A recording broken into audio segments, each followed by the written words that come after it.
Guide, we beseech thee, Almighty God, members of the Senate of Grenada, that they may wisely deliberate for the good of this country and for the glory of thy holy name as we approach independence. Honorable members, please join me in the Lord's Prayer. Our Father, who art in heaven, hallowed be thy name. Thy kingdom come, thy will be done on earth as it is in heaven. Give us this day our daily bread, and forgive us our trespasses, as we forgive those who trespass against us. And lead us not into temptation, but deliver us from evil. For thine is the kingdom, the power, and the glory, forever and ever. Amen. Pray be seated.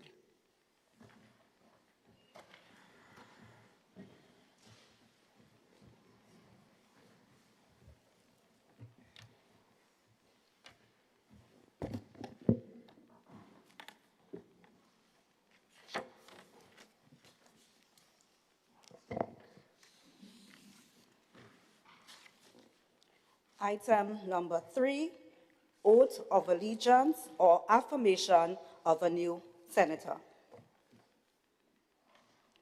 Item number 4, messages from the Governor General. Item number 5, announcements by Madam President.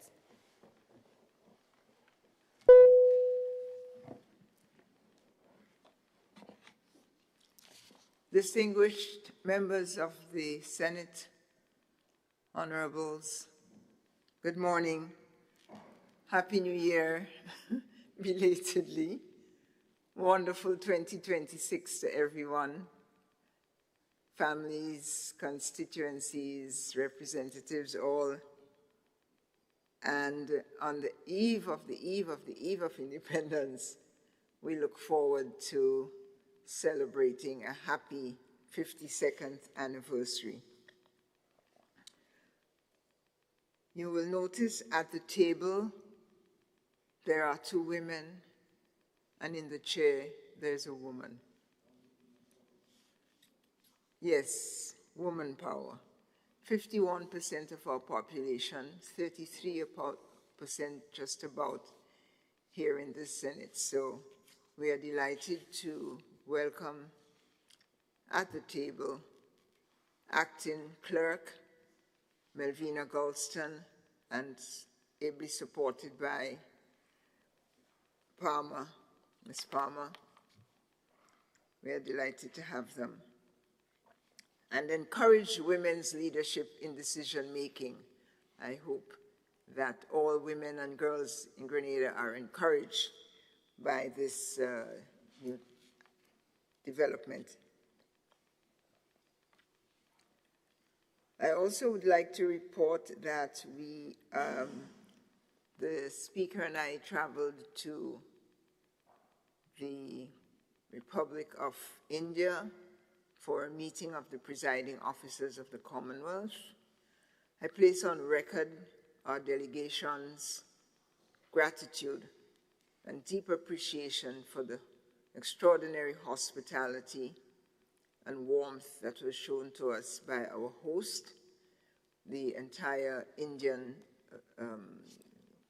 governmental and state apparatus, and in particular, the Speaker of the House of the Lok Sabha, Mr. Shri Brilla. And we were met and received by Prime Minister of India. So it was for us and the 50 or more delegations present quite a moment of dialogue and discourse on the role of parliaments in expanding democracy. India being the largest democracy in the world, parliamentary democracy. And it was really an opportunity to see the various constituents of regional and national democratic unfolding. Thank you to the government and people of India. More later. This ends my announcements.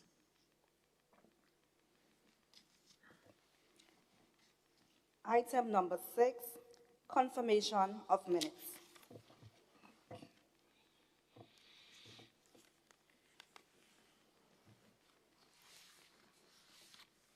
Leader of Government Business, you have the floor, sir. Thank you, Madam President, and let me say a pleasant morning to my colleagues on the other side, my colleagues here, Madam President, yourself and your staff at the Parliament House, my Rastafarian brothers in the gallery. Pleasant morning, and I wish you all a happy new year and all the best for 2026. And let me join with the President and also wish you all a happy independence. Madam President, I beg that the minutes of the proceedings of a sitting of the Senate held at the Parliament Building, Mount Weldale, St. George, on Wednesday, the 10th of December, 2025, and Thursday, the 11th of December, 2025, at 9 a.m. be taken as read.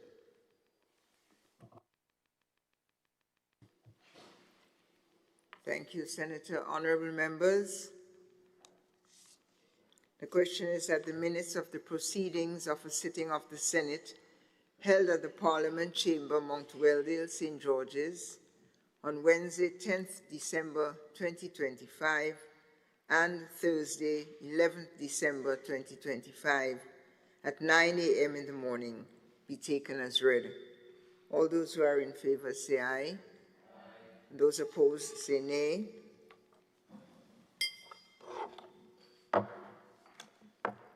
Leader of Government Business. Madam President, I beg that the minutes of the proceedings of the sitting of the Senate held at the Parliament Building, Mount Weldale, St. George, on Wednesday, the 10th of December, 2025, and Thursday, the 11th of December, 2025, at 9 a.m. be confirmed.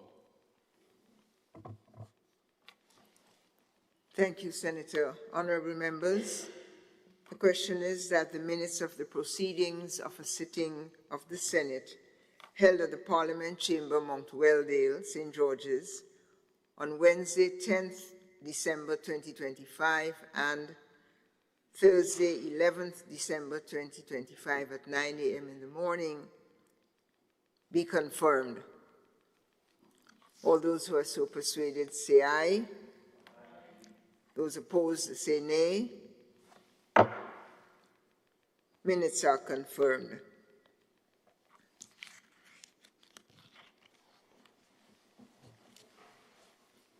Item number 7, presentation of petitions. Item number 8, presentation of papers and reports from select committees.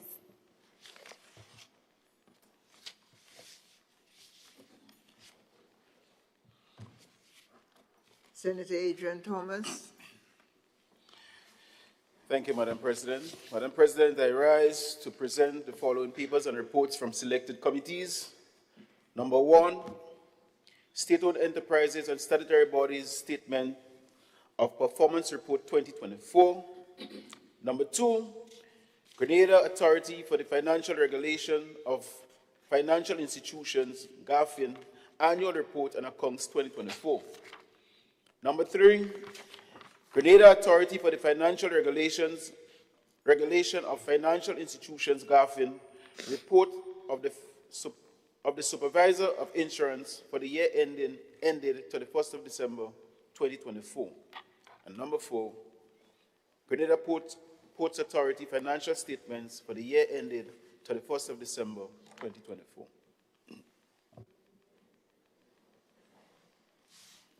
Thank you, Senator. Honorable members, the proposal is that the following reports be laid. State-owned enterprises and statutory bodies statement of performance report of 2024, Grenada Authorities for the Financial Regulation of Financial Institutions, GAFIN, its annual report of 2024, another report by GAFIN for 2024, this one on the report of the Supervisor of Insurance, And the fourth report, the Grenada Ports Authority financial statement for the year ending December 31st, 2024. All these papers are now laid on the table. Thank you.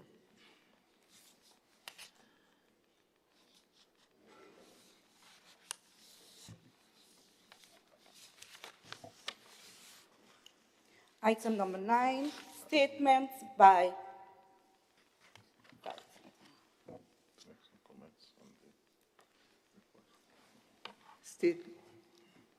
Statement by ministers.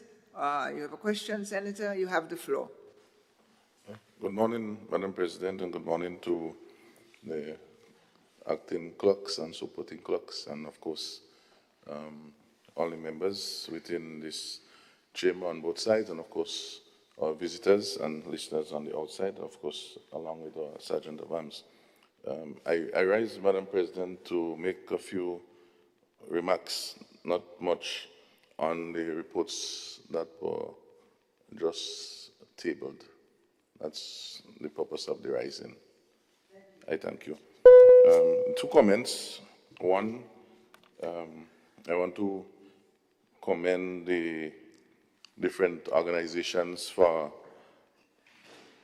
providing those reports, and the reports are as of 2024, which is really good, recent. GAFIN, of course, we know, play a very important role in the regulation of the insurance sector. And we know our history with this matter, with CLICO, BICO, etc.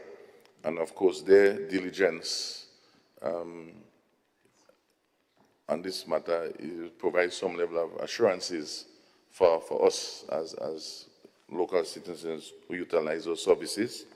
Whilst the report claims, the insurance report claims that it is in no way taking responsibility or can be held responsible for you acting based on the report. That's not a disclaimer. I must say, notwithstanding that the information that they would have provided, particularly in the issues of solvency and the strength of some of the companies,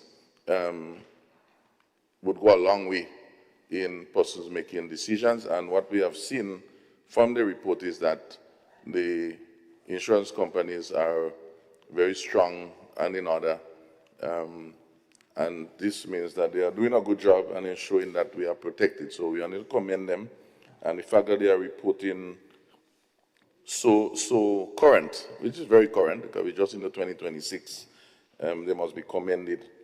Of course, the state-owned enterprise report, I think we'd have gotten that access during our budget discussion in December, so we'd have had that, of course, and it's good to see those reports. And of course, those non-compliance will act accordingly. And more importantly, the last point I want to make is the report on the port authorities. And maybe it's a oversight from the senders, but having a financial report audited and signed by HLB, I think it is, the balance sheet, page 5 of the document, need to be duly signed by 2 directors.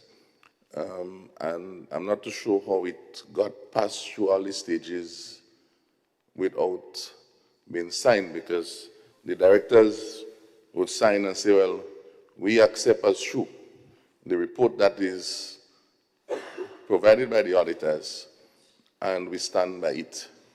As it is now, I'm not too sure if this report should really be accepted as presented,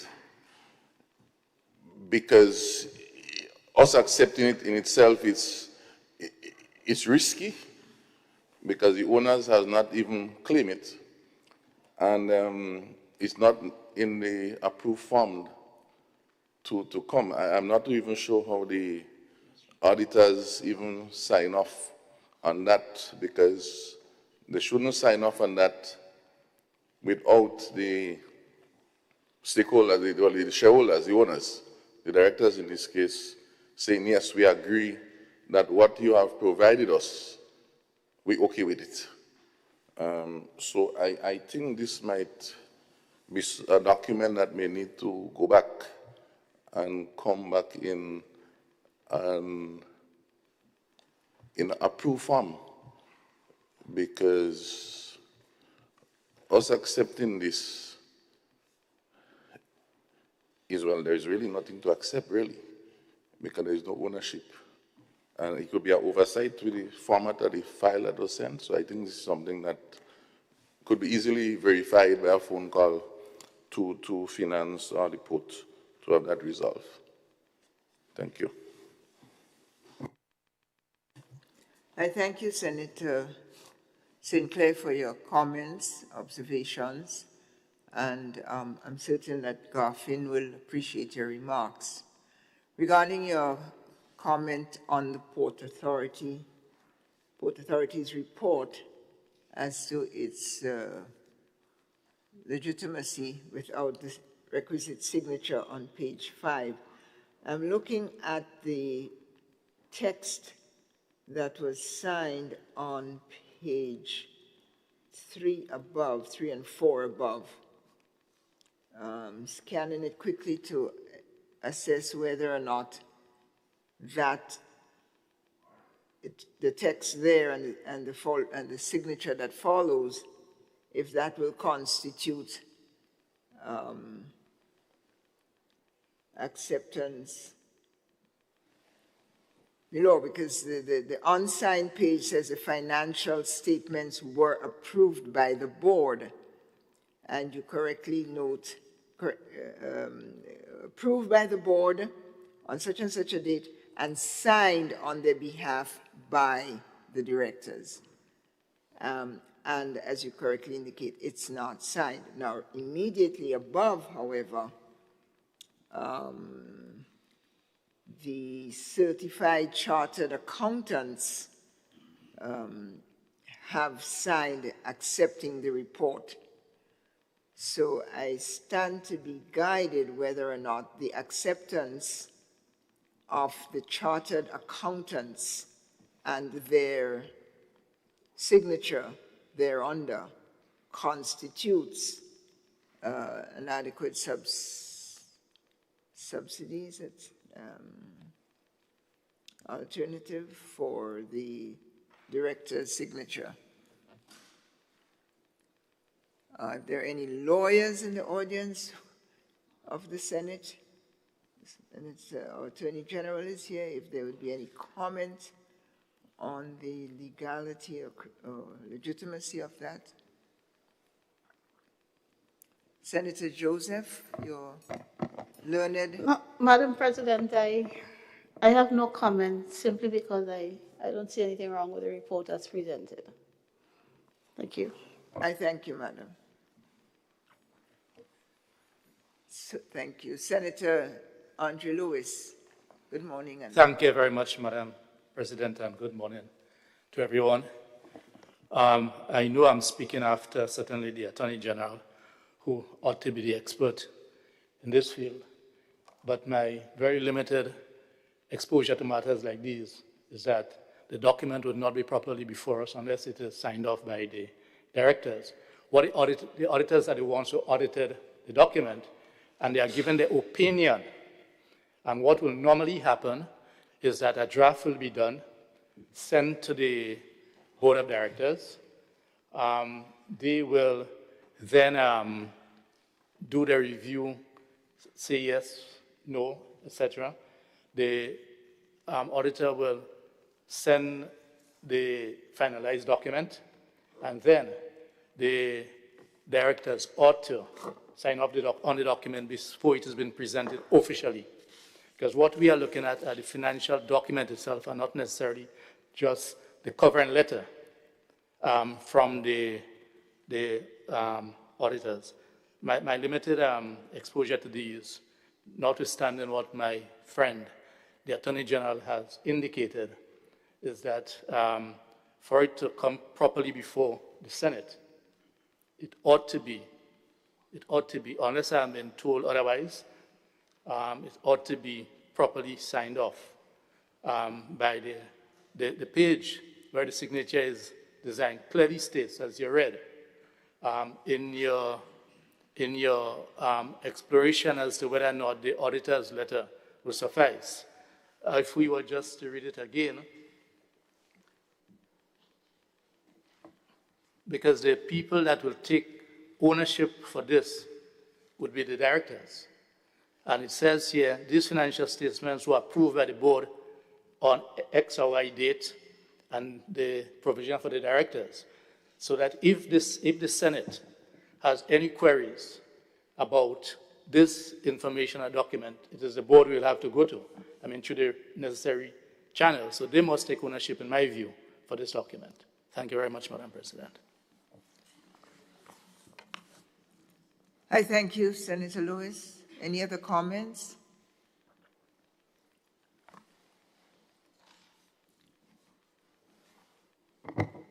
Senator Rahman, you have the floor, Senator. Good morning, Madam President. Good morning. And morning to my colleagues, to Grenadians home and abroad.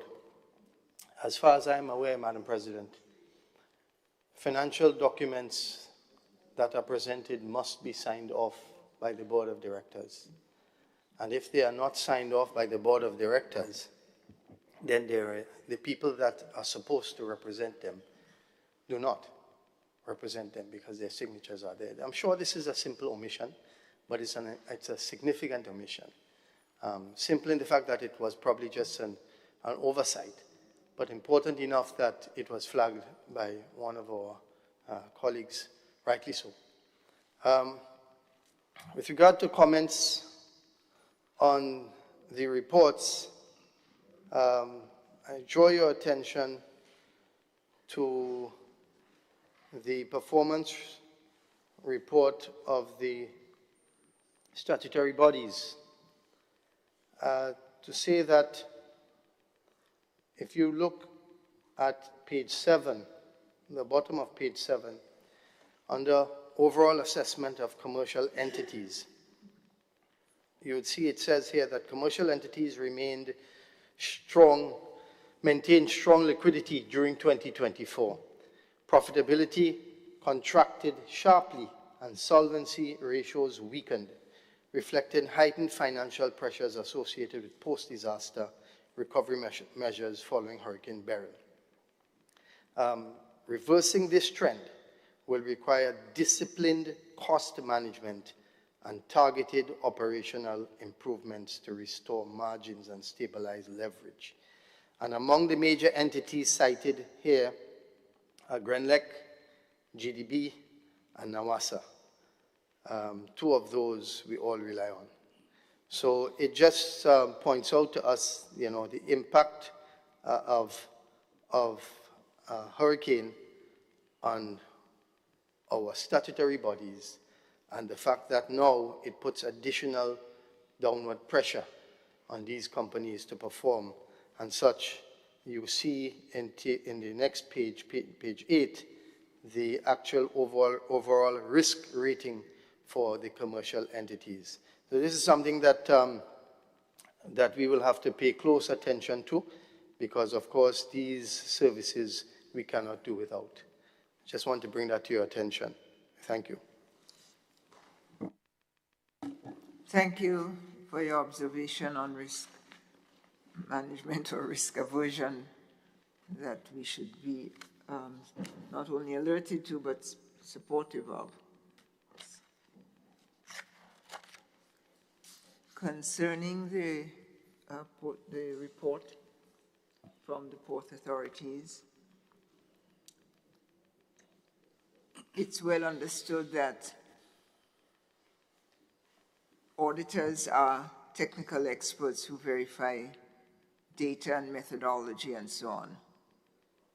And it is well appreciated that directors carry a fiduciary and political responsibility, and to err on the side of caution and to remind all directors that you must carefully exercise in its completion your responsibility, even as it comes to signing. I rule that this report be returned and come back again to the Senate once it's completely presented. Thank you.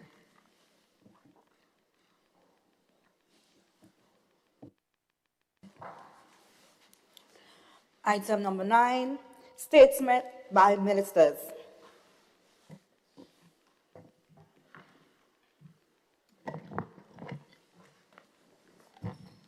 Senator, the Honorable Gloria Thomas, you have the floor, madam.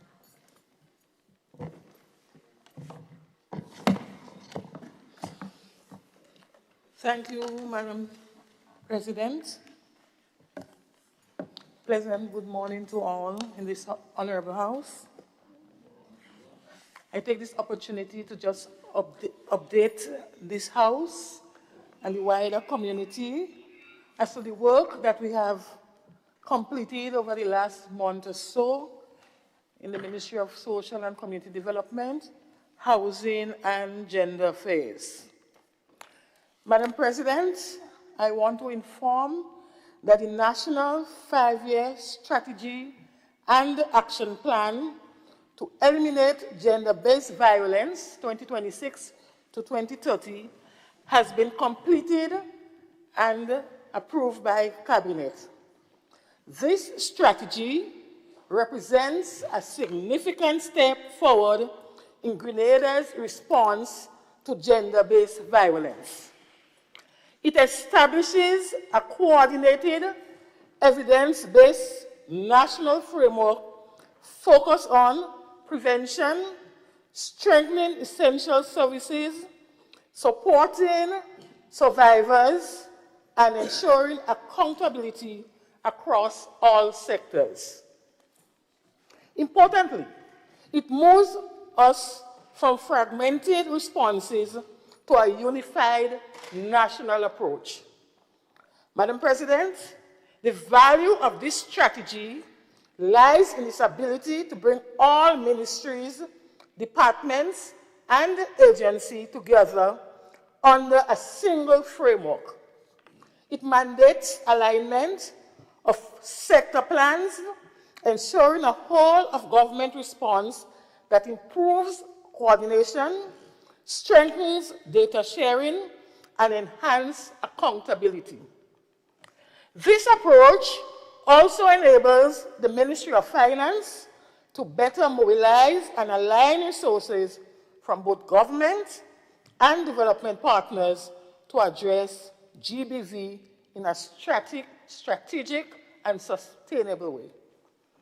The strategy is firmly grounded in our national development priorities. It directly advances commitments under the National Sustainable Development Plan 2020 to 2035, particularly goal number 1, which speaks to a resilient, inclusive, gender-sensitive, and peaceful society. It also supports Vision 75 and the medium-term action plan, reinforcing our shared commitment to social protection and human rights.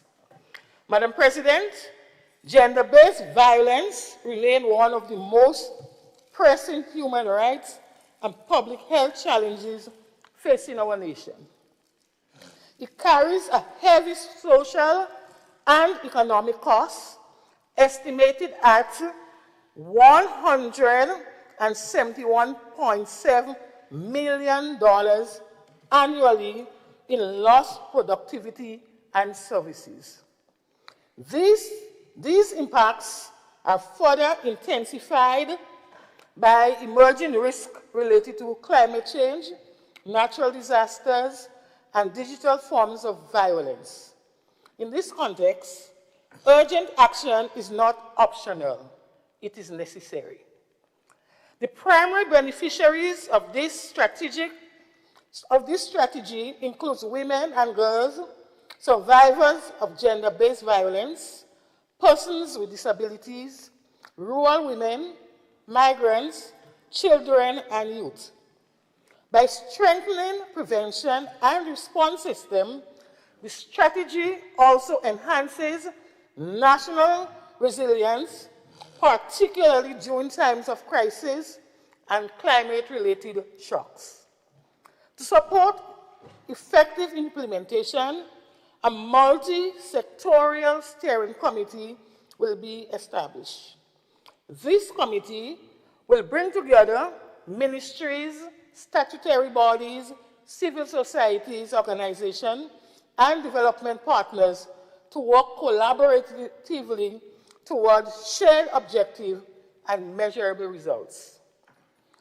Madam President, this strategy reflects our collective responsibility to protect the most vulnerable, to uphold human dignity, and to build a safer and most just society for all.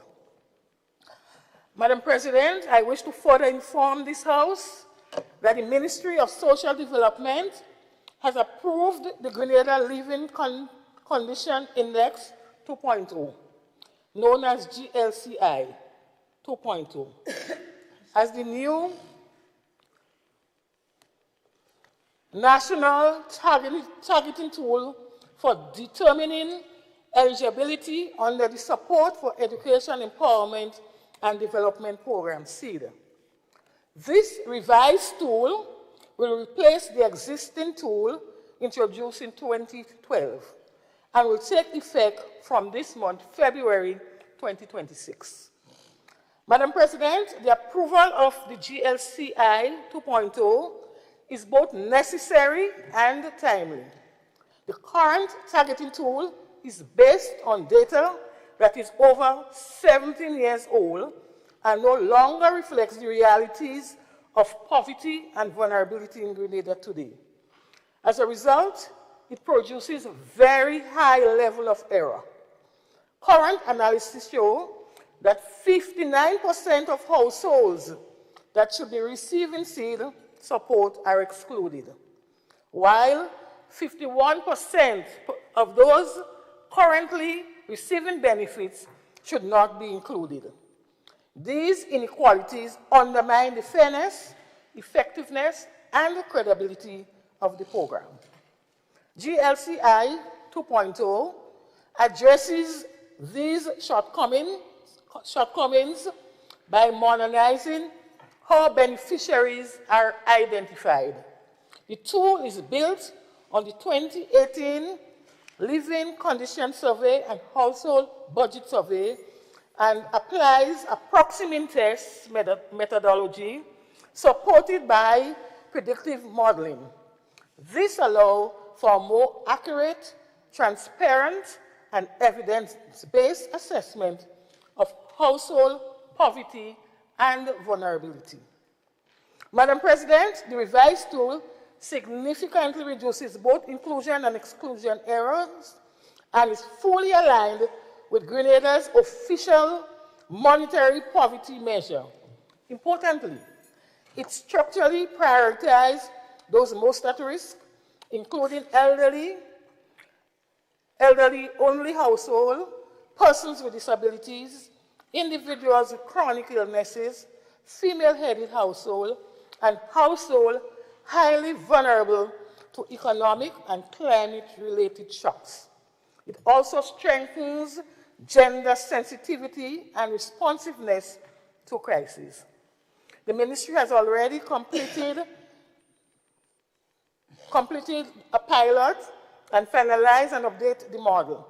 Implementation will proceed through a phased rollout, which include a manage exit strategy for households found to be no longer eligible, integration of administrative data, digital data collection, and strengthened verification processes for disability and chronic illnesses.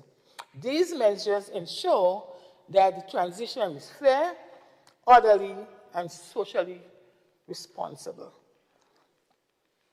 So, Madam President, by ensuring that assistance reaches those who genuinely need it, GLCI 2.0 represents a major step forward in strengthening Grenada's social protection system. I thank you. I thank you, Senator Thomas. for the update. And those are two important policy framework and a tool in there.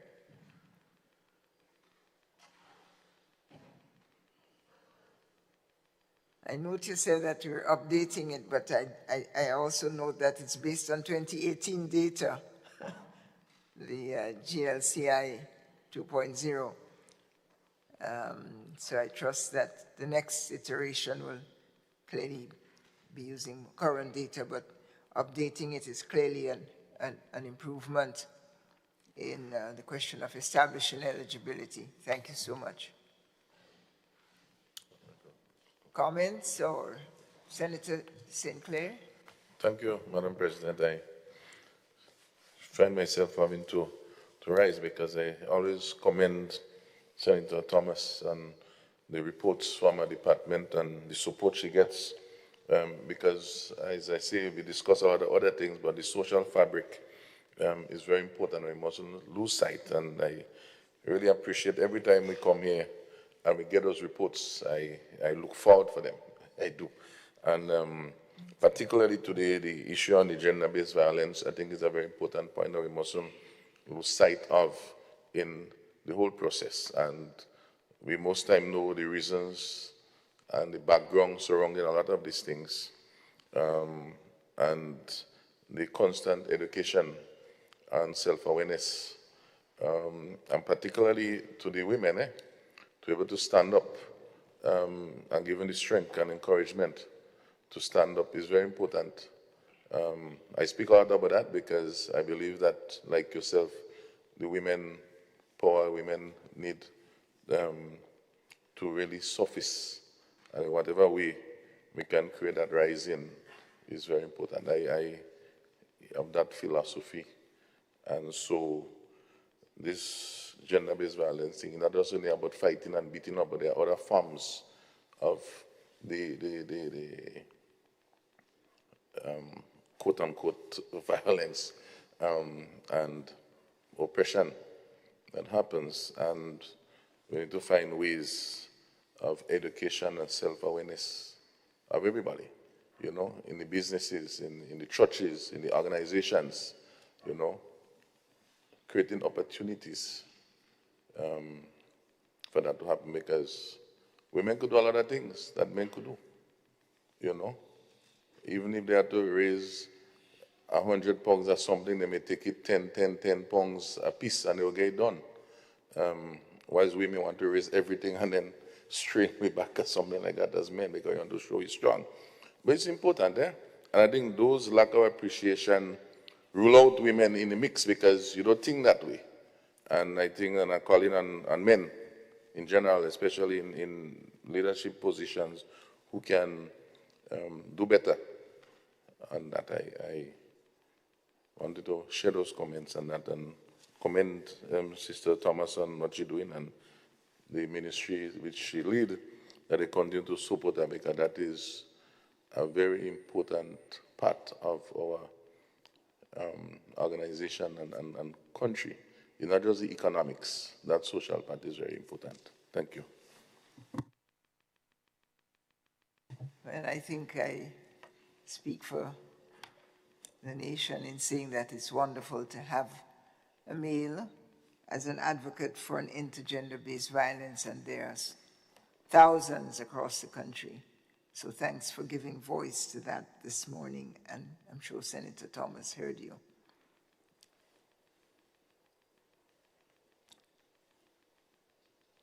Other remarks? Senator Rahman, you have the Thank you, floor. Madam President. I wish to be brief, but to say that when Senator Thomas speaks about gender violence, we all know that it is a problem that is largely caused by men. And it is a societal problem because it is one that repeats, that we hear over and over again. And so it stems from, in my opinion, from the male not understanding his role in society. and in some ways lacking confidence. And so we need to pay more special attention to our males. I know many times we speak about women and leadership in women and so on, because for so many decades, women were marginalized. That's a fact. But we don't want to reverse the issue and to have men marginalized. So men have to find their way and their place in society. And if we look at the scriptures, we see that God Almighty chose many, many men as leaders. And today a lot of men do not stand up and come forward as leaders. And so that is something that is a weakness in our society, and that is something that we need to address.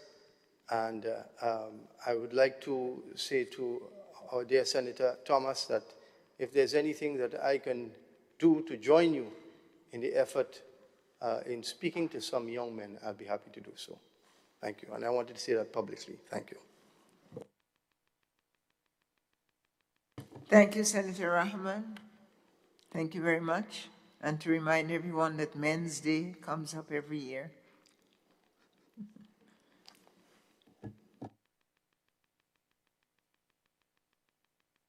Ministerial statements.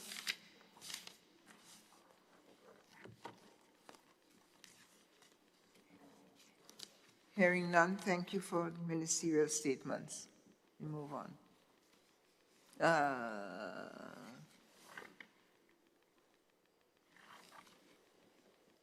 Is the lighting? Did you ask for the no.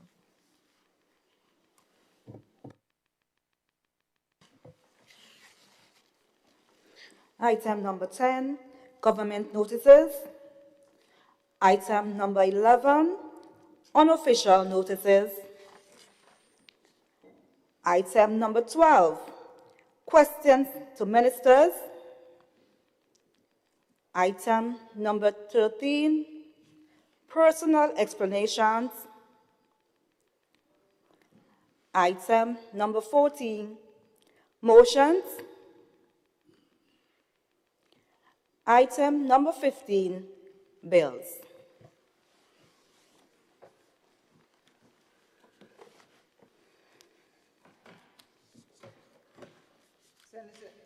Senator the Honorable Adrian Joseph, Leader of Government Business. Adrian Thomas. Senator Adrian Thomas. Repeat it again, Madam President. Thomas. Adrian Thomas. Thank you very much, Madam President. Adrian Joseph gone, Adrian Joseph there. Madam President, I beg to introduce the first reading of a bill for an act shortly entitled Drug Abuse Prevention and Control Amendment Bill 2026. A bill which seeks to amend the Drug Abuse Prevention and Control Act, Chapter 84A, shortly entitled Drug Abuse Prevention and Control Amendment Bill 2026.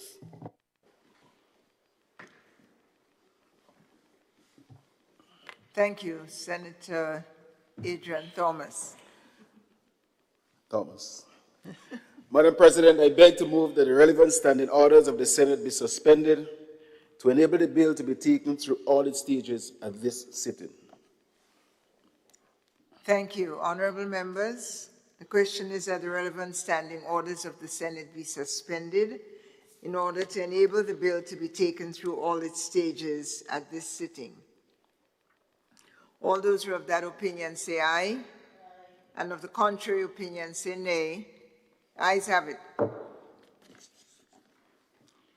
Honorable Senator Adrian Thomas. Madam President, I beg to move that the second reading of the bill be taken at this time.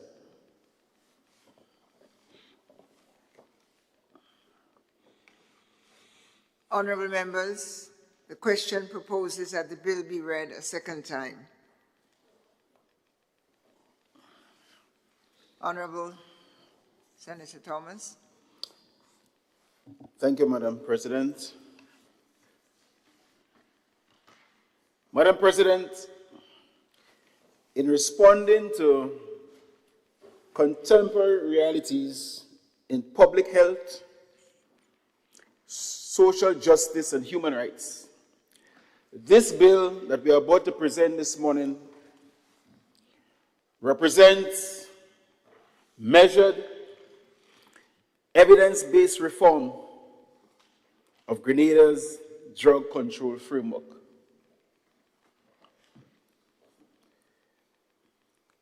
The Drug Abuse Prevention and Control Amendment Bill 2026, Madam President, reflects a clear acknowledgement that over-reliant and punitive criminal sanctions, particularly for minor cannabis-related offenses, has not and will not deliver the intended deterrent effect, and has instead produced lasting social and economic harm to many of our young people in our society.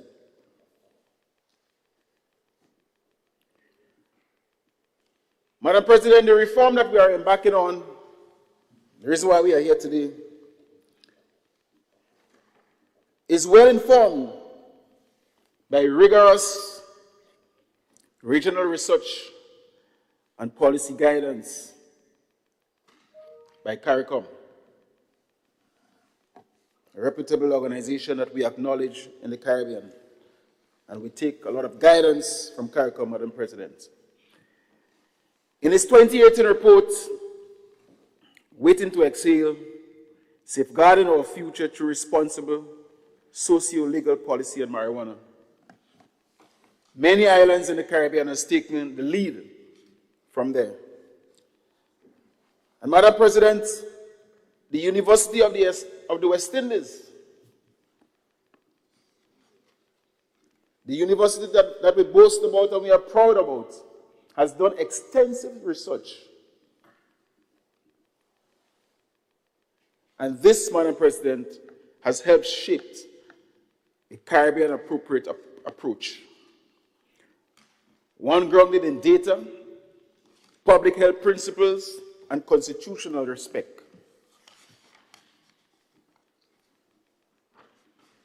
Madam President, several CARICOM states have already moved in that direction, and we are moving there today. And hence the reason why, Madam President, I feel so proud to be part and parcel of such a measure. From the time I was a kid, I've been hearing people talking about marijuana. And you would have think this was the most deadly hub on the face of the earth. Deadly drugs on the face of the earth. Madam President, this bill also builds on the incremental, and I must commend past administration in Grenada, which began the conversation many, many years ago. And today, it is coming to fruition. This amendment gives legislative effect to this administration cannabis discriminalization policy, Madam President. We are moving from a policy and we are legislating. This bill, Madam President, will decriminalize possession of small quantities of cannabis for adults.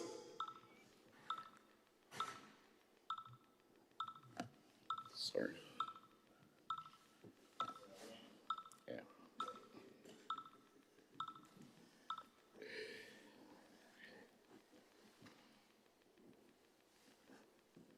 Madam President, it introduces regulated access for medicinal, therapeutic, scientific, and religious purposes acknowledging long-standing cultural, faith-based, and health practices. Madam President, the bill establishes protective and rehabilitative measures for children and young persons. We are not doing it in isolation, Madam President. We are taking every aspect into consideration.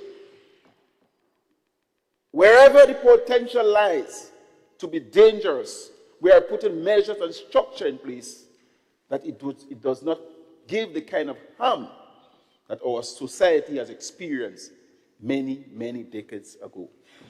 Madam President, it creates fair and proportionate framework for minor offenses, including fixed penalties and alternatives to prosecution. Madam President, we're going to fix the wrong that has been done for decades. This is the objective of this bill.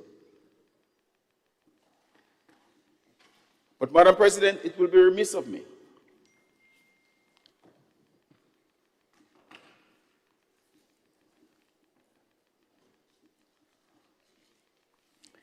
if I did not reference our cultural and historical struggle.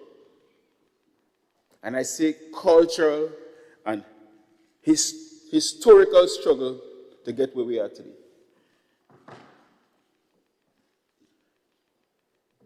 What we are doing here today, Madam President, is not only grounded in law and policy, but also resonates deeply with Caribbean cultural expression. And I'm saying Caribbean, not just Grenada, Carriacou, Petit Martinique. Madam President, our legendary reggae artist who goes by the name of Peter Tosh, as a young man growing up, this was a popular song in Grenada. If I had a band here today, I would have sing. But Peter Tosh, Madam President, was among the most outspoken Caribbean voices advocating for the decriminalization and legalization of cannabis, framing the issue as one of human rights, freedom, cultural identity, and justice. That was his approach.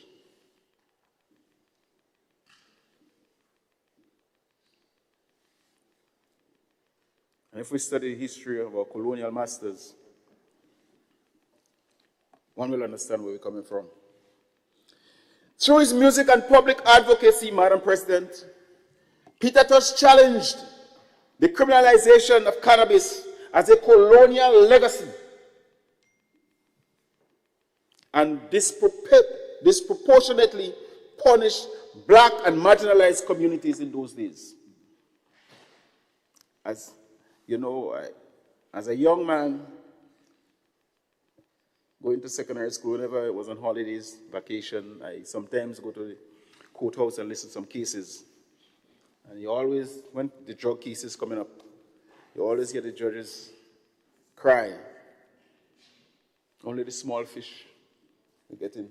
Want some big herring and big tuna. And this is the kind of injustice our artists were speaking about. Other reggae icons, including Bob Marley and members of the wider Roots Reggae fraternity, consistently highlighted cannabis as part of the spiritual practice, cultural expression, and social consciousness, particularly with the Rastafarian faith.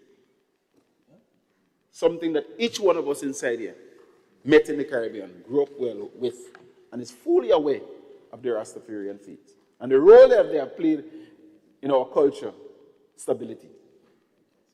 Sometimes when many of us go north, they still remain well-rooted in our African ancestors, and we must respect them for that. Madam President, within the Calypso fraternity, Caribbean artists have similarly used satire and social commentary to question the unjust laws, moral double standards, and colonial-era prohibitions, including those surrounding cannabis. Madam President, we cannot speak about decriminalizing cannabis without talking about the Rastafarians, and we're talking about our cultural heritage. By acknowledging these artists and cultural contributions, Madam President, the bill honors the role of Caribbean creatives as agents of social change, whose advocacy helped by the groundwork for informed, compassionate, and evidence-based reform. Madam President, in this sense, the legislation stands not only as a legal instrument, but as a cultural reconciliation, recognizing voices that were once marginalized, but are now validated by law, research, and regional consensus. Madam President, the amendments affirms that Grenada's approach to reform is authentically Caribbean-rooted.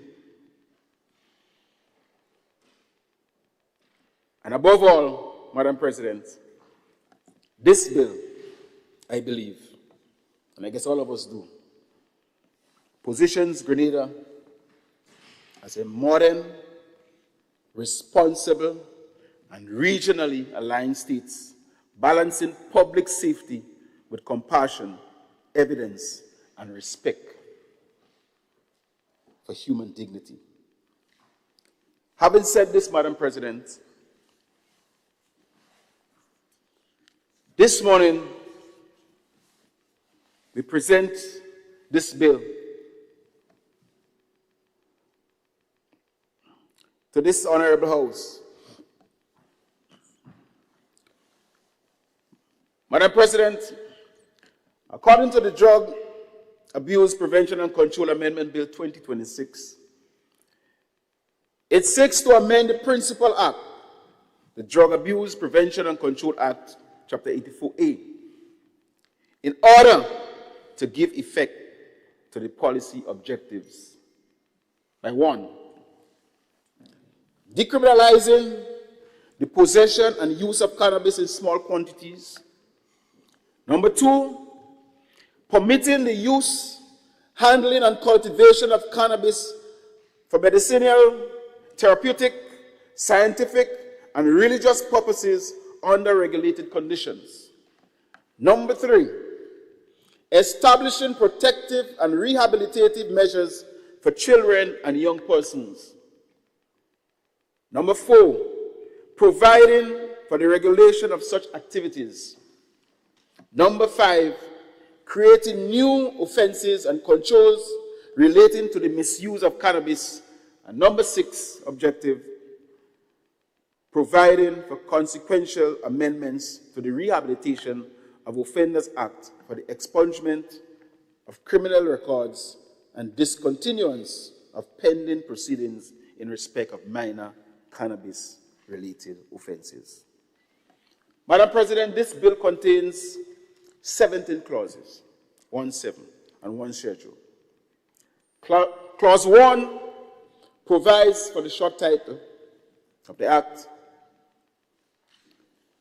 Clause 2, Madam President, deals with definitions, and it takes into consideration cannabis, child, young person, qualifying medical conditions, and other definitions, Madam President. Clause 3 deals with the prohibition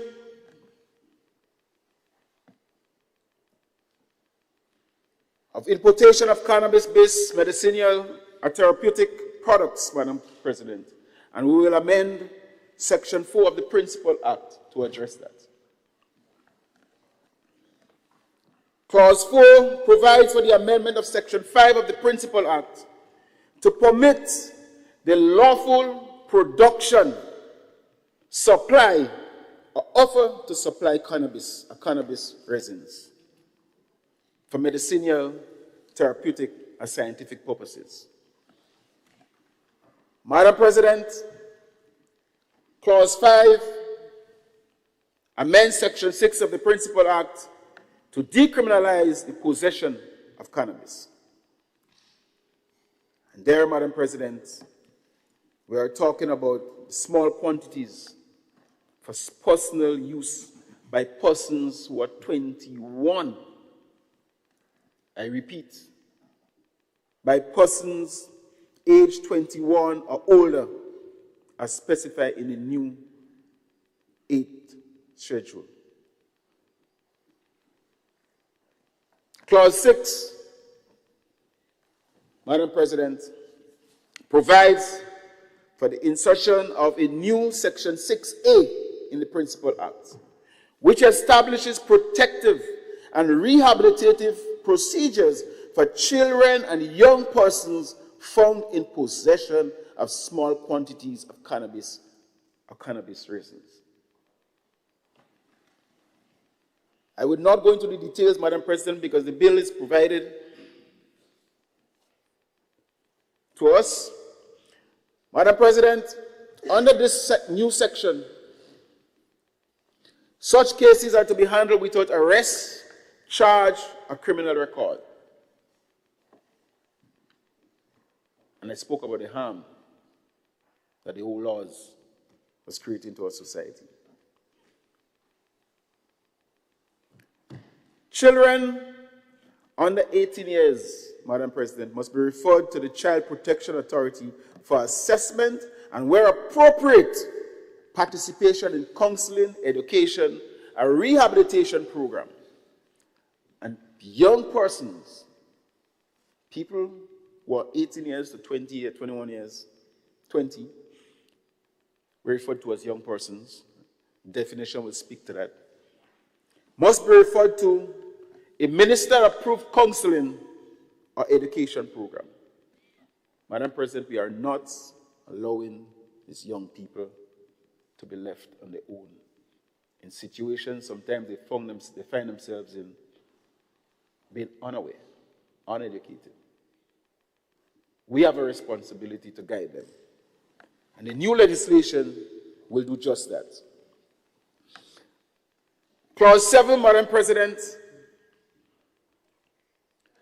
amends Section 7 of the Principal Act to exempt from prohibition the handling of cannabis and cannabis resins for medical, therapeutic, scientific, or religious purposes pursuant to a valid license or other lawful authorization. Clause 8, Madam President, provides for the amendment of Section 9 of the Principal Act. And here, in this clause, we are dealing with the whole question of equipment that may appear to direct you in the cannabis industry. And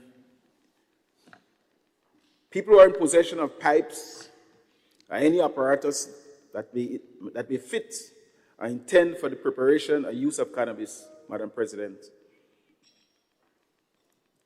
shall not constitute an offense.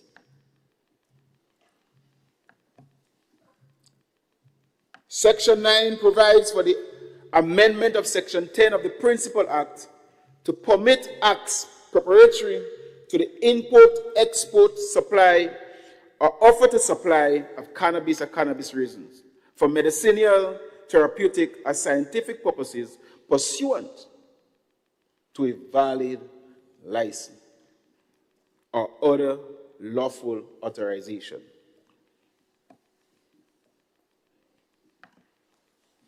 Clause 10, Madam President, provides for the amendment of Section 11 of the Principal Act to exempt the cultivation of 4 or fewer cannabis plants from criminal liability and to deem such plants as cultivated for medicinal, therapeutic, or horticultural purposes. It also clarifies that multiple households at one premise shall each be treated as separate for this purpose.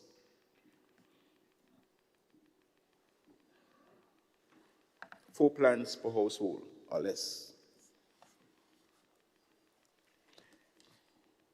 Clause 11.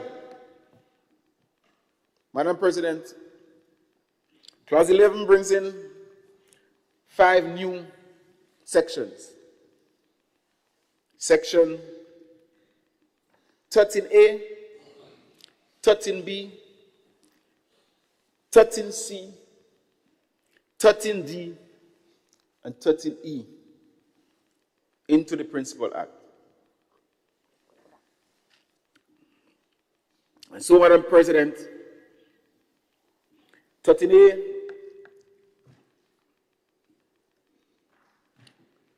creates broad exceptions for the use, cultivation, importation, exportation, production, supply, and possession of cannabis or cannabis resin under a valid license, permit, or other authorization for medicinal, therapeutic, scientific, and religious purposes. It also empowers the minister to authorize adherents of the Rastafarian faith to cultivate and use cannabis for religious purposes and to declare certain events as exempt events for religious observance. It's a cry that has been long, long, long, Madam President. Section 13A prohibits the smoking or use of cannabis in or near public places, workplaces, or public conveyances. We cannot afford to promote second-hand smokers in this country. And if somebody don't have a desire to smoke, they should not be forced. Section 13C prohibits the smoking or use of cannabis on or near our schools. On and near our schools. And the definition goes on to tell you what will be regarded as our schools. Not only the structural building, but the other infrastructure that supports our schools, our children. Madam President. Section 13D requires the development of legislation to establish a regulated cannabis industry. A regulated cannabis industry for medicinal, therapeutic, scientific, and religious purposes, and sets out key regulatory features to govern licensing, compliance, monitoring, and enforcement. And Section 13E creates a fixed penalty for dealing with offenses of public smoking, a penalty of $300, Madam President.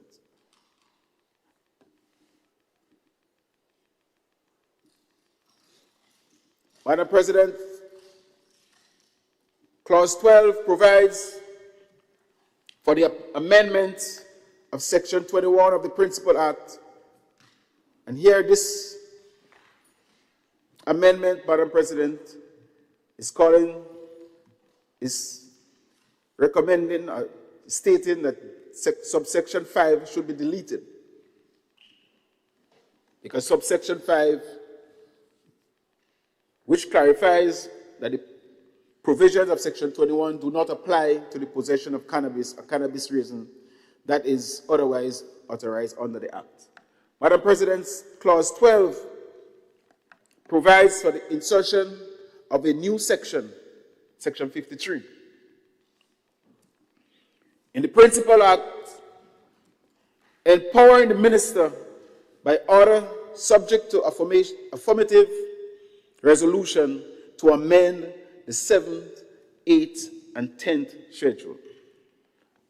In Clause 14, it provides for the replacement of the existing 2nd schedule of the Principal Act with a new schedule, revising the trafficable quantities of cannabis and cannabis resin.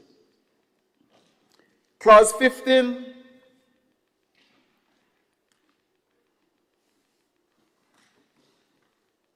provides for the amendment of the 5th schedule to insert therein the penalties for the newly created offenses. Madam President, Clause 16 provides for the insertion of 3 new schedules. Schedule 8 sets out the decriminalized quantities of cannabis and cannabis raisins. Schedule 9 provides definition and special provisions concerning cannabis. And the 10th schedule prescribes the form of a fixed penalty notice issued under Section 13E that I mentioned previously. Madam President, the schedule to the bill sets out the particulars of the consequential amendments to the Rehabilitation of Offenders Act number 25 of 2017 and inserts a new section 19A, therein which provides for the expungement of prior criminal records and a discontinuance of pending proceedings in relation to minor cannabis offenses committed before the commencement of the Act, and a simplified application process before the Rehabilitation of Offenders Board. Madam President, this new section 19A specifies that conviction involving possession of up to 56 grams of cannabis, of 15 grams of cannabis resin, the cultivation of 4 or fewer cannabis plants, or the possession of related paraphernalia shall be deemed spent and expunged from the individual's criminal records. Madam President, having said all of the above, I believe that this Honorable House, the listening public, our society, and the Caribbean will definitely be happy with the approach that this administration has taken in regards to cannabis, marijuana, ganja. I believe, Madam President, that life also evolves. And as time progresses onward, we may be back in this house discussing this bill again. Because there are so many new areas in this bill. When it gets on the ground, we will all be monitoring and observing how it works. And so, I invite my colleagues in this Honorable House to discuss this bill objectively and ultimately to approve. Madam President, I commend this bill to this Honorable House. Thank you. I thank the Honorable Senator Thomas, Leader of Government Business, for his presentation, and the floor is open.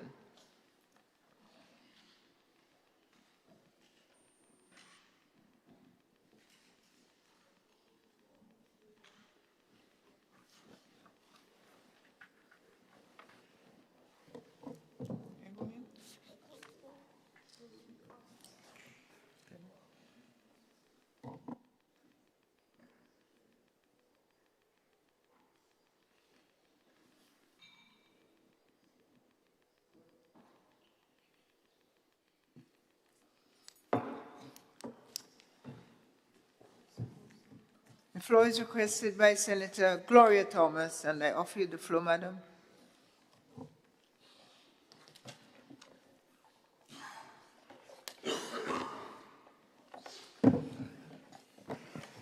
Thank you, Madam President.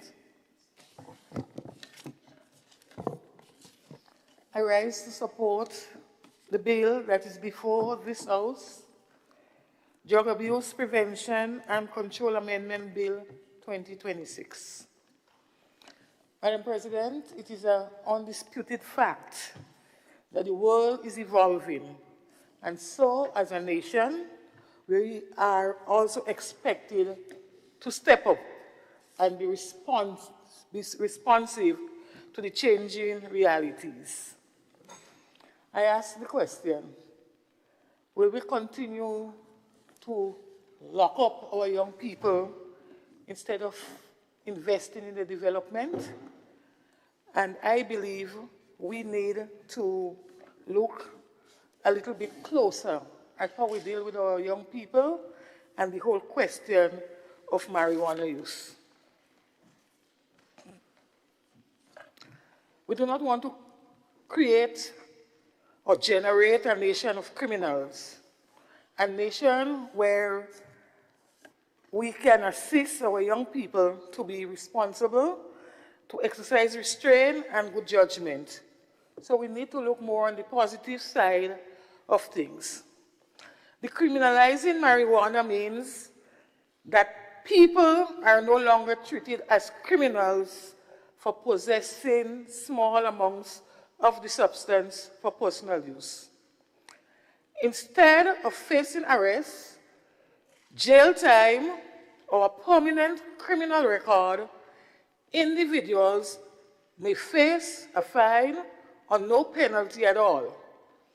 This approach has several important social benefits for individuals, family, and the society as a whole.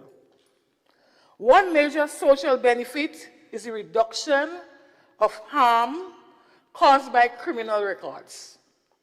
When people are arrested or convicted for minor marijuana offenses, it can affect the ability to find jobs, travel, access education, or fully participate in society. Decriminalization helps prevent young people in particular from being labeled as criminals for one-time or for low-level offenses. This allows them to move forward with their lives and contribute positively to the community. Madam President, decriminalization also promotes fairness and social justice. Strict marijuana laws have often affected the poorer and marginalized communities more heavily, even when usage rates are similar across society. By removing criminal penalties for small amounts, the law is applied more evenly and reduces the risk of discrimination or uneven enforcement. This can help build trust between citizens and law enforcement. Madam President, another important benefit is the shift from punishment to public health. Decriminalization allows governments to focus more on education, prevention, and treatment rather than arrest and incarceration. People who struggle with substance misuse are more likely to seek help when they are not afraid of being punished. This creates a more compassionate and supportive approach to health and well-being. Families and communities also benefit when fewer people are sent through the criminal justice system for minor offenses. Incarceration and court proceedings can place emotional and financial strain on families.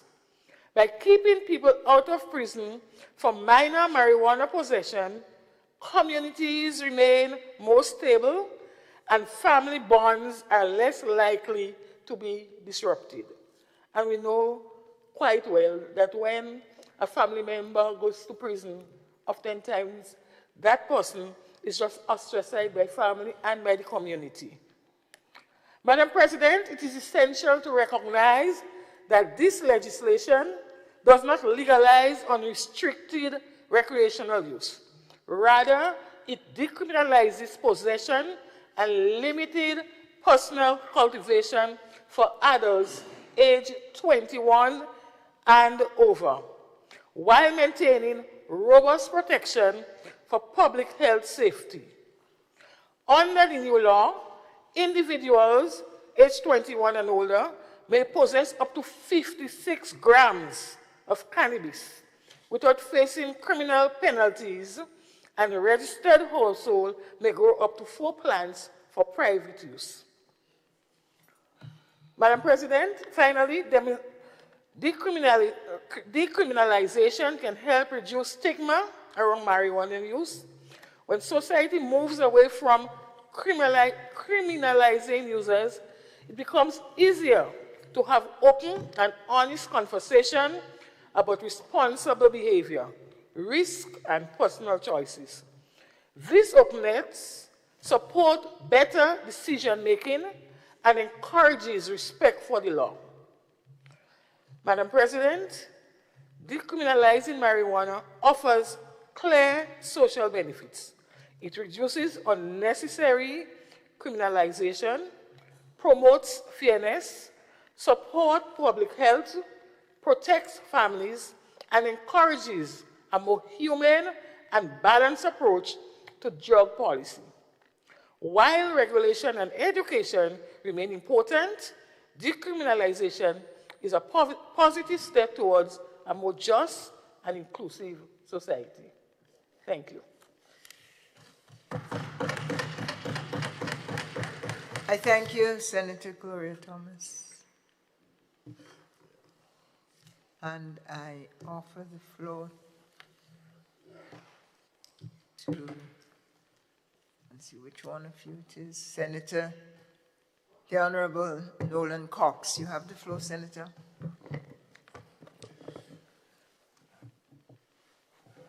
Thank you very much, Madam President.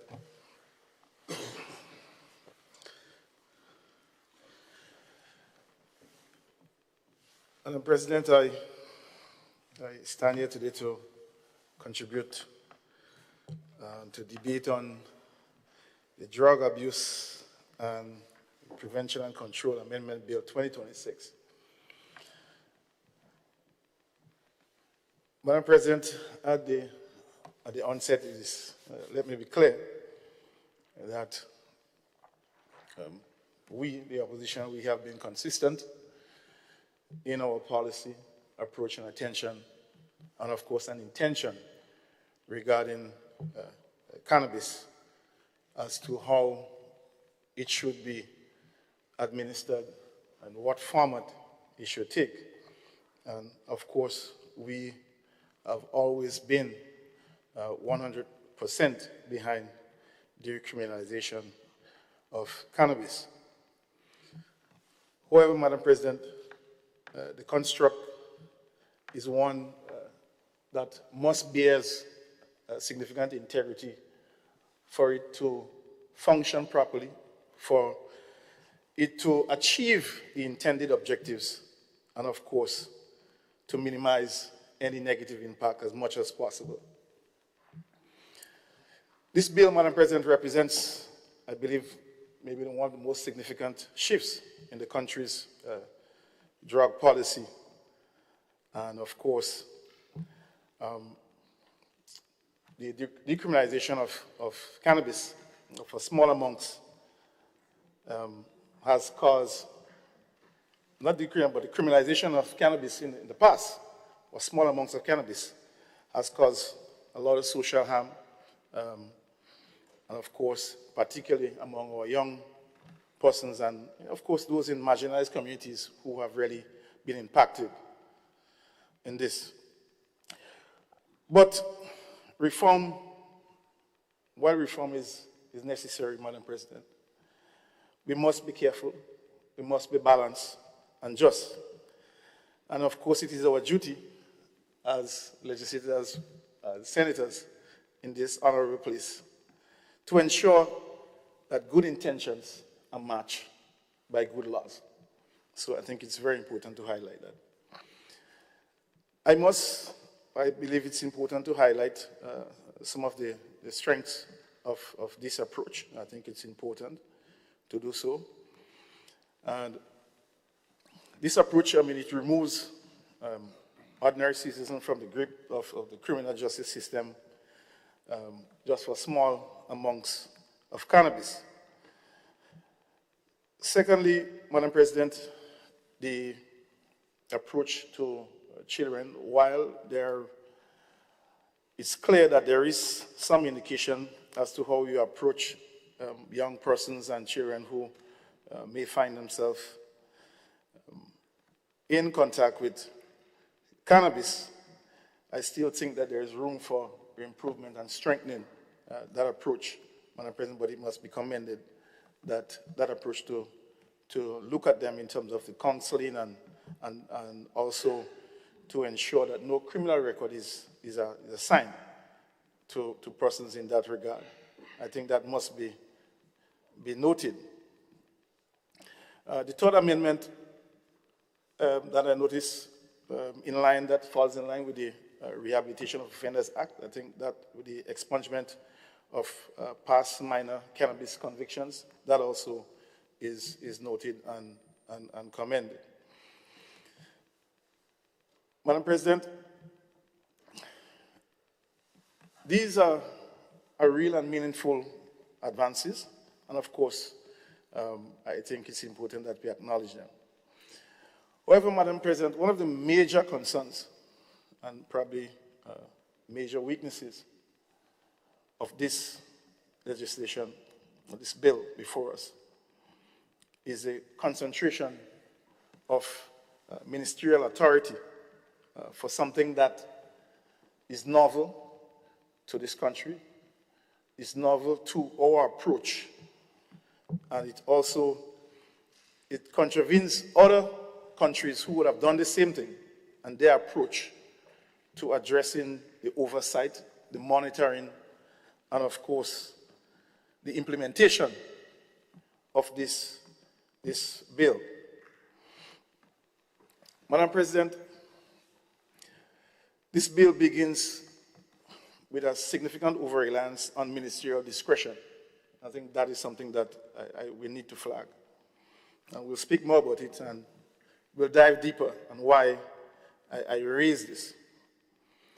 Throughout this bill, we see the minister is empowered to authorize cultivation for religious use, declare exempt events, designate approved public smoking areas, approve organizations for counseling, and amend key schedules by order. All this rests in one office. And Madam President, I'm not saying this in the context of who is the minister currently, but this goes across the board, Madam President. It has nothing to do with the whole of the office, but more so to the integrity of the legislation before us. Legislation must be designed not only for the best minister, but for any minister, Madam President. That is what we believe. And while there is a precedent that most of our legislation that comes to this honorable place, the office of the assigned minister is responsible. In this case, Madam President, this legislation is far too important for us to use the same approach. I think there is clear opportunity and there is clear practices where other approaches in terms of governance and implementation of this legislation could have been utilized. Madam President, I believe that these decisions, major regulatory decisions, should be guided by clear statutory criteria, supported by independent bodies, and subject to robust parliamentary oversight. And Madam President, I'll explain as I go along. This bill, Madam President, leans heavily on trust and not enough on structure. Madam President, in 13D, this legislation speaks about developing a regulated cannabis industry, but only in the future. And I was fortunate, Madam President, to be in Canada on the very said day that cannabis was legalized. What was evident is that the level of preparation, the level of readiness for something like that. Meaning that the day that it was actually, and down to the hour that it is going to be legalized, there were thousands of persons lined up in various streets from the clinics or the prescribed pharmacies. Persons were lined up, bending through blocks, thousands of persons. It goes to show that, Madam President, in terms of readiness, that there were actual pharmacies, there were actual regulations, actual structures were already there before the commencement of such legislation. And we've seen, in our case, the difference, that we are given legal authority to something, and we do have no structures to support it. And hence the reason why I am saying that leaving that discretion to a minister's office is very much risky. Madam President, in terms of the access to that industry, I don't know whether or not, if we are late, or how much we'll be able to access the cannabis industry in a meaningful way. Meaning that we have seen, and maybe the business community can speak more to that, in terms of the criteria, in terms of the different species that are approved or that is in circulation in the industry. Can those species grow here? What do we have the requisite training to cultivate those? What are the things that we need to do, what we need to know to be able to access the market as in a meaningful way for those persons who are desirous of getting involved in this industry? Can we really access it? I think that is something that we need to know, because I'm quite certain there are a number of persons who are very much interested in terms of getting involved and monetizing this opportunity. So, Madam President, there are no clear timelines set out in this legislation, no transitional framework, no guarantee access for farmers, nothing of the sort, no protection against market capture, whether or not we can prevent people from coming in or taking advantage, things like that. None of the sort was mentioned. I presume those might be forthcoming. So we have been asked to decriminalize today while postponing economic clarity indefinitely. I think that is what is missing, Madam President. So this creates some uncertainties, which I just indicated for prospective farmers, prospective investors, medical practitioners and law enforcement personnel. This great uncertainty lies within this legislation. Madam President, if we are serious about cannabis reform, then we must also be serious about economic inclusion, particularly for persons in our rural communities who might be more attracted to cultivating cannabis. So this is what is really missing. Madam President, this legislation also speaks on the public smoking and enforcement risk. And the bill introduces a prohibition on smoking cannabis in public spaces, enforced through a fixed penalty regime. In principle, Madam President, regulation is reasonable, but in practice, the definition of a public space near or approved areas is extremely broad. And we'll dive some more into it, Madam President. I think there's one section that speaks to public spaces, building, I think it has to do with the vent, I think 5 meters, Madam President. The bill speaks to that. 5 meters. Madam President, 5 meters is basically probably from Senator Lewis to Senator Britton, Madam President, from a public building. 5 meters, Madam President. I just, for practical sense, for us to understand. Yeah? Madam President, 5 meters is about 16 feet thereabout. Yeah? And the question is, we know if you're smoking, I mean, smoke travels, and we all know the issue of secondary smoke. So I think that is one of the areas that I believe that needs to be reviewed. I am not certain how we arrive at that. And I think it has to do with being 5 meters away from a building, a public building vent, or 5 meters from the entrance. I think those were what were contained in that particular section. So I raise it, Madam President, as an issue. I don't think that is practical. I think this measurement may have been applied in the sense that if you walk in a building and you're not allowed to smoke inside the building, then you could probably step outside a couple of feet away from the building and light your cigarette and smoke. I think in this case, it is not the same, Madam President. Madam President, so there's a couple of things that definitely want to recommend, and we have some more things that we'll speak about.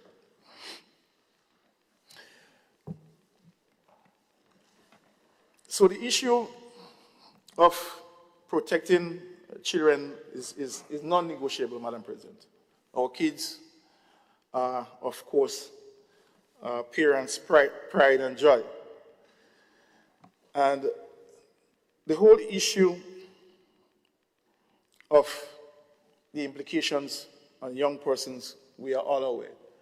I mean, I heard the Minister for Social Development spoke passionately about how parents feel when their child is found themselves in contravening with the law and are taken to prison or to go to court.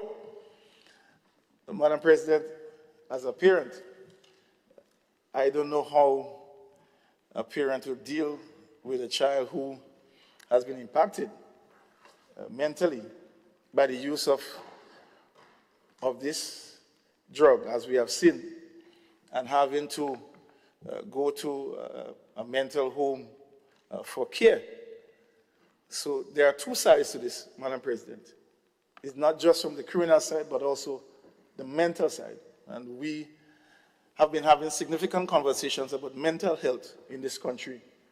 And of course, the cost it has, not only for the state, but also on families.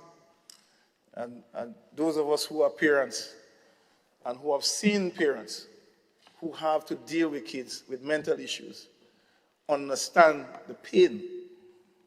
And as such, this must not be glossed over. Yes, but while we recognize that decriminalizing small quantities and removing persons who have small infractions, that will be a benefit.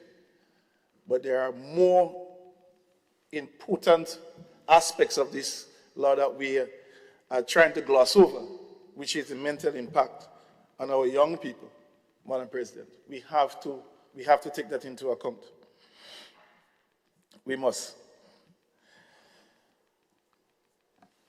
Madam President, this bill permits medical cannabis use, but it leaves the most practical question unanswered. And we speak about how affordable will it be? And there are questions about that. Will local production be prioritized? Are doctors adequately trained?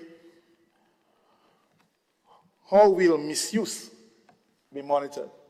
And it comes right back, again, Madam President, to the issue of having a single office to monitor this novel policy. Is that adequate?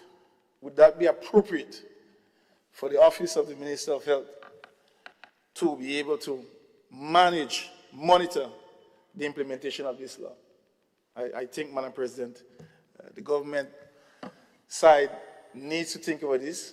And the reason why I'm raising this, Madam President, I think it's important that our thoughts, our consideration of something that I believe that we all agree on that needs to happen, our thoughts need to be agitated in such a way that the decisions that we make must be one that allows for what we're trying to achieve, but also protects as it's supposed to, Madam President. You know, this morning I was asking myself, looking at the name of the legislation, drug control and prevention. So I'm wondering whether or not maybe we should probably have an amendment and change the name of the bill. You know, so that also might be a consideration going forward. Yeah, that is something that we may need to look at as well, Madam President. So I just raise it for what it's worth.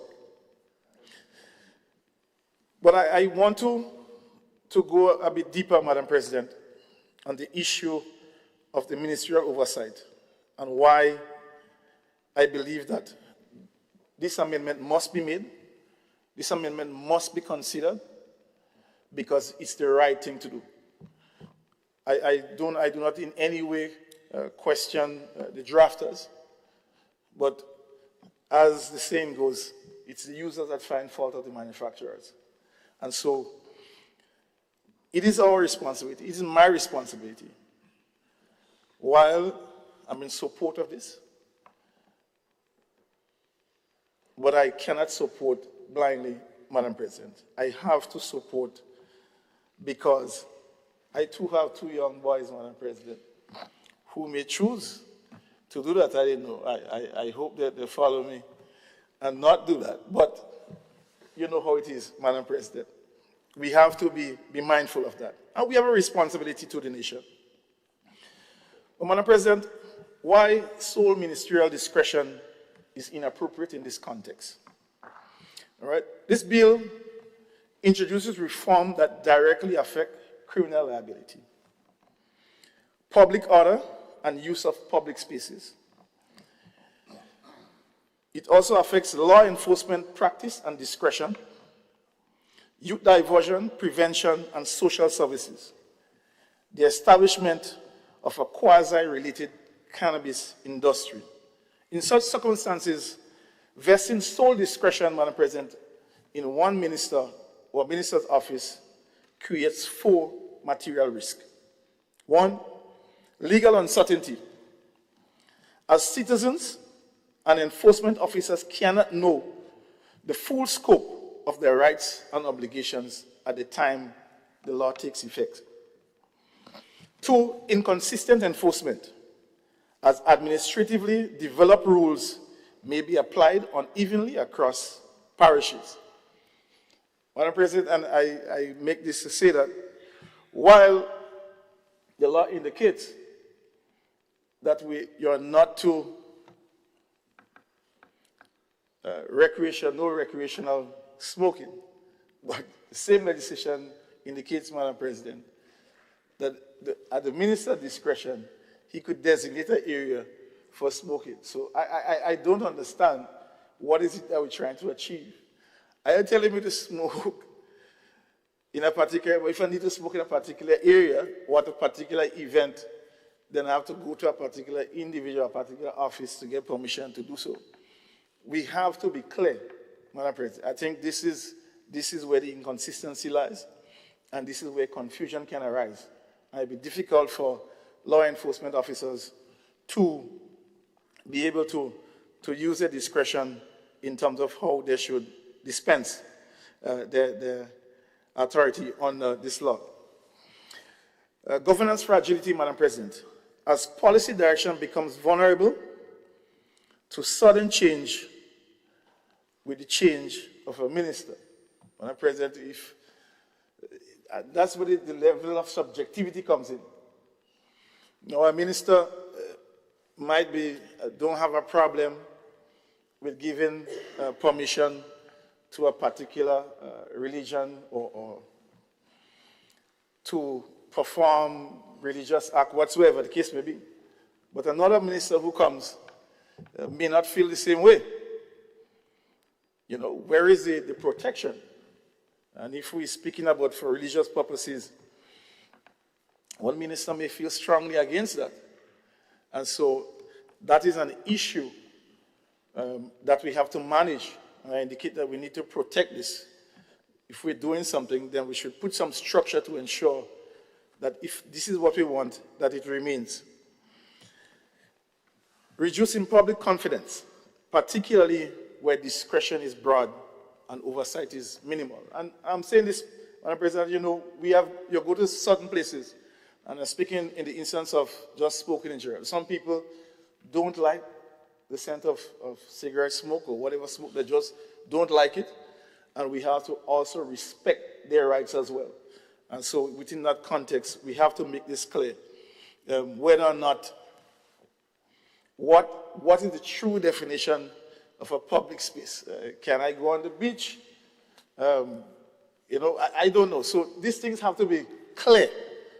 It have to be clear to avoid confusion. Because you know how it is. The final $300, a man might say, that's okay.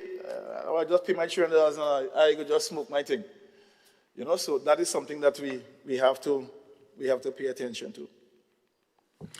Madam President, international and comparative legislative practices. In jurisdictions that have implemented cannabis reform without institutional instability, 3 consistent features are present. 1, the primary policy decisions are fixed in statute rather than defined to executive discretion. 2, regulatory bodies operate independently with published criteria, transparent decision-making, and appeal mechanisms. So we don't see no mechanism here for appeals, something like that, if a license is revoked. Yeah, if they decide, the minister decide, we're not giving the leader of government business a license to perform his ritual, there is no scope for redress, Madam President. Parliament retains oversight, often through an upper chamber or legislative approval regulations. So, Madam President, in those countries that successfully done this, there is parliamentary oversight. And so that is something that I believe that we can consider going forward.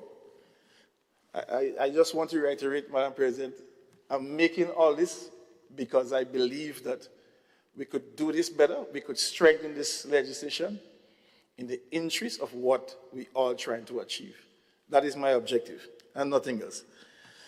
Examples of such, Madam President, Canada, which I mentioned, where ministerial powers are tightly bounded and regulations are subject to parliamentary scrutiny. Countries like Malta and several European Union states, where independent authorities report directly to Parliament. In Jamaica, where licensing and regulation are administered by a statutory authority rather than by a minister.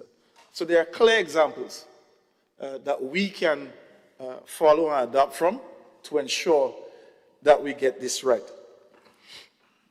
Notably, Madam President, in these systems, regulatory authorities are commonly appointed through legislative or bipartisan process. So that is something that we can consider. Yeah. So, Madam President, the role of the Senate is clear, as we have always demonstrated, as we have seen this morning by Senator St. Clair. Our eyes, our detail, our attention for detail, our scrutiny has always stand tall, and we have a clear opportunity with this bill to do so. And as I said, I know that we are all in agreement with the approach, the policy approach, but how we structure it and how we do it is most important. But I want to raise a couple critical things, Madam President, that we should also consider going forward. Madam President, the whole issue of using cannabis while driving or operating heavy machinery, I think that is something that cannot be left in abeyance. We must give consideration to this. And while I say that, there are going to be implications for insurance claims, insurance companies, insurance coverages for persons who are given permission, well, now that you're allowed 56 grams or just about 2 ounces to, at your own leisure, and four trees per household, yeah, that gives some consideration for insurance companies now. If you're going for a driver's license or going for insurance for a vehicle, there might be a new clause in your insurance agreement speaking to that. So that is something that will come into play. I don't know how. We'll have to look to see what is there in other countries, how that is treated with. But I know the insurance companies, they don't like to lose anything, so they're probably redrafting those contracts already.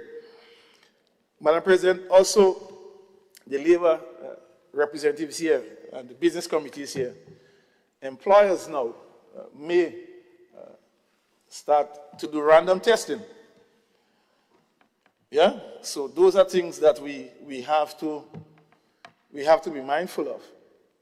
That testing may be a requirement going forward for certain employment, to meet certain employment, because, as I said, using cannabis can slow your reaction time, depend on how the impact that it has on you, because it impacts everybody differently, and we are aware of that, like everything else. Madam President, one of the other things is the implications for businesses that emerge through this industry, this prospective industry, as to how we treat with monies generated from either from medicinal purposes, monies that are generated from the sale of medicines, from cannabis. If somebody were to do that after this law is commissioned, can those persons use those monies? Can those persons go to the bank and say, look, declare source of funds, $10,000, that is for sale of cannabis. Are those monies going to be able to enter the system? You know, we have not heard anything about this, so the Banking Act may have to be now amended going forward to address this. So there are a number of things, Madam President, you see as well. I'm pointing them out, and I'm raising it because these are real issues, these are real concerns that persons who are looking to get into the sector will have to contend with, yes, and the general public to some extent, Madam President. So these are some critical issues I just wanted to flag, Madam President. I wanted to raise those because I think it's very important to do so. So, Madam President, my recommendation,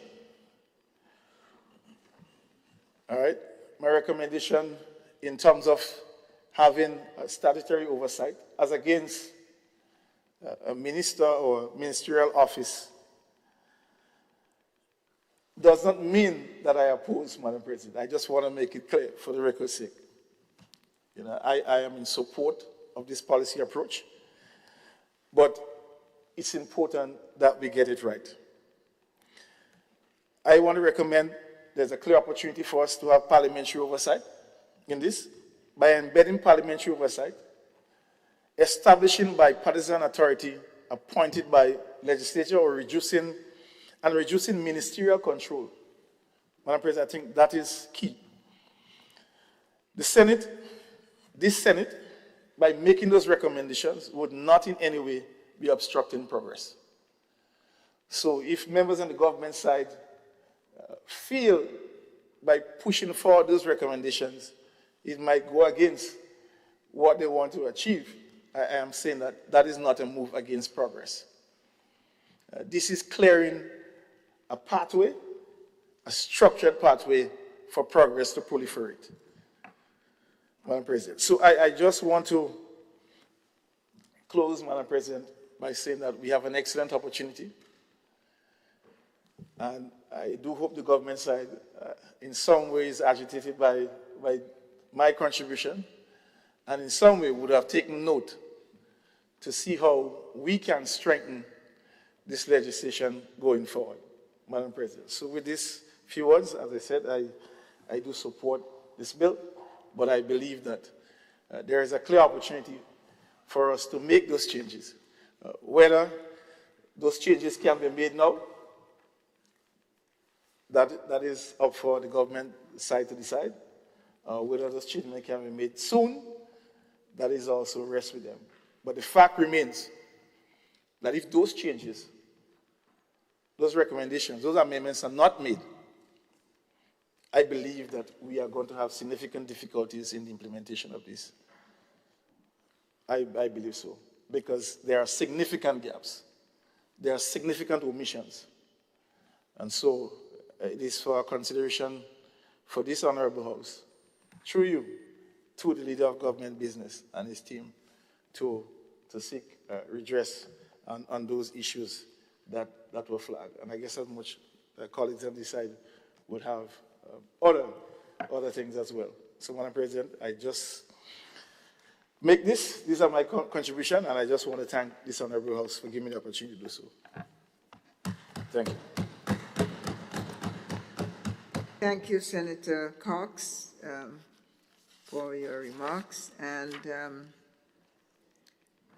through me, as you said, the presenter of the bill would have heard you, and the review that you gave and the recommendations made. I thank you.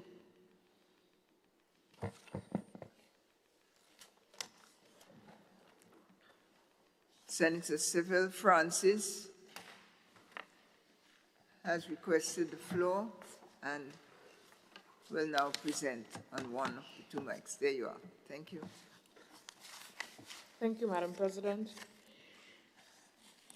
Allow me to say a special good morning and Happy New Year to all members present for today's debate. And it is my wish that for 2026, we are all successful and our dreams and our aspirations are achieved. Madam President, before I proceed, allow me to recognize in the gallery the CEO of the Cannabis Secretariat, Ms. Nandi Noel, welcome, and our Honorable Lennox Andrew, Acting Prime Minister, and the, as I heard in the other place, the Minister for Marijuana, Madam President, but the driving force and ministry and minister behind this reform bill. Madam President, I also take this opportunity to say welcome and good morning to Bongo Starai, LDI, St. Patrick in the house, and my beautiful cousin, as we call her, Rasta Judy, who is here supporting in this honorable house, and Mr. Junior Joseph, aka Basketman. You are most welcome in this honorable house today. Madam President, I rise in support of the drug abuse, and anyone else, sorry, in the gallery today, Madam President. I rise in support of the Drug Abuse Prevention and Control Amendment Bill 2026, and I do so deliberately, Madam President, through the lens I carry every single day in this honorable house, the lens of the youth. Madam President, permit me to approach this debate not from a place of alarmism, but, Madam President, from a place of education, because education is where good policy must always begin. And, Madam President, I have a note that is written on my desktop. So everything that I do on a daily basis, I see it, and it says, policy must feel human or else it will fail. And I am guided by that mantra, being a parliamentary secretary, Madam President. And so, allow me to speak as if I am sitting with a young person right here in Grenada who asks a very honest question. Senator, What does this bill really do? And does it mean marijuana is now free for all? Madam President, this bill is not saying that cannabis is harmless. Madam President, it is not saying that smoking is safe. And it is not creating a smoke anywhere immoral society, Madam President. What this bill is doing is simply removing criminal penalties for small, clearly defined quantities of cannabis for adults, 21 years and older, and replacing automatic criminalization with a regulated, health-informed, and proportionate response to minor possession. Specifically, Madam President, the bill establishes a decriminalized quantity of 56 grams of cannabis and 56 grams of cannabis resin. These figures were not chosen at random, Madam President. They are intended to create clarity, consistency, and fairness in enforcement. And Madam President, clarity is essential because this bill also draws a very clear line. It distinguishes decriminalized possession from trafficking. The bill sets a trafficable quantity at 71 grams above the decriminalized threshold. So let me say this plainly, Madam President, especially for our young people. This bill does not protect traffickers. It protects people from disproportionate punishment for small possessions. Because you see, Madam President, something that I think is severely sometimes omitted is that there is a significant difference between decriminalization and legalization. They're not the same. But I've noticed from the emergence of this bill into the public domain, it is being used as one of the same. So, Madam President, I think this morning definition matters in this debate. For clarity, decriminalization means that certain conduct remains restricted, but minor breaches, particularly small possession, do not automatically result in arrest, prosecution, and a lifelong criminal record. Legalization, on the other hand, is something entirely different.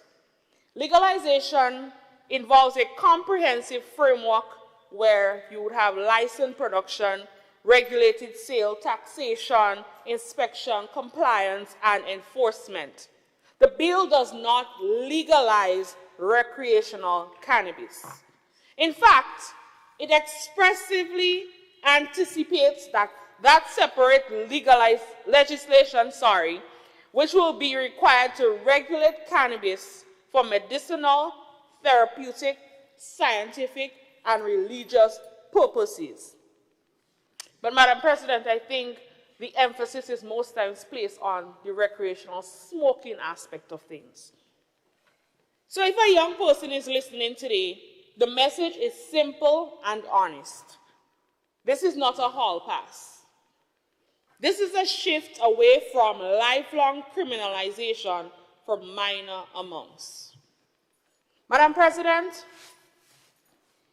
let us demystify the quantity. 56 grams is approximately 2 ounces, or just under 1/8 of a pound.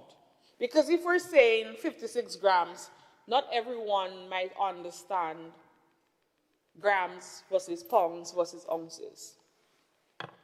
This is not an abstract number, Madam President.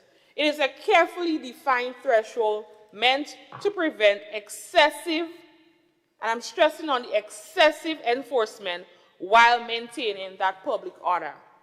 Madam President, I must emphasize that the bill is not a get-out-of-jail-free card, meaning any old thing goes. There are regulations that must be followed. But, Madam President, I want it to be made abundantly clear that the consequences still exist.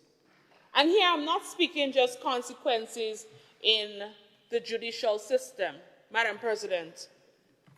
the consequences associated with the use of cannabis, it does not disappear with this bill. Madam President, the consequences, they become more targeted. Smoking or using cannabis in public places or within 5 meters of entrances, exits, windows, or ventilation systems of public buildings, workplaces, or public conveyances remains an offense and carries a fixed penalty of $300. So the penalty remains.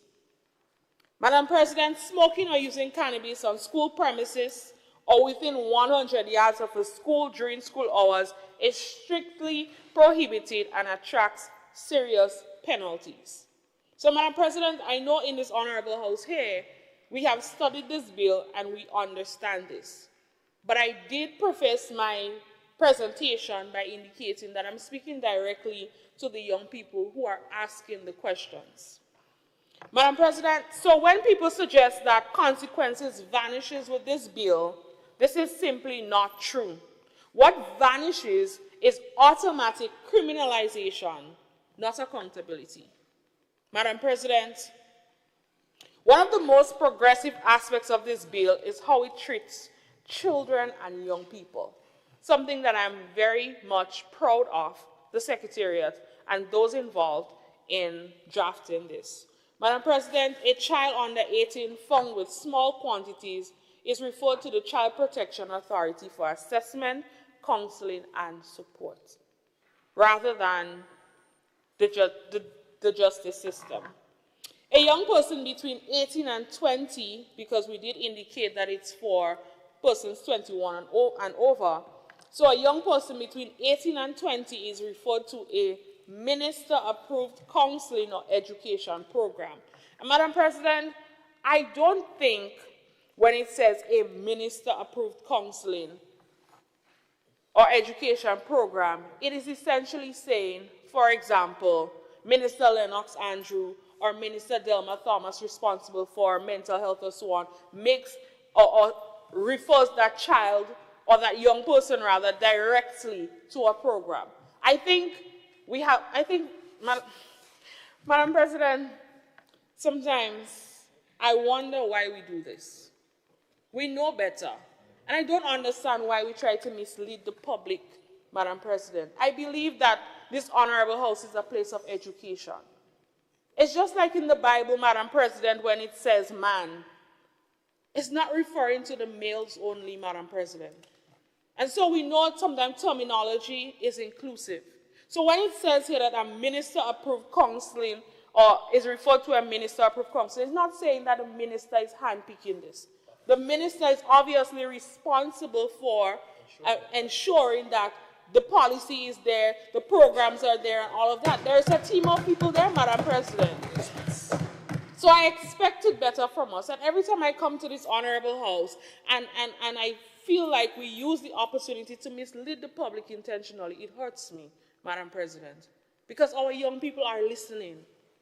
And we ought to be better. And I always say it and I boast that the upper house is the best house. And I think we should utilize it for what it is intended for, Madam President. And so I proceed. Madam President, let us be very clear. What this is saying in terms of youth protection and intervention is that no arrest, no charge, no criminal record. Madam President, this is not leniency. What we're saying is this is early intervention.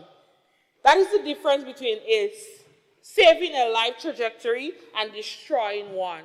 Madam President, I come from a place where I see this and I have lived experience of this. You see, Madam President, freedom comes with responsibility. And I must now make a crucial point. Every individual must be cognizant of their personal responsibility to protect their health, their mental well-being, and their future. Madam President, why I make this point? Alcohol is there, but not everyone indulges in alcohol.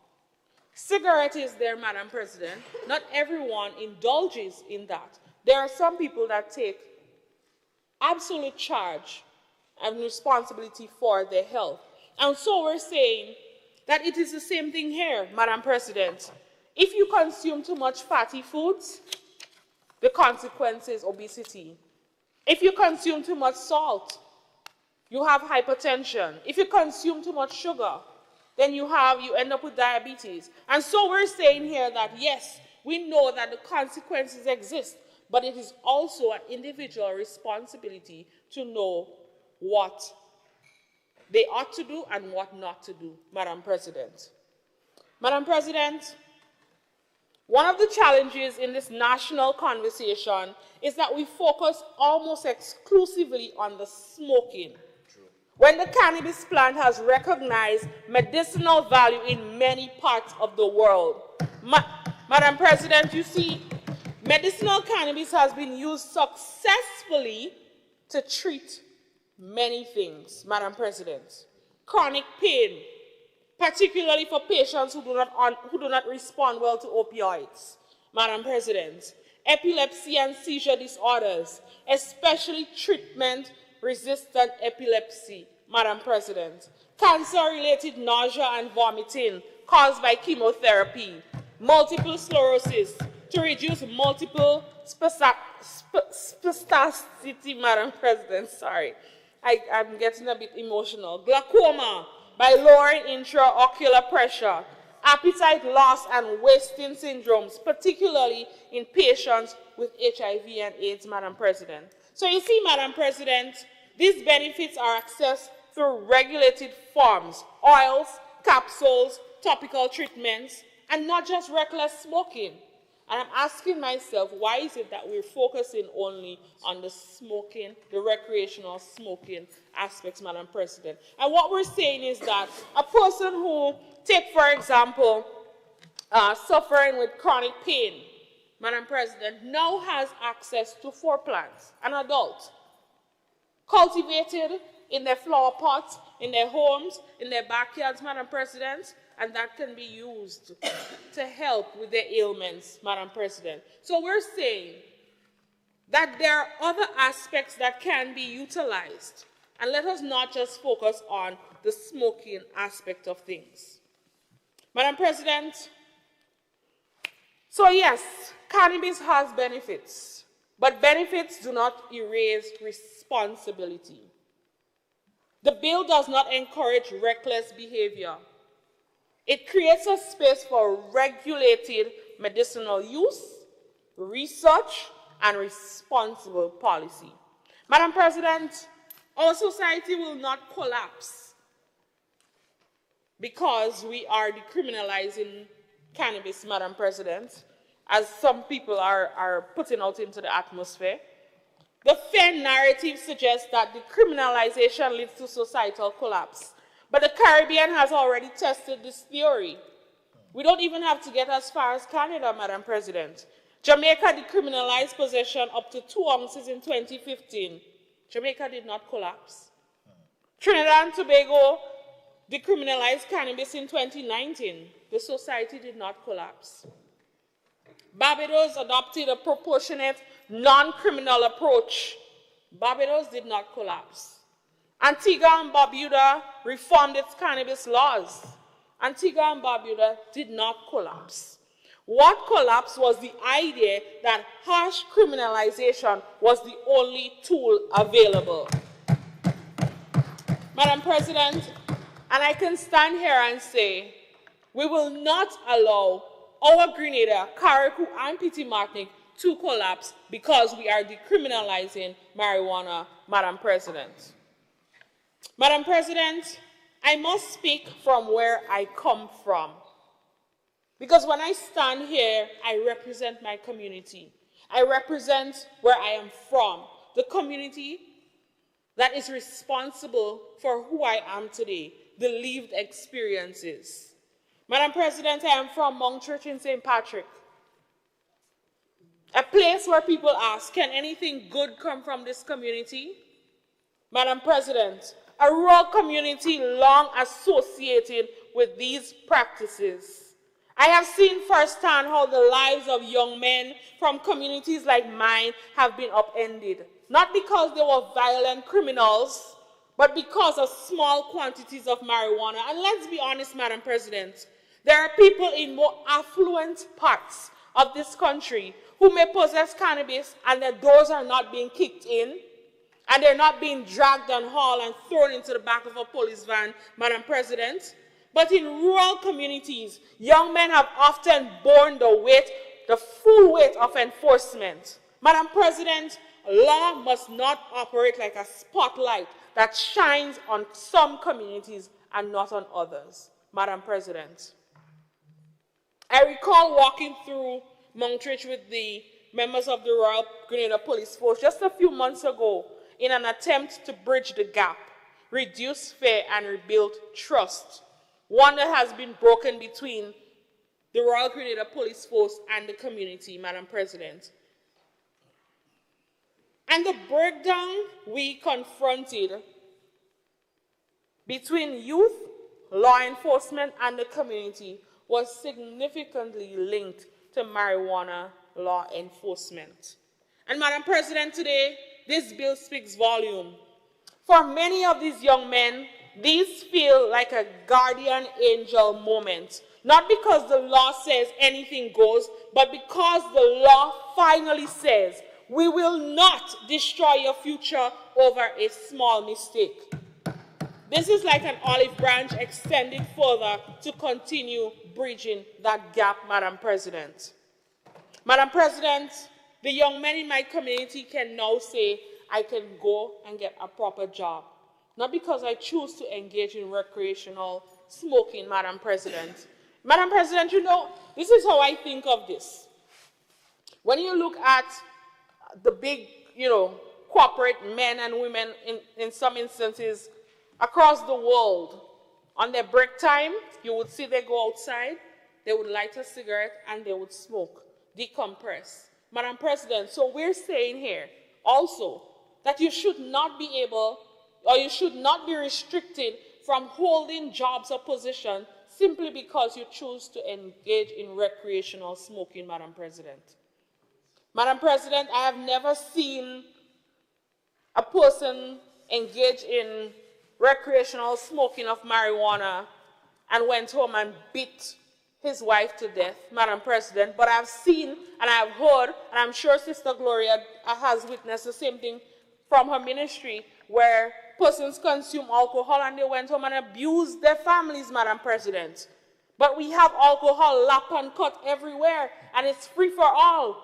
And we're even seeing it in some school activities, Madam President. And I know Brother David is something that he has been working continuously to ensure that our children are protected at all costs, Madam President. So I am saying, what is with the double standard? The ones that create or do more harm in our society, Madam President, it's available for all.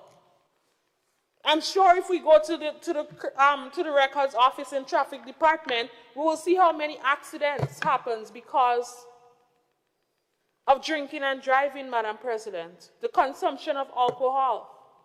But it is available and it is legal, Madam President. So I'm saying we cannot continue with the double jeopardy, Madam President. Madam President, this bill also confronts the burden of all records. It allows for expungement of minor cannabis-related offenses and the discontinuance of pending proceedings. That is power in second chances. A criminal record is not just a punishment.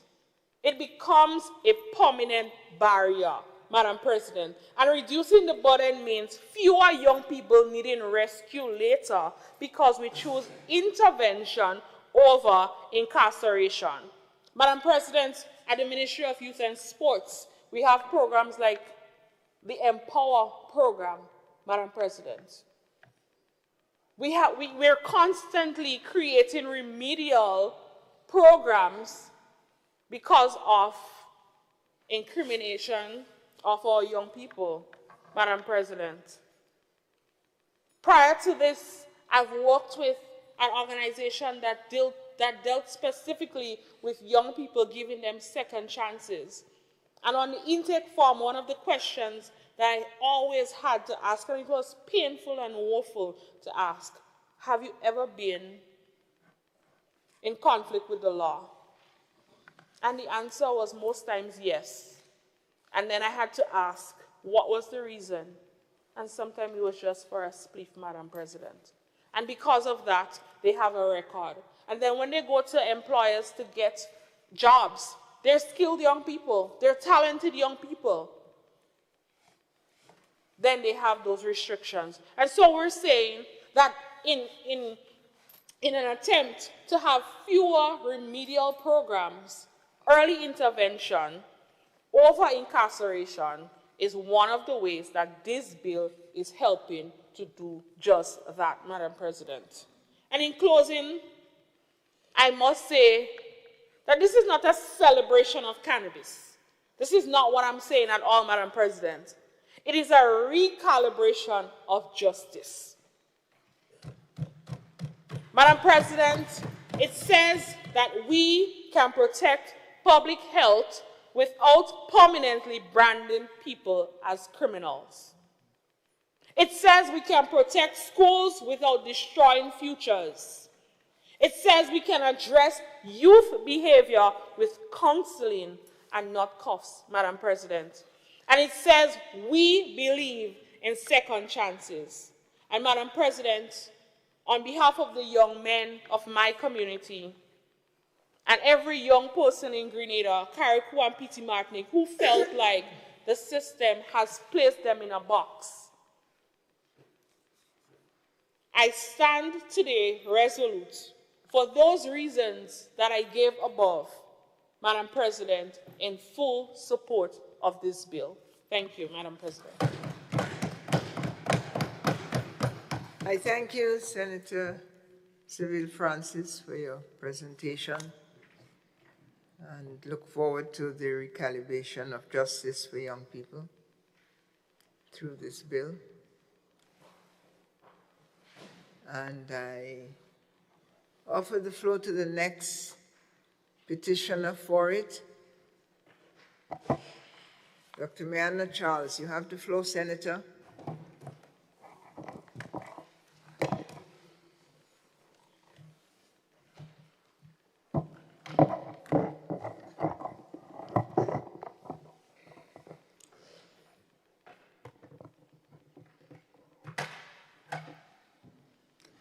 Thank you, Madam President. And before I begin my brief contribution, I would like to greet everyone, including my colleagues, present in this honorable house today. Madam President, I rise in support of the direction of the bill and decriminalization in principle as a concept. We can all agree, and as was stated before by many persons, criminal punishment for small possession has caused needless harm. That is true. But with reform, Madam President, we cannot only settle on the what. We must confront the how, such as the processes, the safeguards, and the safeguards are very important, and the capacity of our systems to carry this change responsibly. We must focus on the how. Because, Madam President, decriminalization, and this is very important, without proper guardrails does not remove risk. It simply transfers it.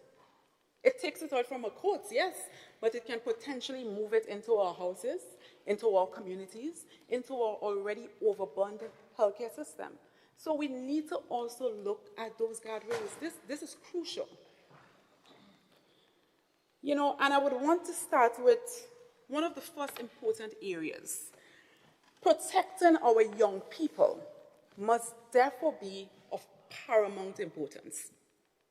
Yes, there is a wealth of research out there, and yes, cannabis has therapeutic potential in the right setting, but we must acknowledge that cannabis is not the first-line drug for the treatment of any of those conditions mentioned. And it is not the most effective. So we also have to acknowledge that in the broad spectrum of things. But, Madam President, it is a fact that cannabis, like alcohol, and other drugs is not harmless. And I heard this point stated before, it is not harmless. Unlike other drugs, it has the potential to be abused. It's just the reality of things. And I will go on further to say that the public health evidence shows that cannabis use can interfere with brain development. And our children, our young adults, which goes beyond the age of 21, in fact. Our brains don't stop developing at 21. It is a reality. The evidence shows that. They are particularly vulnerable. And the main psychoactive ingredient in cannabis has been linked to long-term cognitive problems, such as difficulties with memory, difficulties with learning, difficulties with attention, things that don't just affect education, but can also affect social function. So when we're looking at a bill, we have to seriously consider those things, especially the public health impacts and brain development, and how this can affect our young people, not only up to age 21, but beyond that point. And let us not forget the mental health risk. Madam President, for people who are vulnerable, because of genetics, for instance, or existing conditions, cannabis use can increase the chances of severe mental health outcomes. We can take a trip to mental health facilities on the island, and the physicians there and the nurses there will tell you that a lot of persons there are there because of marijuana use. It increases the risk of psychosis, diagnosis of schizophrenia. That is a reality. It is a reality. And one thing I also want to highlight, you know, a lot of the times we refer to drugs as starter drugs, right? Now, when somebody consumes alcohol, marijuana, name it, what does that do? It causes you to lose inhibition. It affects your impulse control. I take one drug, I want to take another drug. So we cannot separate those things. We have to look at it holistically. Today, we not only hear about cannabis, we have to look in the scope of other drugs, because I can simply lose my inhibition and want to consume other even more. And, you know, I'll make that point as well.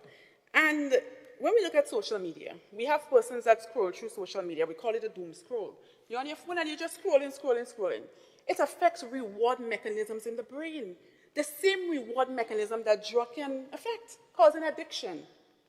So we have to also consider those things when we are looking at this bill. We have to look at it holistically. And, you know, this is why I am concerned.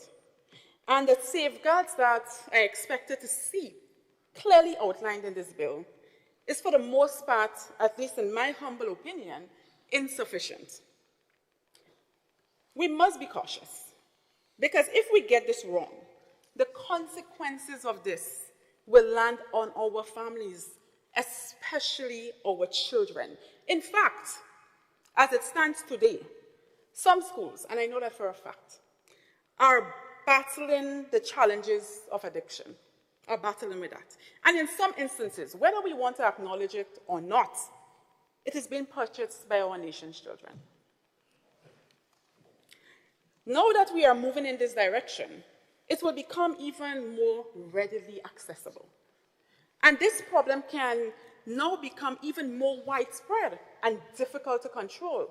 So while I support the direction of the bill and decriminalization in principle, you know, I just want to raise those concerns here, because this is important considerations that we have to take into account, because there can be long-term implications of those things.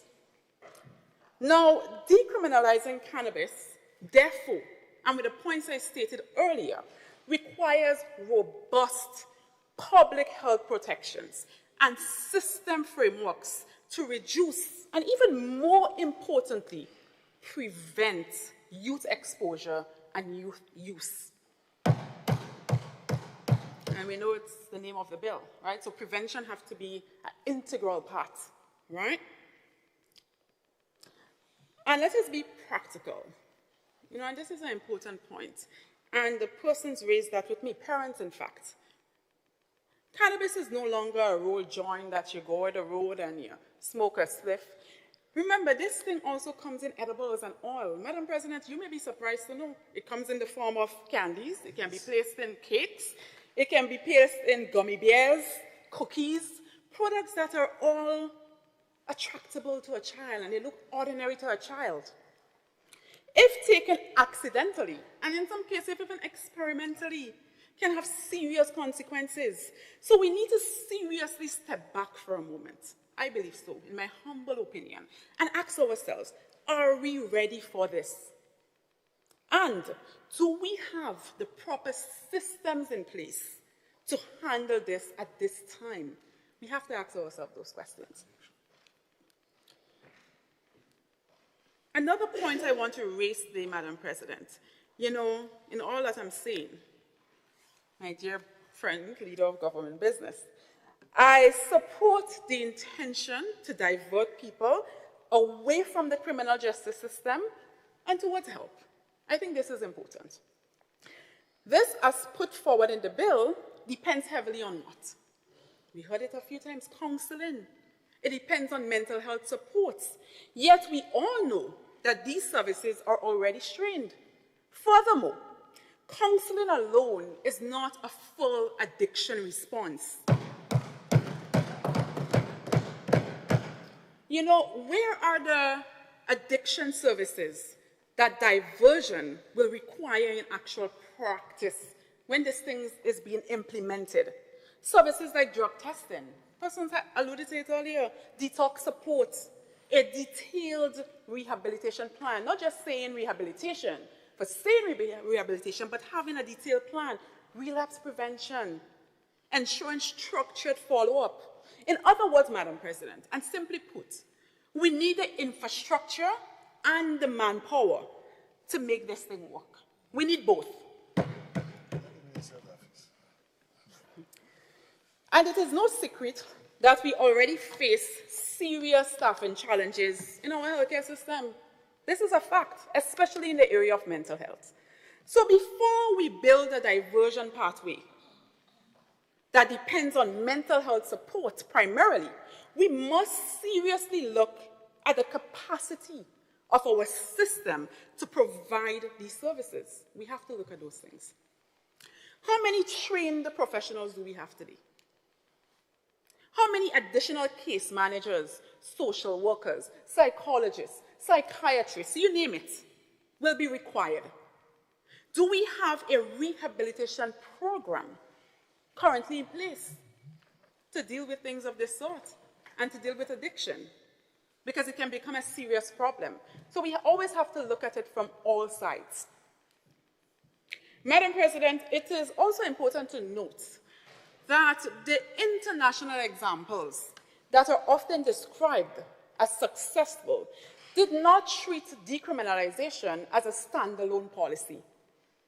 They built us on a health-led system with proper education, clear referral pathways, and treatment where dependency is suspected.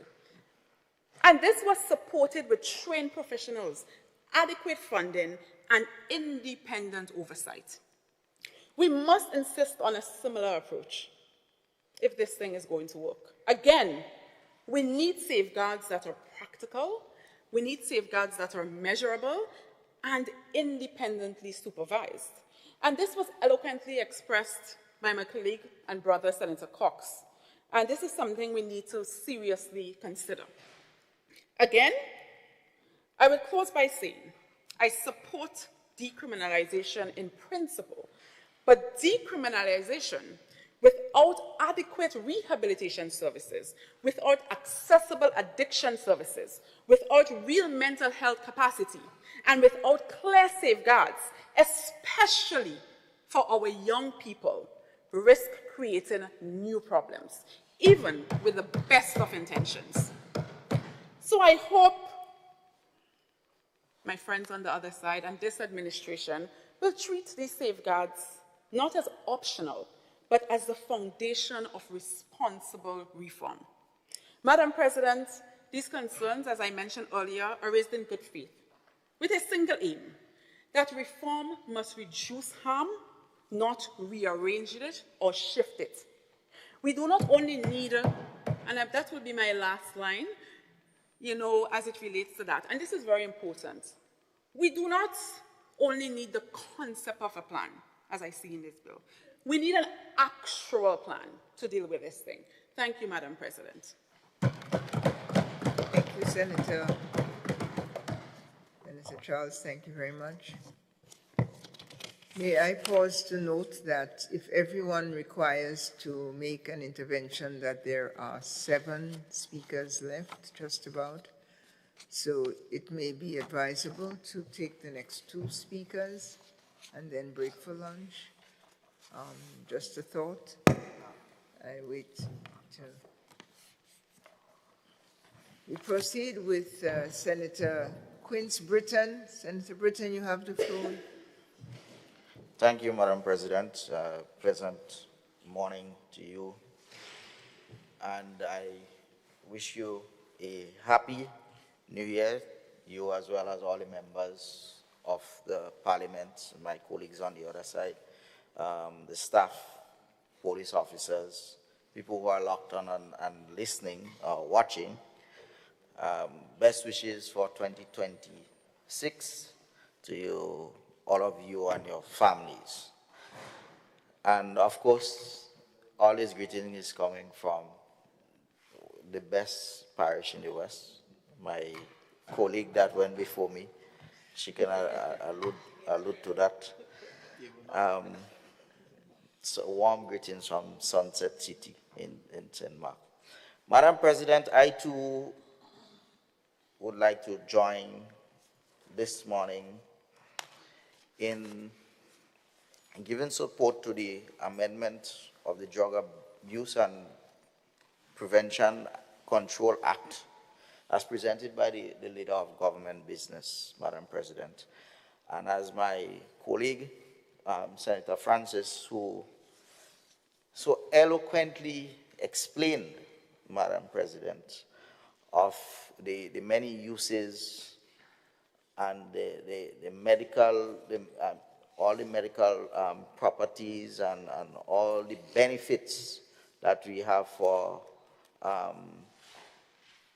permit me to use the term, the hub, and not just marijuana or cannabis, because over the many years, Madam President, we hear this and I think it was an injustice that was done to our plant, a simple plant. And I often refer to it as the hub. And we tend to stress a lot on the smoking as well as the abuse of it. And permit me also, Madam President, to recognize the people who worked tirelessly to get us to this stage. The members of the Rastafarian community and the chairperson of the cannabis committee, and well, our acting prime minister was just here, the minister of agriculture, advocating and ensuring that we have everything in place in terms of all the consultation, so that we can be at this stage here to make the amendments and passing this bill. As we recognize that Grenada is on a deliberate process to reform or to modernize its approach to drug control policy, recognizing the limitations of a predominantly punitive and criminal justice-centered framework in addressing contemporary public health, social equity, and human rights consideration. Over several decades, the enforcement of criminal sanctions for minor cannabis-related offenses has contributed to social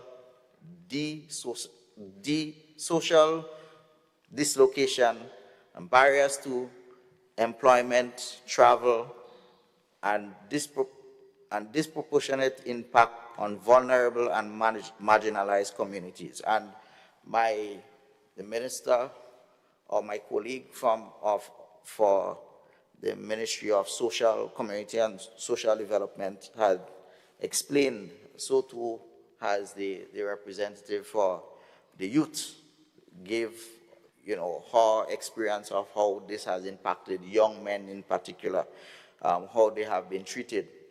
And I know of instances whereby some young men in particular got the opportunity to travel to the United States or on permanent. And when they go to Barbados, they fail the drug test because they probably, recreational users of marijuana. I really hope that the United States could relook those things, so persons who have failed, they offer them a second chance, because most recently, and I don't often give praises to the president of the great United States, but I welcome the initiative whereby they sign an executive order declassifying marijuana or the hub from a Schedule 1 to a Schedule 3, meaning it's not as dangerous as other drugs like LSDs and cocaine. So they classify it to a drug that is more harmful, given all this, the medicinal properties and as my good senator so eloquently explained, what it can be used for. Madam President, I support this wholeheartedly. In fact, I've been waiting for this for a while so that I can exercise my rights and cultivate my own hub. Yeah, I need much. Only 4 trees is acceptable for me, because Madam President, from time to time, uses the hub for my tea. And I mean, when I use it, I feel so energetic and so on. Unfortunately, I don't have any inside here, because you have to go make sure that it's properly regulated and the law is passed. So when the law is passed, Madam President, maybe I can come and... Right. I am not participating. No, I'm drinking water. I'm drinking water. Yes, I'm drinking water. So, Madam President, I think, we have a moral responsibility as well as to educate persons as to what the amendment seeks to do. And it's not about, when we say 56 grams, and 56 grams is just about 2 ounces, which is really not a lot. And in 15 grams of cannabis resin, right? So it's not much. You're asking how much spliff? It all depends on how you want to wrap this spliff. But when you say spliff, we're speaking about smoking here. So I'm not advocating for that, because smoking is dangerous towards health, Madam President. Not part of the bill. Pardon me? This particular line of intervention is not part of the bill. Steer away from it and continue, Senator. Thank you, Madam President. But I was just explaining it with 56 grams. If you're asking, if you want to quantify and ask, what amount of cigarettes you can get out of it. But I was saying I'm not advocating for the smoking. I advocate for the other use, the other medicinal use and therapeutic use and so on. And even, Madam President, maybe you might suffer from some chronic illness or even insomnia. It helps, you know, it's a natural thing. You drink some tea and you can relax yourself. I've heard about, you know, like with everything else, you have to do in moderation. And I heard the doctor quite... You're a doctor now. Pardon me? You're doctoring me now. I heard the doctor. When I say the doctor, I'm referring to, if you permit me to refer to the medical doctor and Senator Dr. Mariana Charles, speak about some of the findings and because of the abuses, and well, she was referring to the abuse of the hub that caused, you know, people to be mentally deranged and whatnot. But again, like I said, everything you do it in moderation. And some people in the gallery, Bongo Star, I could attest to that. For all the years that, you know, he probably engaged in sacramental use, he has never ended up in no mental institute, and that's a fact. For years I've been drinking herb tea. I never end up in no mental institute. It never caused my memory to be delayed or anything. So whatever that you do, you exercise a bit of responsibility. And we have a moral responsibility to educate people as to what this bill seeks to do, Madam President. So with all that said, Madam President, I wish to invite my other colleagues on the other side to please let us support, let us educate the general public. And I would like to offer a formal apology to the Rastafarian community for the many years of, you know, they've been mistreated for, in some time back, I understand during the revolution, they were locked up and really mistreated just for this colonial, this thing handed out to us by our colonial master saying that this plant is not good and whatnot. And now the world is seeing the many benefits, the different things that can be derived from the cannabis plant. You're making clothing, you're getting building materials, all those things, and then, Madam President. So, like I say, we have a responsibility to educate persons as to what it is this bill seeks to do. And I'm not advocating so much for the smoking of it, but whatever that you do it with being responsible. And hopefully when the bill passes, Madam President, I can sip my tea, and I hope, you know, we can all. Thank you, Madam President. I thank the gentleman from St. Mark's, Senator Queens Britton. I was listening to everyone all morning, and I knew that at some point we would get full disclosure. I knew it was on its way. Thank you. And I meant when you are recommending in case I have an ailment and then you can drink it, I can drink it. I thought I was being facetious to ask if you were doctoring me. Yes. May I proceed with our last speaker for the morning, if that's acceptable to all, by first welcoming the acting Prime Minister, and may I join with others and say the Minister of the proposed weed management.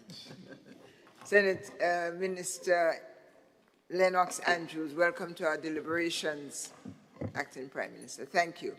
I offer the floor to Senator Horsford, Senator Dwight Horsford. You have the floor. Thank you, Senator. Thank you, Madam President. Allow me first to greet and wish everyone in this honorable House, your good self, Madam President, my colleagues opposite, and the very hard-working staff of the Parliament, my best wishes for 2026. Madam President, I rise really to add my voice to those of my colleagues on this side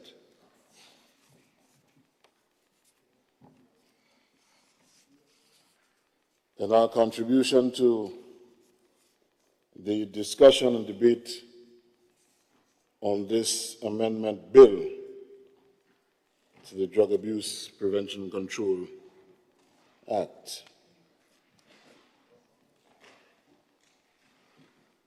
Madam President,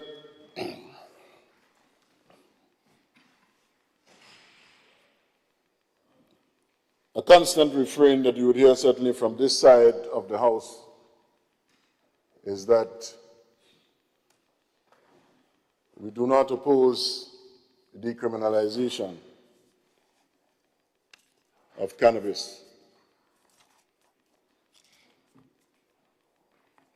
I think the policy objectives, although it is not a novel one, we see neighboring territories and countries moving in that direction. And there is a reason for that, Madam President.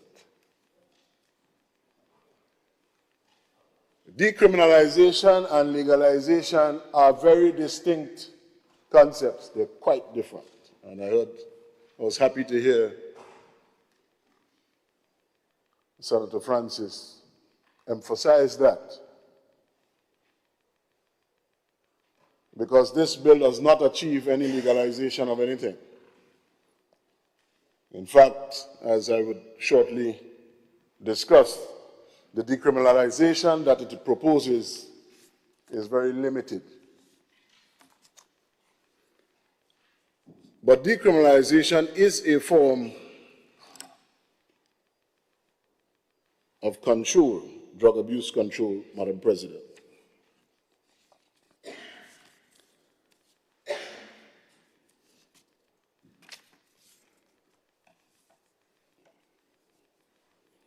Cannabis, sativa, ganja, marijuana, however you wish to call it, has been around for a very long time.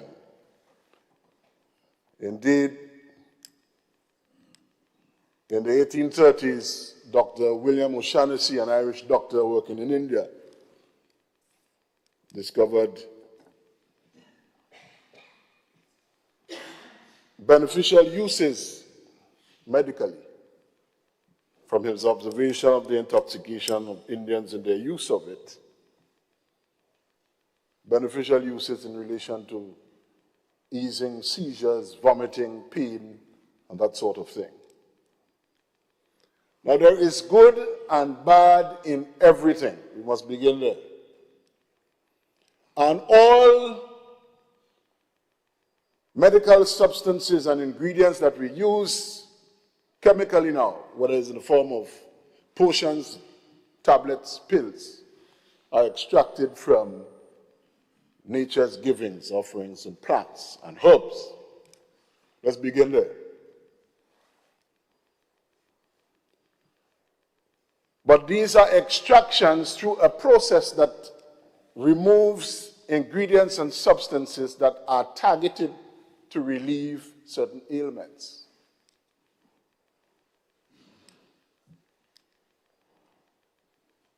Now, before cannabis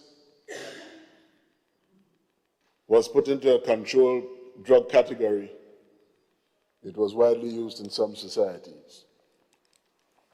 And I wish to say a few things, on this, because I was part of the preparation of legislation in another Caribbean country in relation to this matter, so I know exactly what I'm saying here.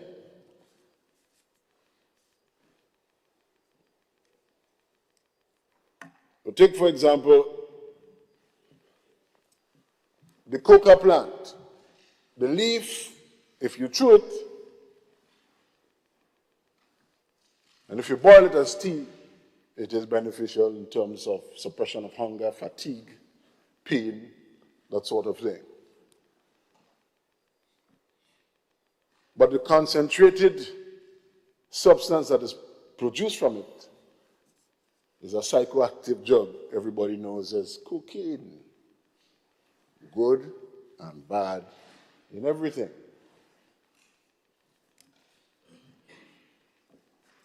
Madam President, the march to decriminalization, certainly in terms of marijuana, ganja, cannabis, makes a lot of sense. And we must focus on really what the objective is in decriminalization, certainly where serious efforts have been made to do so. It does not focus on medical use because already there is regulated medical use of extracts from cannabis.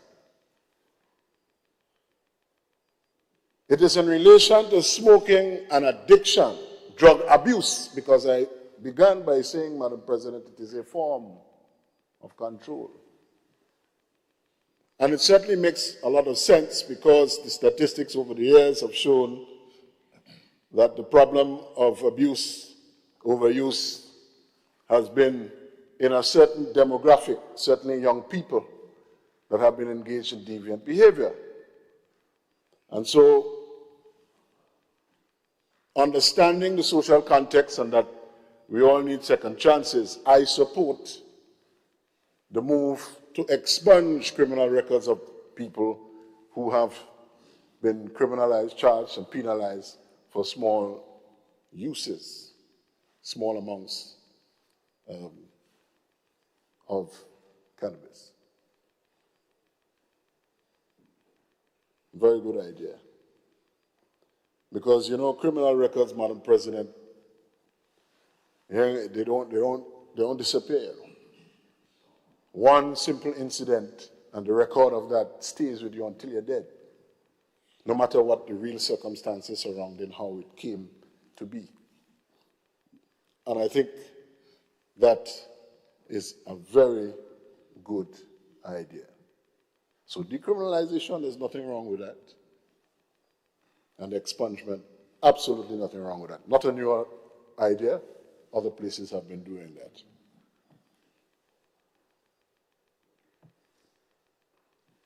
But let's deal with the practical reality now. That was just the concept. Let's deal with the practical reality. What does this bill achieve? This bill achieves limited normalization of what is already happening. Recreational use of ganja is not limited to young people and people smoking on the block.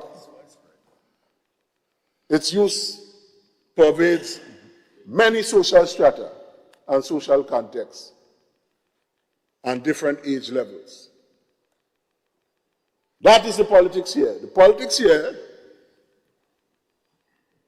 is that it is thought that this is some sort of political bonanza. It is not. Because the decriminalization, the use, the freedom that was expected and people were made to expect is not introduced in this bill. And the qualifications and different nuances and exceptions and all of those things only create more confusion for you than clarity, as I will demonstrate.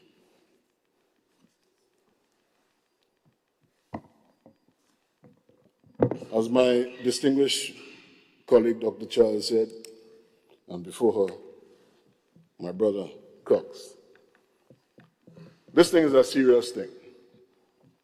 Madam President, when you are embarking on decriminalization of cannabis, first as a policy and then as a law, you have to appreciate you cannot be all things to all people. This is an issue with only two columns. It's either you're doing it or you're not doing it. There is no middle ground, you know. There is no middle ground. For instance, you are saying you're free to smoke in your house and your yard. That's happening already.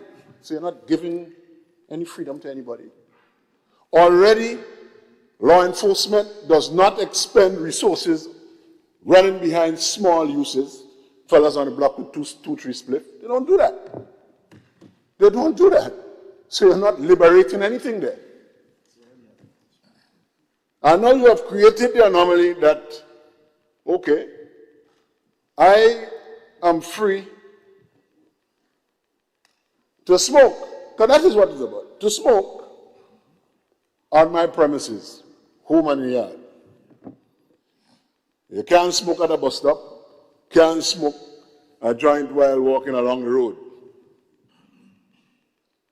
Because you see, it's harmful. And my brother who spoke before me, I am sure if he helped the policy agenda that they are promoting. Because he's saying it's harmful. But a man can smoke a 3-5, a Dumaria, a Marlboro right there on the bus stop, and that's legal. It is legal. But you're telling me you're doing such great things for me that I can smoke, only smoke in your house, because if you smoke in a public place, $300 fine. Please. It's a joke, a political joke.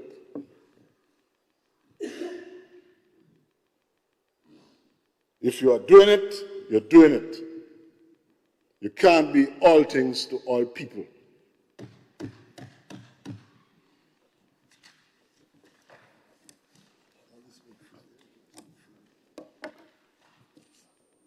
Now, I heard that this bill invests in young people.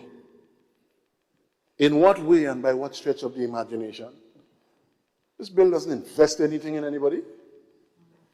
It does not create any opportunity for young people to do anything. As my learned sister and distinguished sister said, you need to have a certain social apparatus to give support where there is addiction. You see, the difficulty in this approach is that my friends opposite begin by recognizing that this is a narcotic.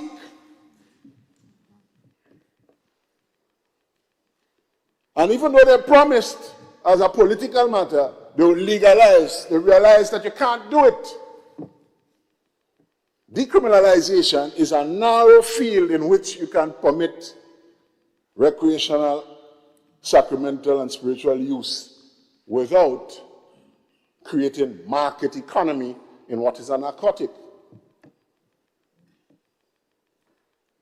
They have realized that you can't do it.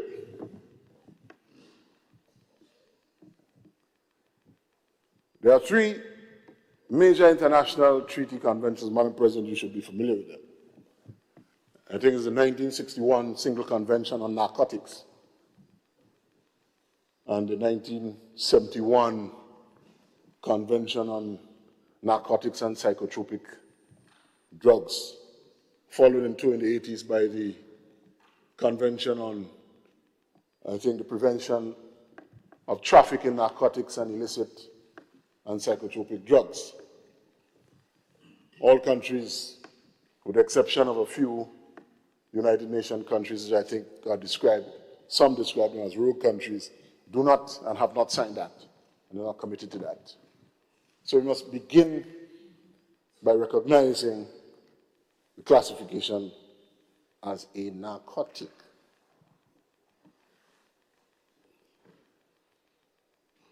But my friends opposite have to be careful and tread carefully, because as their own Senator Francis pointed out, the double standards and the hypocrisy is very plain.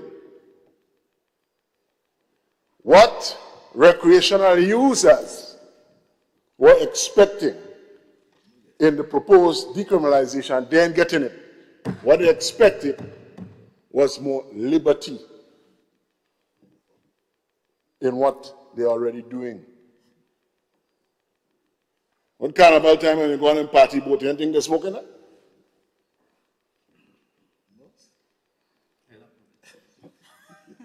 So, Madam President, let's get serious about this thing, you know.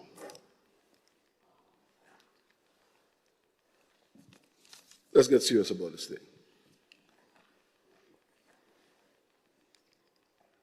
Now I see my friends are congratulating themselves, saying that this bill achieves something for the Rastafarian community that has never been done before. Well, let me tell you where I stand on that, Madam President. Consistent with what I just said. It's either you're doing something or you ain't doing it. Sacramental use of cannabis in Rastafarian religion, rituals have existed for a very long time. This is not new. Not new.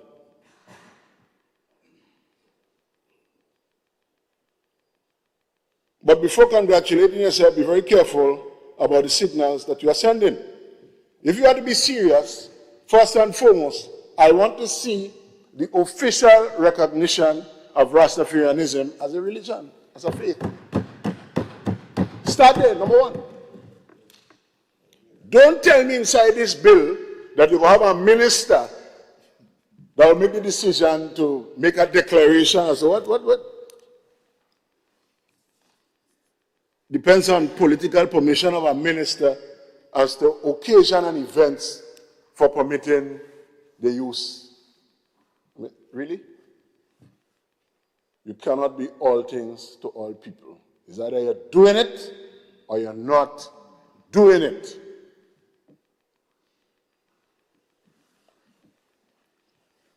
They don't need any ministerial permission for no kind of event. That's mamagism. It's a joke. Nonsense.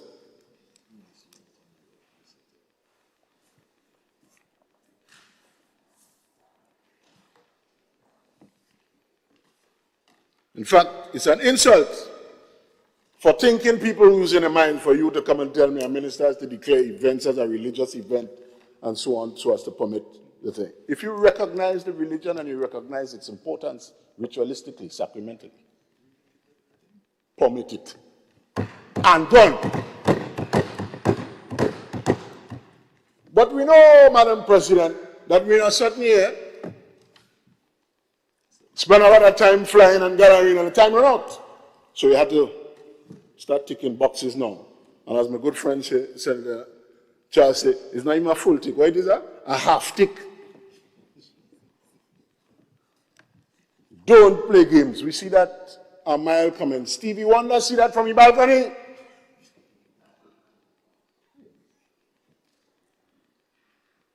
Joke. As if you liberalize anything.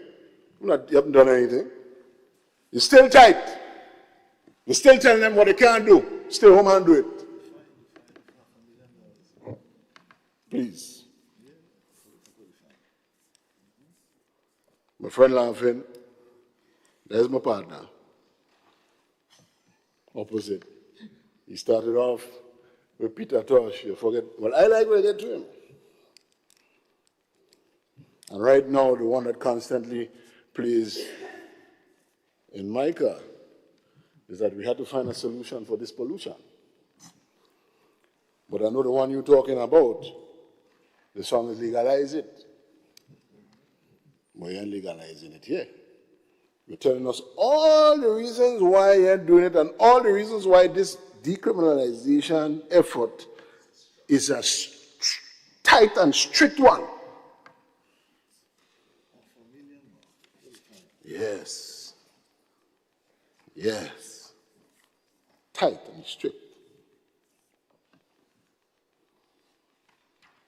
So, Madam President, I join my colleagues in our position on that, but I have a certain position also, which is a little bit more elastic. Because I see that this decriminalization effort is good. The objectives, as I said, expungement, free up the thing with young people. They can't follow the stigma all their lives of maybe one infraction or two infractions with these things. And certainly decriminalization, conceptually, you have to recognize certain social and other conditions. But the bill doesn't offer any freedom. Most people who are paying attention to this amendment and what you say about this amendment, they are interested in the smoking part. So don't play, we ain't talking about smoking, and they're interested in that. That is what they're interested in. That is what they're looking to listen for. And you know that. Very well know that. But you have not delivered the freedom. You have not even delivered even the decriminalization, the scope that one would have expected by this bill. A few more things, Madam President.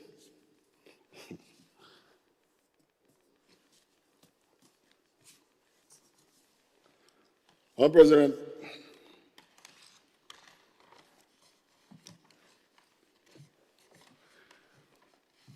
politicians are creatures of expediency. We know this.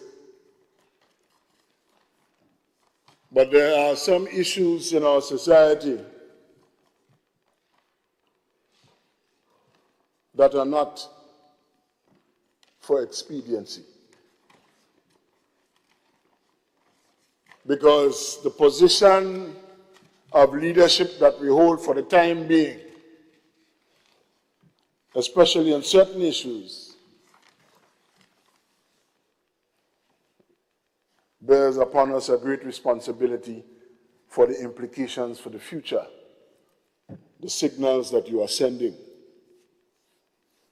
I thought that it would have been made clear in this legislative approach what your signal is, because I can make signals out of this all over the place. That's why I say you cannot be all things to all people.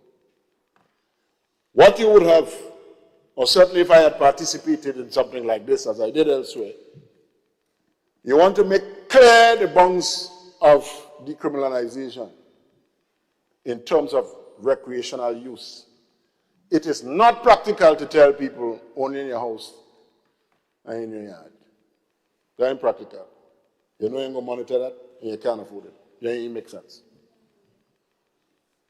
You have to understand the expectations outside it, and you have to understand what is already happening in terms of the use. You have to be clear on the objective in relation to religious recognition and use.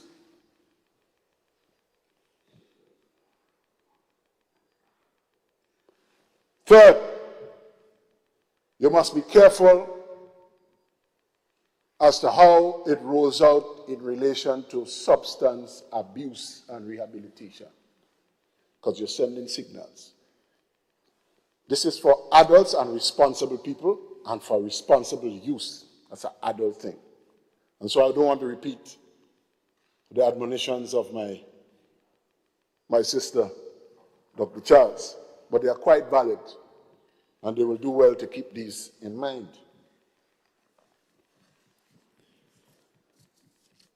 But, Madam President,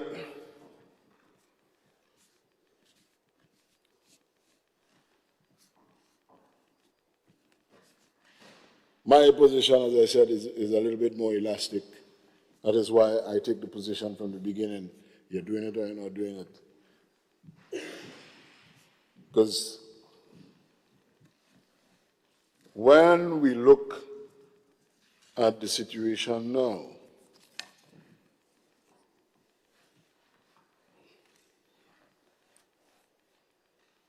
the use of ganja as a narcotic is hardly the interest of the system, particularly the justice system. It's hard drugs that we're interested in, the cocaine and the thing and them, not ganja. It's harmless in terms of how it is happening now. People smoke some joints, some split. It's harmless. As the sister opposite pointed out, they know and we know all too well the disastrous effects of the abuse of alcohol. Many of the cases in the system, and my learned, distinguished friend, the Attorney General, will very well know that. A lot of the cases in the system, whether it's murder and grievous harm, operate in a context where the violence is inspired by alcohol consumption and its abuse. Motor vehicular fatalities alcohol abuse. You ain't seen none of the statistics saying somebody run off the road and kill people because they smoked the joint. You ain't here to chop up somebody by the shop because they smoked the joint. Mostly they smoke the joint and they get mellow. Not violent. So I understand that. That's why I tell you my position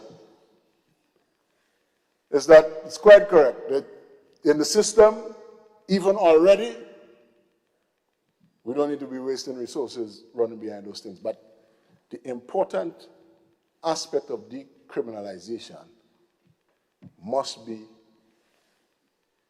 not so much recreational use, because we know what is happening already. Medicinal and religious. And if you're doing it as a serious thing, it's not a halfway thing. And you have to recognize properly the religious faith that you say you want to target. So, Madam President, I am for decriminalization, naturally, clearly.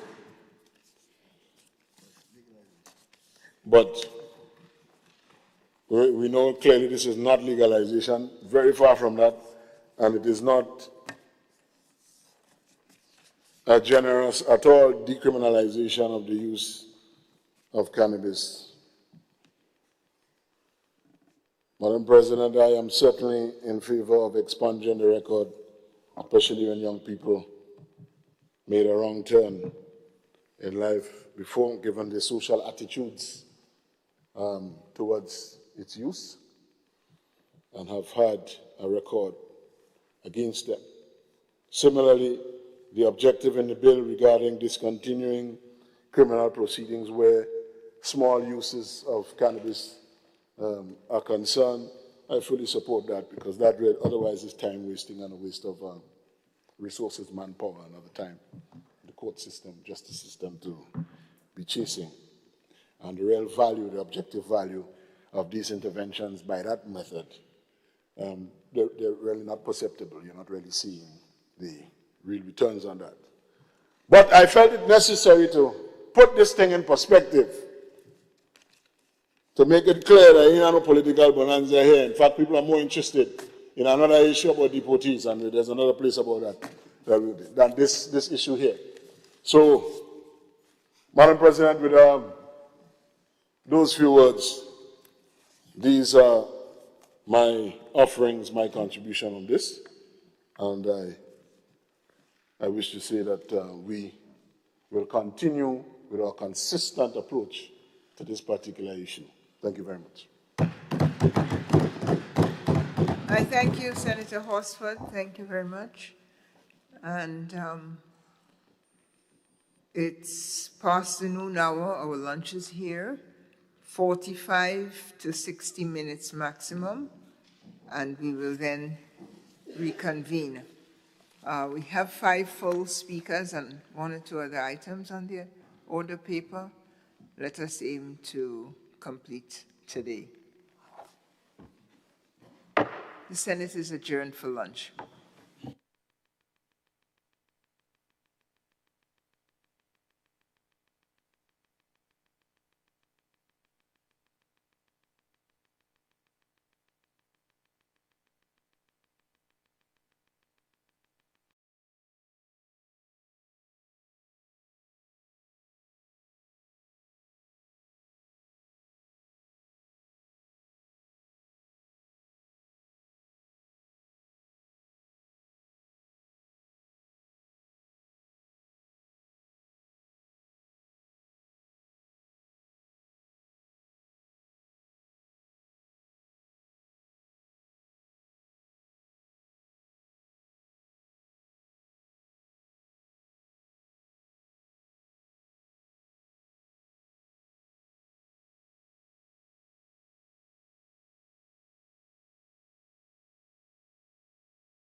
Thank you very much, Madam President.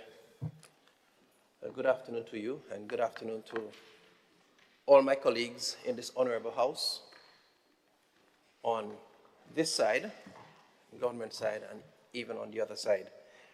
I acknowledge each of you, and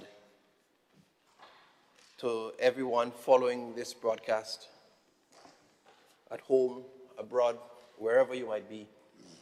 It's good to have you. It's good that you are in a position where you could be following and listening. I wish each of you, although we're in February already, all the best for 2026, health and strength, well-being, peace of mind, and success for you and your families. Madam President, I rise in support of the Drug Abuse Prevention and Control Amendment Bill 2026 as presented by the Leader of Government Business. But even before I do and share the reasons for my support to the bill, I just probably want to make a few comments about some of the assertions made by members on the other side. Madam President, quite a lot of reference was made to the discretion of the minister in relation to the bill. But examination of most of our laws will not provide a serious inconsistency. For instance, reference is made to the Minister for Education having to do this or having to do that, having to provide particular things, but it doesn't mean that the sole responsibility or the sole discretion is his. It means, as was alluded to by my colleague, that he has the responsibility to make sure it happens within his ministerial line. And so I just wanted to make sure that was understood. Then, Madam President, quite a few of the speakers referenced that we don't have all of the elements in place. Do we have enough trained counselors? Do we have all of the facilities in place? And I could acknowledge we probably don't have all of them in place. But if we were going to wait for all of the elements to be in place, at what cost? We must ask. And while we wait for all of the elements to line up, for us to wait 4 or 5 years, probably to send some additional persons to study, or to build a facility, we still have young persons being criminalized for small infractions. We still have them with criminal records that prevent them from social escalation. We still have all of these issues. And we must practically and pragmatically confront those issues.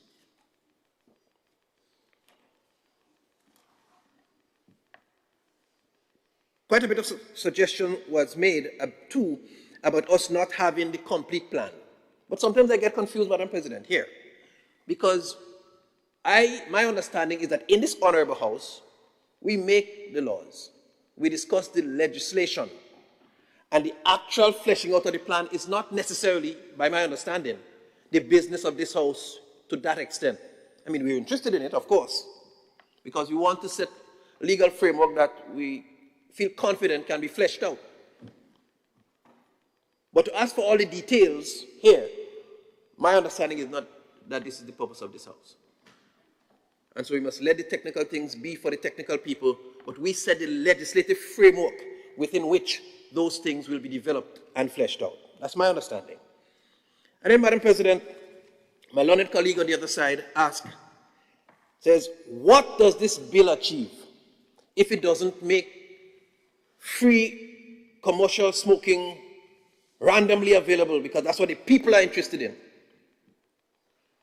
Well, it achieves that no longer will more young people be criminalized for small quantities. It achieves the benefit of having their files and criminal records cleared, expunged, so they no longer have those records. Even if they don't get an opportunity to smoke wildly in public,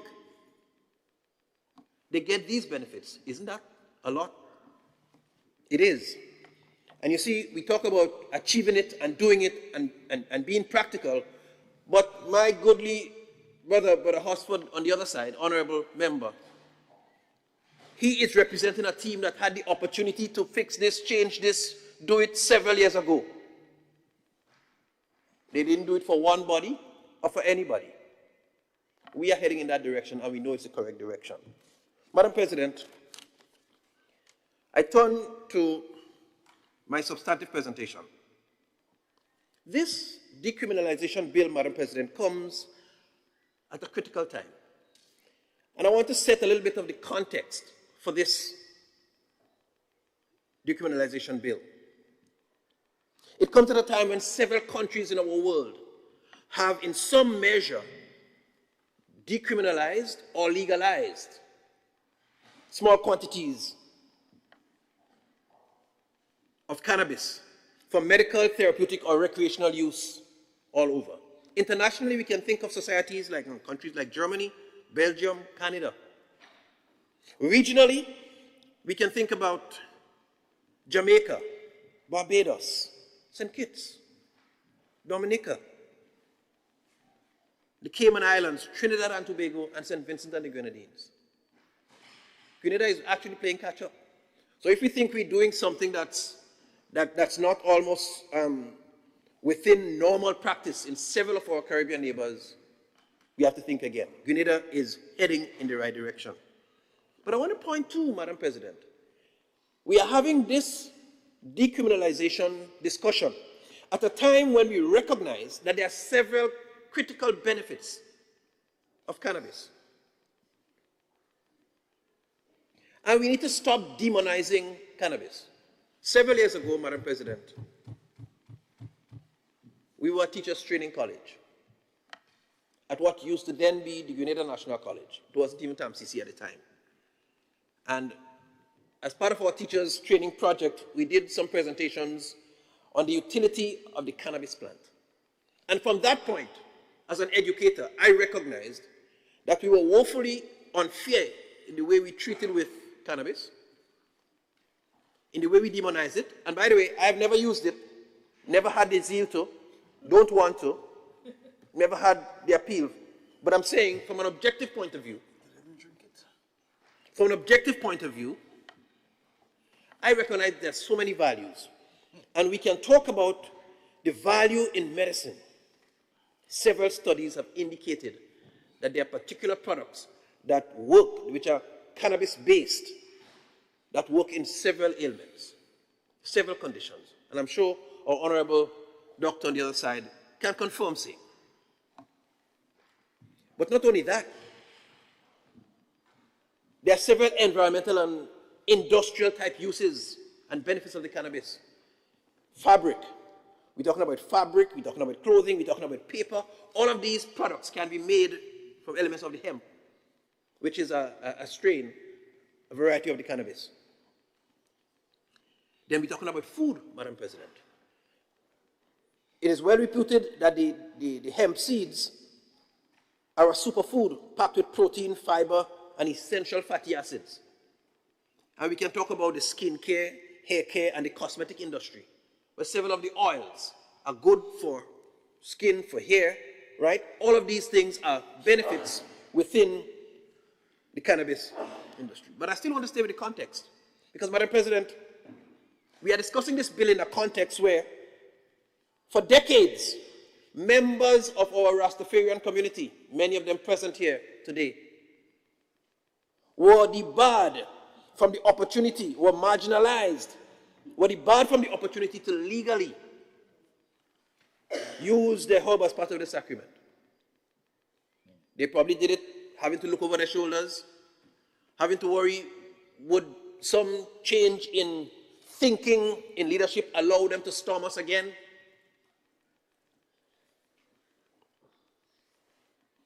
Madam President, we are discussing this bill in the context where many medical practitioners who are aware of some of the benefits do not have the legal cover to be able to order and prescribe cannabis-based medical products, even though the science is clear about the benefits that some of these things can bring. That's sad. And we are discussing this bill, Madam President, in the context that several of our citizens remain criminalized for simple cannabis-related offenses.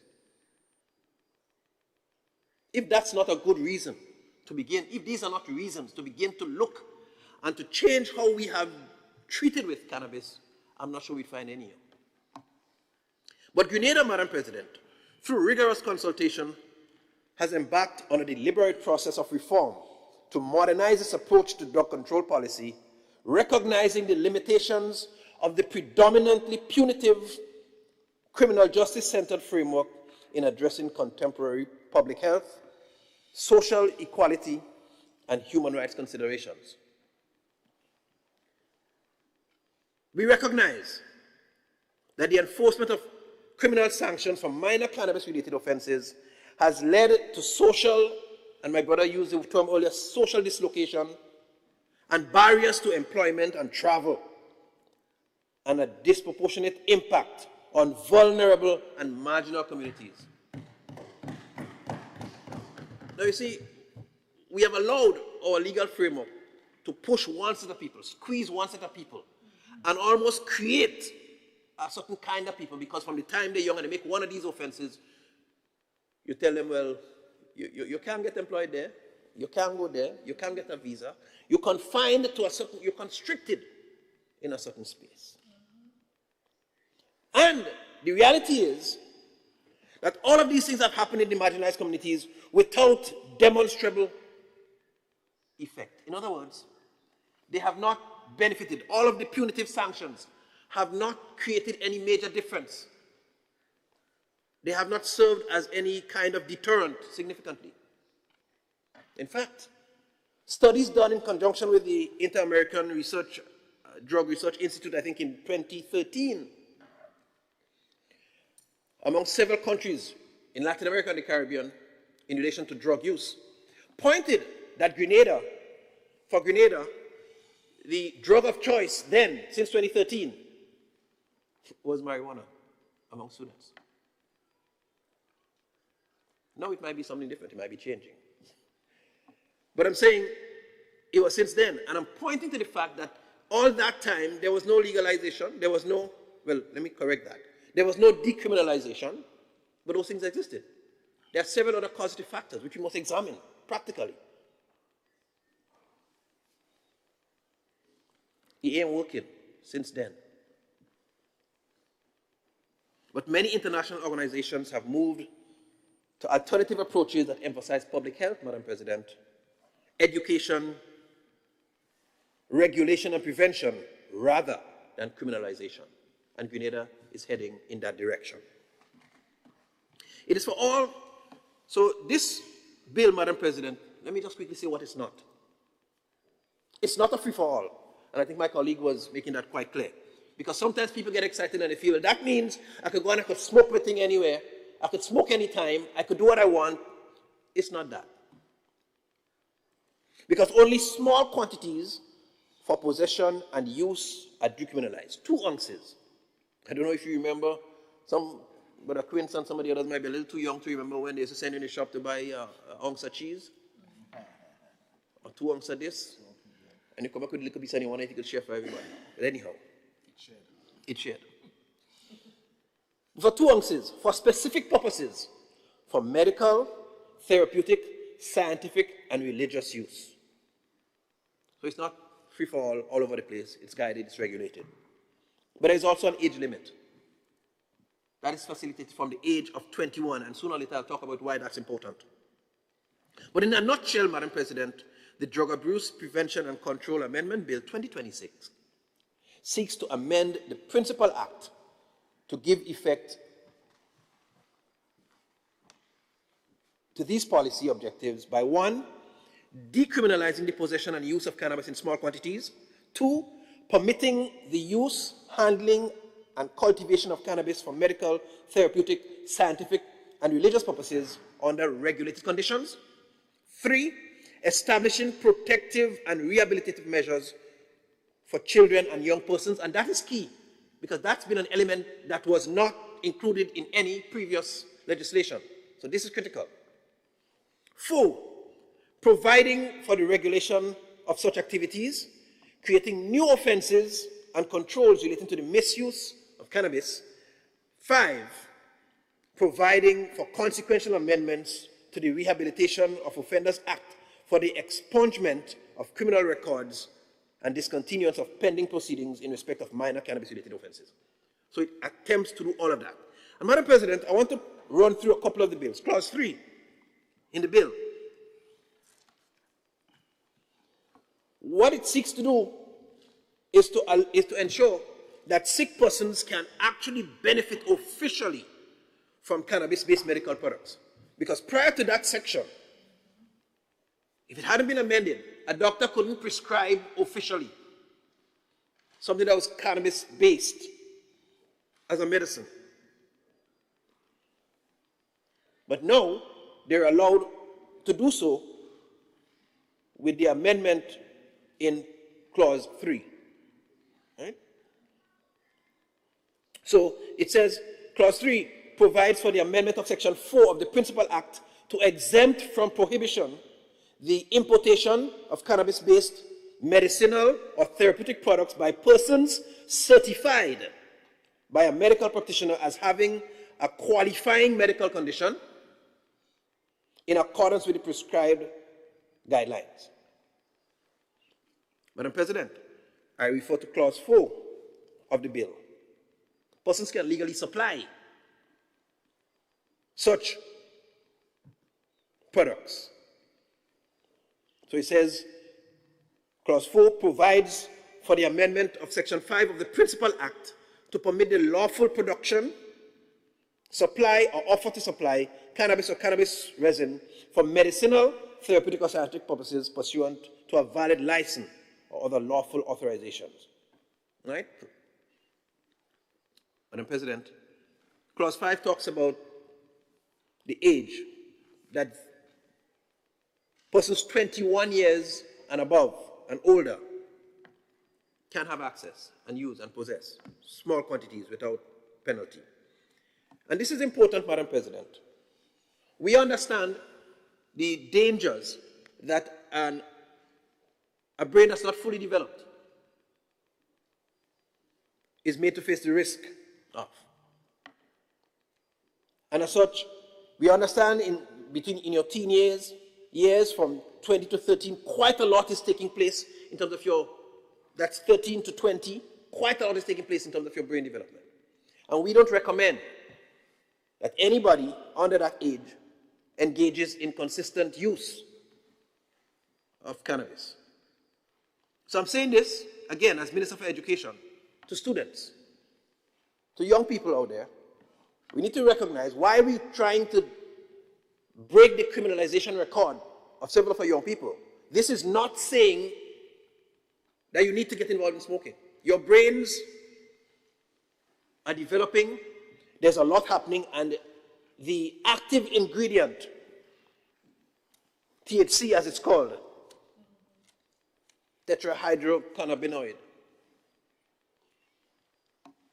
that can adversely affect the brain development in your earlier years. And that is why, after all the careful review, from a psychological point of view, from a neurological point of view, 21, and Dr. Mayana was correct. The brain does never stop developing because it's always going to continue to develop and rewire based on what becomes particularly the focus of life. Even till somebody is 80-something, the brain keeps rewiring, refocusing. But we are clear that at 21, a little bit after, a lot of the major functioning, a lot of the major growth in the brain plateaus. Yeah? Some of it will still continue till probably 30 plus, a little. And then other changes will happen down the road, so it never really stops. But the science is kind of clear that a lot of the significant developmental processes at 21 kind of plateaus. And that's why it's a reasonably safe age to propose that. 21. Madam President, this bill mandates the protection of children. Because we're talking 21, but we have two sets of people, and let's not be confused. Between 18, upon becoming an adult, and 21, we have one set of persons who can get involved in use that is illicit of cannabis. But you also have persons under that age who would be duly considered as minors, who can inappropriately use too. How do we cater for these people? And that's why the legislation makes it clear. Counseling, reference to the child protection authorities for those who are minors, because that's almost natural in the current setup. So we are using a framework that already exists. And in the case of those 18 to 21, it means that somehow they have not understood all of the things they need to understand. Their cognition is probably not right. They're probably misinformed. And so they need some intervention. And that's where the counseling will be directed. But that's a provision that's there in Clause 6 of this Act. Madam President, we know well in Clause 10 we talk about the 4 trees that can be cultivated per person. And Clause 11 speaks about the introduction of a number of new sections, where 13A gives exemption to adherents of the Rastafarian faith in the practice of the sacrament. And this we are happy about, because we always want to treat our brothers and sisters of that belief with due human dignity and respect. Section 13B, which is part of that Clause 11, prohibits the smoking or use of cannabis in or near public places. I want to make sure this goes out loudly and clearly. In and near public places, workplaces, or public conveyances, except where such public places are approved for smoking or use of cannabis by the order of the minister, right? So we can't just go smoke everywhere because we don't want to endanger. In fact, the smoking of cannabis irks me. Not cannabis, tobacco, that people just smoke freely all over the place. I'm bothered by it as I face the perils of secondary smoke. I don't smoke, neither tobacco, nor cannabis. Neither of them. Right? But I'm saying so to preserve public health and safety, we have to respect the right of others, not who might choose not to, who might not want to. And that's why this is in place. So while we are making sure that somebody will come and break your yard or break your fence because you have to spliff, we want to make sure that if the brother decides, I don't want to, it mustn't be puffed on me while I'm in the bus, or while I'm standing on the bus stop, or while I'm trying to watch a football game right next to me. It mustn't be that. And so that's why this is there.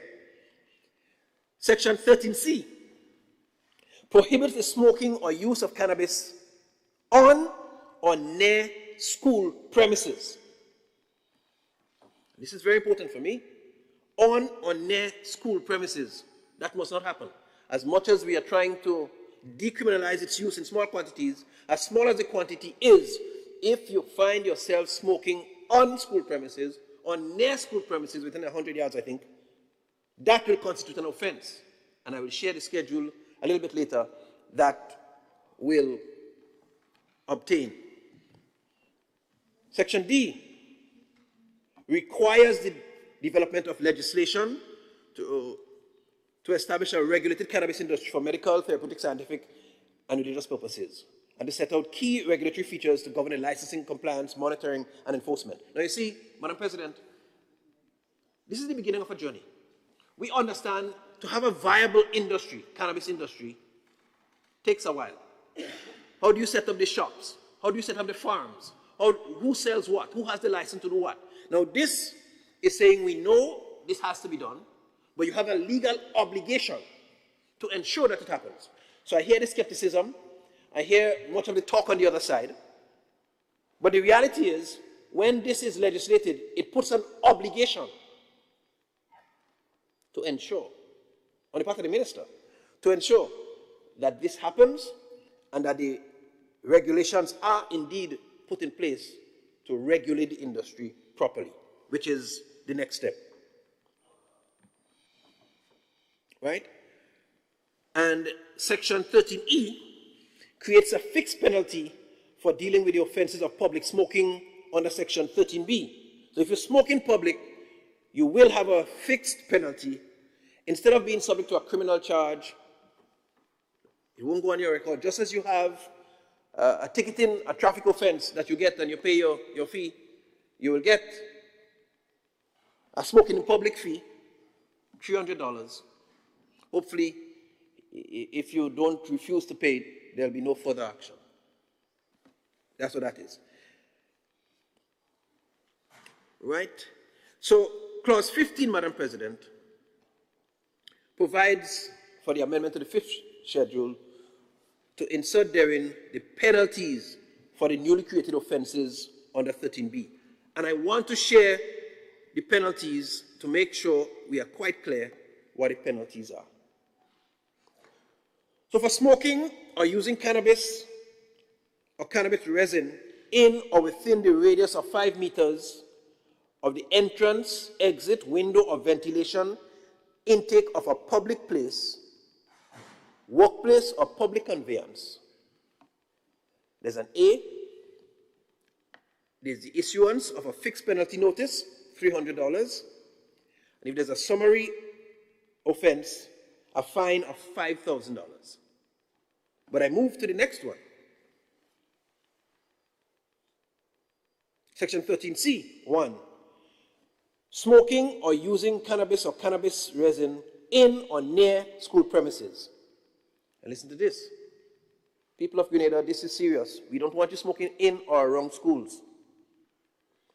Because A, a summary offense is a fine of $250,000 or imprisonment for 7 years, or both, as might be interpreted by the legal practitioners. I'm not sure both means exactly that, but to their discretion. And on indictment is a fine of $500,000 or imprisonment for 20 years, or both. Madam President, colleagues, I am quite convinced that there are too many positives surrounding the potential that cannabis has, the economic value that it can bring, the health benefits that we can enjoy, whether it's the cosmetic, the nutritional value that it can bring. And then the fact that for decades, if not centuries, a section of our communities, the Rastafarian brethren, have been using the herb sacredly. And you know one of the things I say, Madam President, interestingly, the Rastafarian brothers and sisters, despite their prolonged use of the herb over time, I don't know them to be a difficult section of the population. I don't know them to be a troublesome, yes, brothers, I don't know the Rastafarian brethren to be a troublesome section of the population. So start to use it. I'm not a troublesome one either without using it. Right? But I don't know them to be troublesome. They contribute. They're among our best farmers. You know, they're not rowdy and disruptive like you see in some other sects. Yeah, I mean, I try not to compare all the other drugs, you know, but that's the case. And so with all of these said, Madam President, benefits to how it facilitates the sacramental practice of a group within our communities, our brothers and sisters who have worked, a group that's worked, that's contributed, that continue to contribute. As a father, as an educator, I have no difficulties in supporting this bill as amended and as presented by Leader of Government Business. Thank you very much.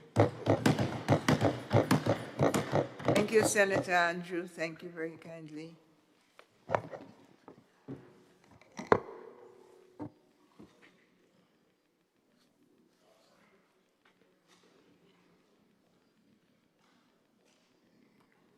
Senator Andre Lewis, you have the floor, Senator.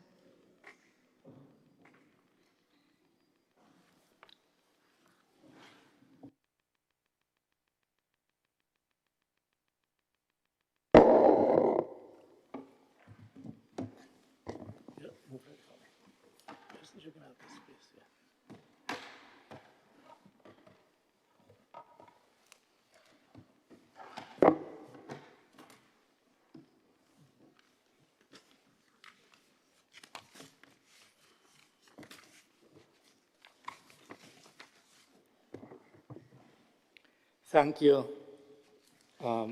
Madam President.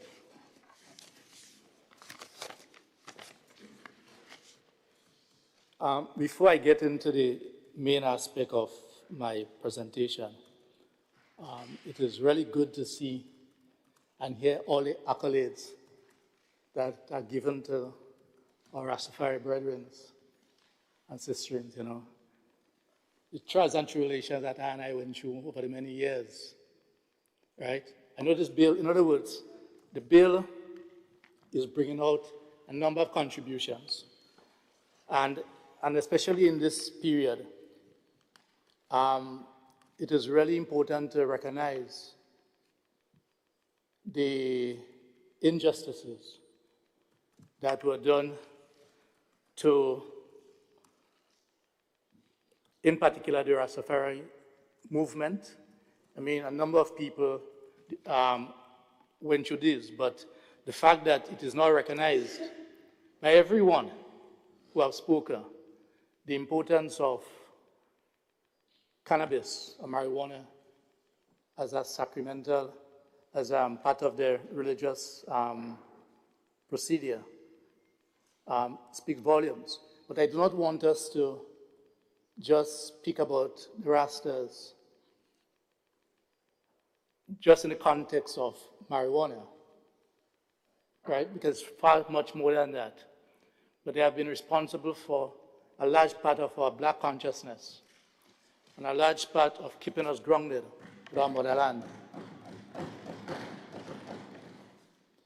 And that is why, you know, as we speak, and I hear many of our legal practitioners today, some in this house, some in the other house, some outside of the house, some in the communities,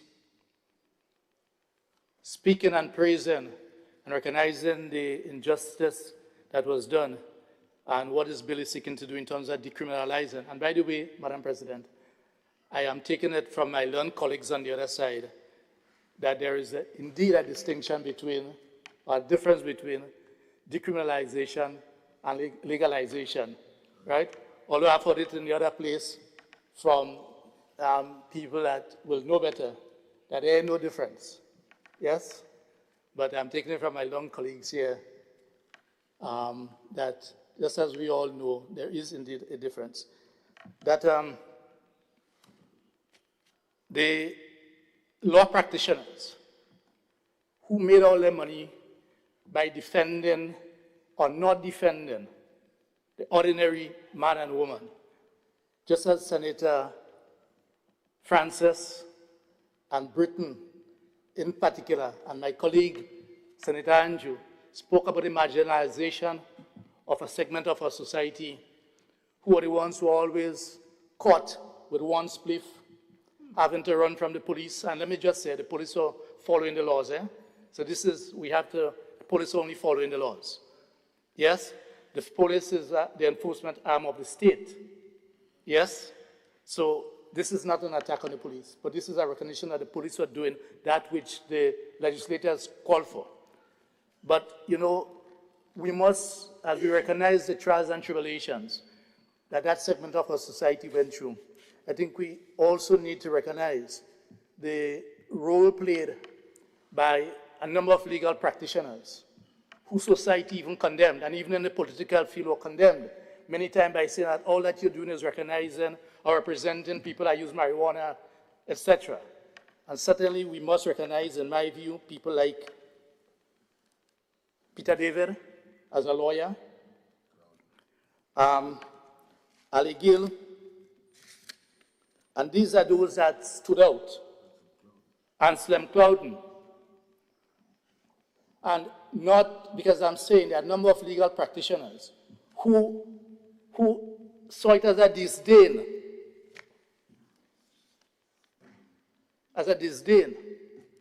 to offer services to the poor and marginalized community that could not even see Bonnie Chambers, Ruggles Ferguson. These are colleagues who spent most of their time representing the downtrodden, representing those who didn't have the connections in society, that even if they were picked up, the matter didn't proceed much further in court. And in that context also, for the Rastafari brethren who were beaten many times, caught with a spliff, whose houses of worship were broken into and kicked down because they were using the very sad thing that we are speaking about now, saying we're decriminalizing it, and in this case, I will argue legalizing the use of cannabis, marijuana, for religious purposes within a particular confine. They also, in my view, at the appropriate time, and I'm making this call, need to get some form of compensation. Just as we speak about reparations for slavery, be it in the form of some land, this discussion ought to be had and should be had. And as my enough respect to you, Starai, and the others there, brethren that I have personally interacted with over the years, and I know what it is to grow up in the community when if a man or a woman walking with a spliff in a pocket, every time they hear a vehicle, had to be wondering, it'll be grabbed by the police. And just before I came here this morning, I called one of my brethren from Ladig. I said, Ras, how do you feel? He said, brethren, I've been following it.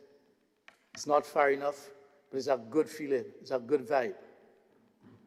Yes?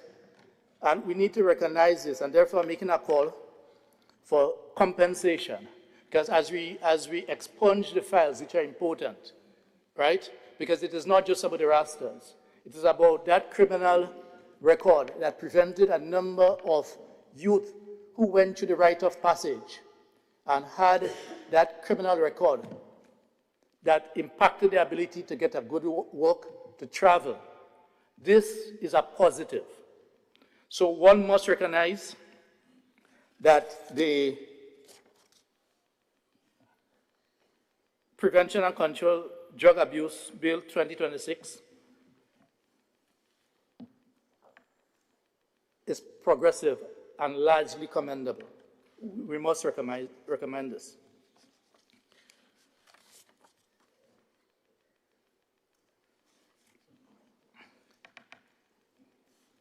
However, there are some aspects of the bill. As I said, there are the positives. As a matter of fact, if one was to review the CARICOM Regional Commission on Marijuana 2018, a lot of this is built on this, yes, colleagues? So the evidences are cited, and I will encourage for a lot of examination of this to be done, so I'm not going to spend much time on that aspect, but to also identify, before I go into the broader aspect, that there will be concerns for labor. The fact that we recognize that there is a potential and possibility of, especially in the immediate period, an increase in usage. The aspect of drug testing, the aspect of workplace policies, and all of these things will come into play. But I also recognize that as we speak about the medicinal benefits and the commercialization benefits, etc., the main thrust of today's amendment is not there. These are aspirational.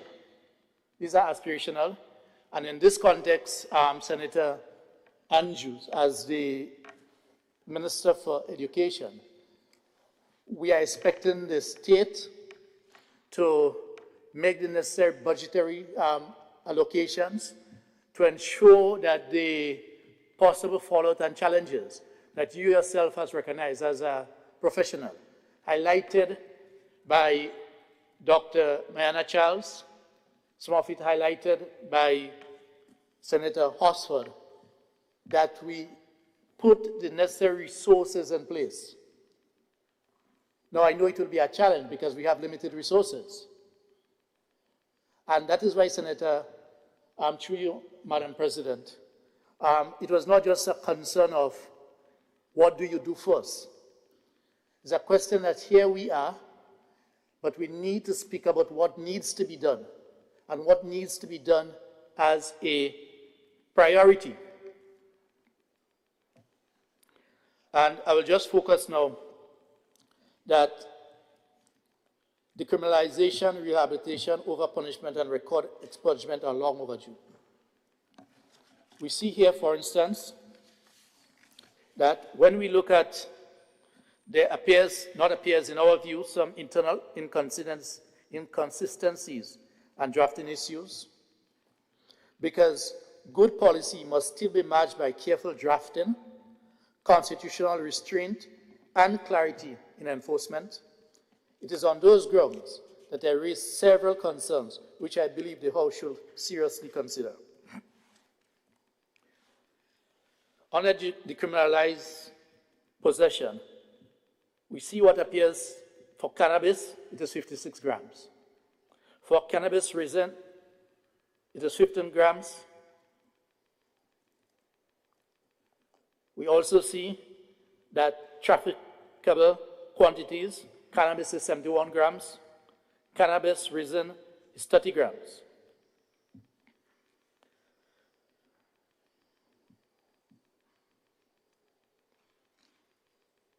Between these figures, there are what one will call a gray zone. What do I mean by that gray zone? Because the bill creates a legal no-man land where a citizen may be neither clearly protected nor clearly criminalized, which is precisely the kind of ambiguity that leads to arbitrary enforcement. Right. Why do we say this? There is no guidance in the bill as to, one, whether possession in that range is criminal, whether it attracts arrests, or whether it is left entirely to police discretion. So a suggestion, Madam President, because at the end of the day, law enforcement, the one who have to enforce that which we pass, because in a large sense, that's the easier part, eh? That's the easier part. I know the brain, we have enough bright people to put words together and to say that which we want to see theoretically or academically, but a practical application. So I'm making the following suggestions, Madam President. In this case, through you, Madam President, I end up looking at the Attorney General, but let me just look at the leader of government business as the one who presented the bill, you know? So, look there. Okay, good. Right. To insert an intermediate category. Example, possession above decriminalized quantity, but below trafficable quantity with clear consequences. Because we would agree that between the amounts that are said, because you have 56 grams and you have 15 grams, respectively, and then you have 71 grams, and then you have 30 grams. So for what one will call,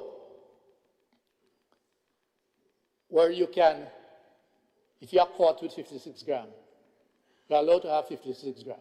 Yes? And there's decriminalized possession. Trafficable quantities is from 71 grams. However, there is a gap between 56 and 71. What happens there? Yes? What happens there? Is it discretion? What happens there? And who do you leave that discretion to? Wouldn't it be best, as drafters of the bill, to ensure that there's a clear cutoff point, or, as has been suggested, to have an intermediary definition with clear consequences.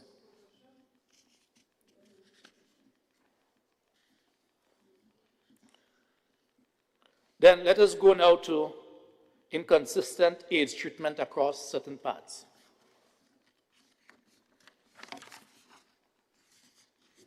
Madam Speaker, through you. Sorry, Madam President. I guess I took the liberty based on how Senator Adrian, I wouldn't say this name, was called, so I thought.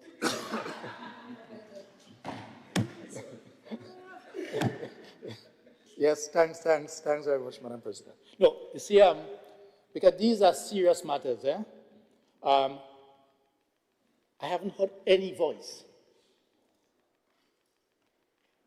condemn decriminalization. Every voice here has spoken that which we all knew, or most of us knew, that Rastas were treated unfairly. But this is not just about Rasta. Okay, not Rasta. As a matter of fact, Madam President, I can safely say that a large section of the Rastafarian community does not smoke. They know the importance of the herb. As a matter of fact,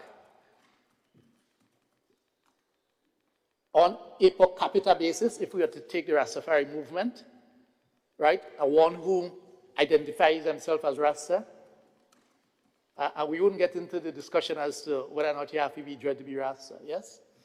Right?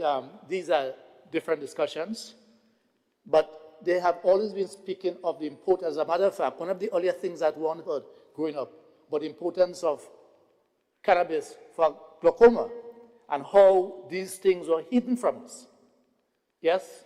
And I heard that Senator Britton Chuyo found the opportunity to recognize the president in the North, right, for making that move to get cannabis removed from certain of the schedule. But my brother, believe me when I say that we are now playing catch up, because what has driven those things is pure commercialization. So let's be clear. We have been playing catch up and CARICOM, and as our leaders now feel comfortable because they have been given the okay by the bigger powers in North America, after they have controlled the market and they have done what they have to do. So we now start looking. So whereas we recognize that, but bear in mind that our discussion here today is focused on righting some wrong and giving certain recognition. And these will not be, I'm sure, the same thought processes that drive the president that you have identified in the US and elsewhere for doing what they have done. So let's come now back to the age. We see here a child and young person is defined differently depending on the part of the act. A child is under 18 for part 2, under 14 for part 5, Roman numeral 5. A young person is 18 to 20 in one part, 14 to 17 in another. While these may be technically defensible, because one can, I mean, age is age. I mean, if either you're 17, or you're 14, or you're 18, but to operationalize this, it can be extremely confusing,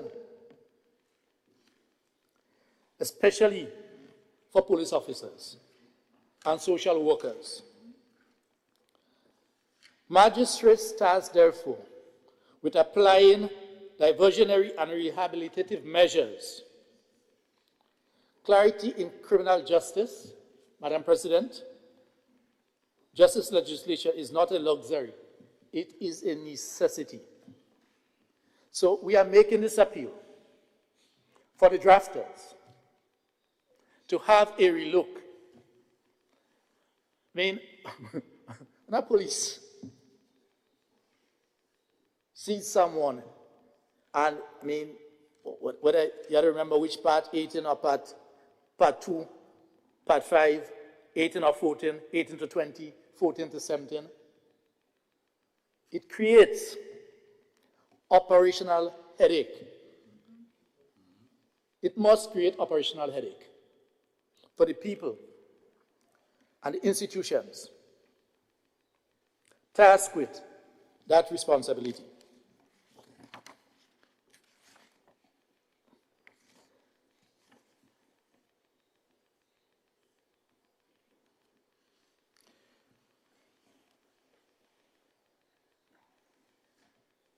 One of the problems created is what one will call a split definition. It's technically deliberate but operationally confusing, especially where enforcement, diversion, and penalties intersect. Examples, Section 6A, and you'd have government business and the Attorney General. You can look at Section 6A, 13B, and 13C. Because it speaks in two voices on who is a child and who is a young person. As I said, in drafting, because you are putting pen to paper or ink to paper, but it must be confusing for the social workers. Let me show you, Madam President. Look at what we call religious use exemptions and a review of that. And for the Rastafarian community, I know that colleagues will do that, but I want to stress that point. It is important that you continue to seek legal advice as you practice that which you have now been given in terms of decriminalization. Right? Because as one of the potential of this passage is that as more rights are given, where you can use your hub, there may be a temptation by law enforcement to be more strict on that which they used to turn a blind eye before. So in the interim, you can find yourself be more heavily scrutinized, and therefore seek legal advice, as we know that you will do. So let's look at the Rastafarian use is exempted in private worship spaces, once registered, exempt events declared by the minister, and possession and spoken in such events under ministerial conditions. Now, I will come and focus in a while on the powers of the minister. And let me say here, to you, Madam President, we do not see this as the other bills that we have debated where there is ministerial responsibility and we know, yes, the minister will put certain committees in place, etc. The fact that we are spending so much time on this, the fact that the Minister of Education have recognized, and everyone else have recognized, the potential difficulties that can arise, it speaks, therefore, that we must not approach this as one of what we call the everyday, because this is societal change. Everyday legislative powers that we place in the hand of a minister to put together a committee in place, and therefore that is where we need parliamentary oversight and broader than just limiting it to what one will call a line ministry or a line minister. So let's look at that. Section 13A, the bill does not clearly reconcile with Section 13A, exemptions with 13B, public smoking prohibitions, and 13C, school zone prohibitions. So let's take, for example, we have all big up, and my colleagues on the other side have big up, and I accept that, the Rastafari movement. And recognizing that which you have said in the past, that everybody or most people used to scorn you about. The bill says that if one is found using cannabis within 100 yards of a school, yes, is a criminal offense. However, what happens, my brethren, when the Rastafari tabernacle is within that perimeter, 100 yards, about 300 feet. Think about it. So, whether it is in a rural or urban community, and one day, when the Rastafari faith is recognized legally, as Senator Oswald said, they are not recognized, and my brethren Starai have just confirmed to me earlier on that despite all the applications that they have made, all the processes that they have gone through, they have not been allowed, not been given the necessary legislative authority to function as a church, to carry out the different functions that other ministers are allowed to confirm. But we can find within a school compound, and I do not necessarily want to name any denomination, but you may find within 300 feet of a school, there might be a Christian church.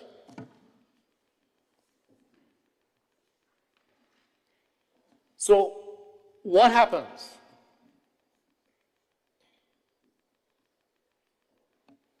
when that tabernacle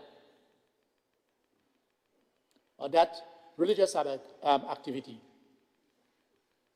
takes place in terms of their faith with them? Are we saying that we are still discriminating against them? My brother, Senator Salim, permit me to use you as an example because I know you'll be proud. Yes? But I want to use that as an example. With your permission, thumbs on your feet. All right. So, Senator Rahman, once a particular time in the day arrives, wherever he is, whatever he's doing, he will go to do his worship. Yes? It's part of his faith. But the Rasta brethren and sisters are only allowed to use the herb that you have recognized as part of their religious activity only within the confines of their tabernacles. Or have to get a permission from the minister. So every time, our designated area, check the bill.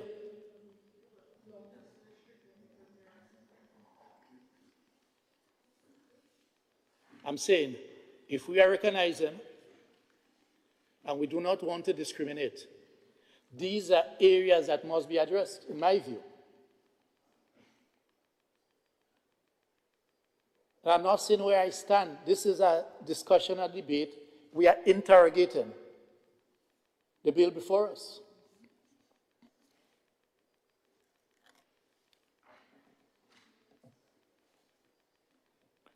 So it clearly creates exemption on one hand and offenses with the other.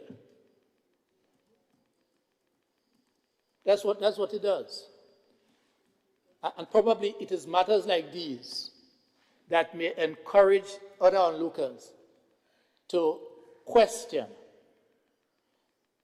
whether or not we are ready to come with this bill, or whether or not we have taken a quarter taken a box.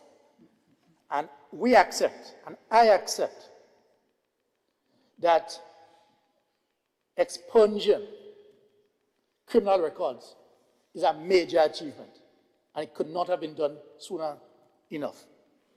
Yes, could not have been done sooner enough. But remember, when you throw a pebble in a pond, you do not control the ripples. And that is why, therefore, one has to give broader thought processes to these matters. So, in a sense, I'm asking, if the Rastafari faith buys a piece of property that is within 100 yards of a school, what are they expected to do? Would they be allowed to use the cannabis? Right? Because it clearly states that it is an offense to use without stating the exemptions. So if, for instance, you may wish to consider saying something or making it absolutely clear as to whether or not they are allowed once they are within the tabernacle, right? Regardless of how near or far they are from a school, because one would assume, and more so, what happens, Starry, I look forward to the day when you may have your own school. So it is not just, see, as drafters and legislators, we have to think down the road. Because what happens to the day when a school is erected that is of a Rastafarian faith background? What can happen here?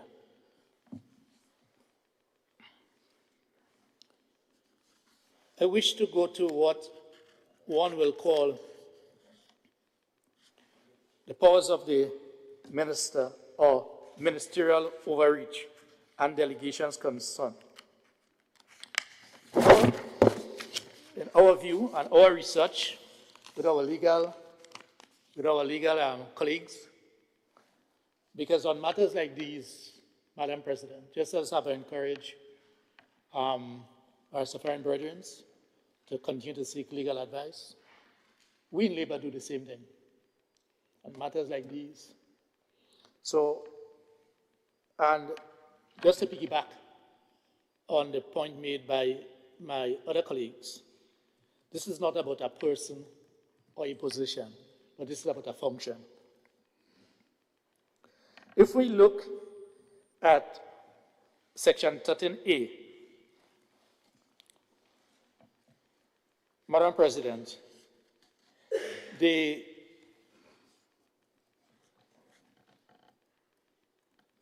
broad powers of Section 13A says that the minister may determine who qualifies as a Rastafarian adherent,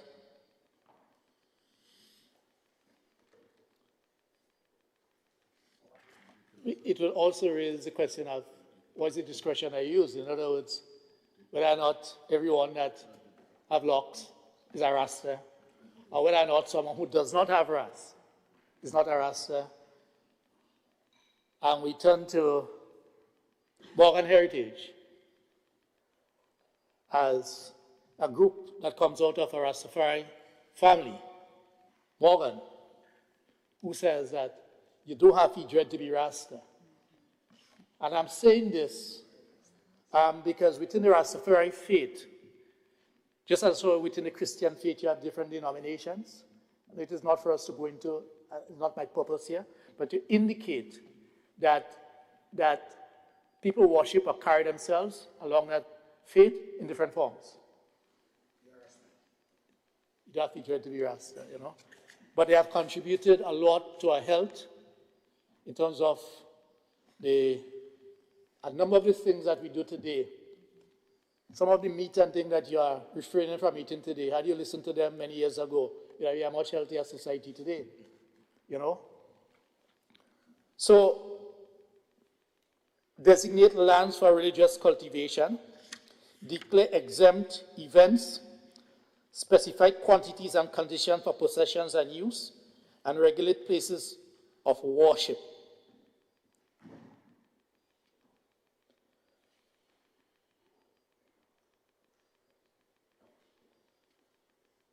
These are not merely, Madam President, administrative functions.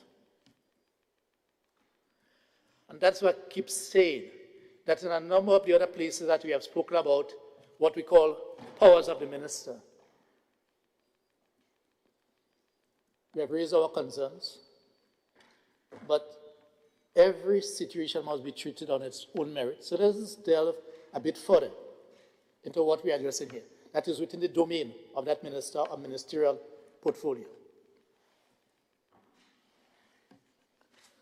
These are quasi-judicial, see, deals with law, quasi-judicial, theological, and rights-affecting determinations. And that is why it is important to broaden, to want to have parliamentary oversight, right? So that we, as the legislators, can feel comfortable with the composition of that oversight body.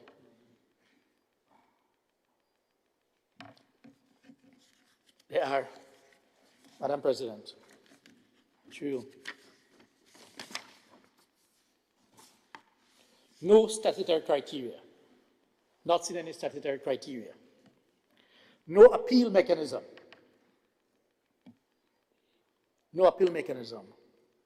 and limited parliamentary oversight.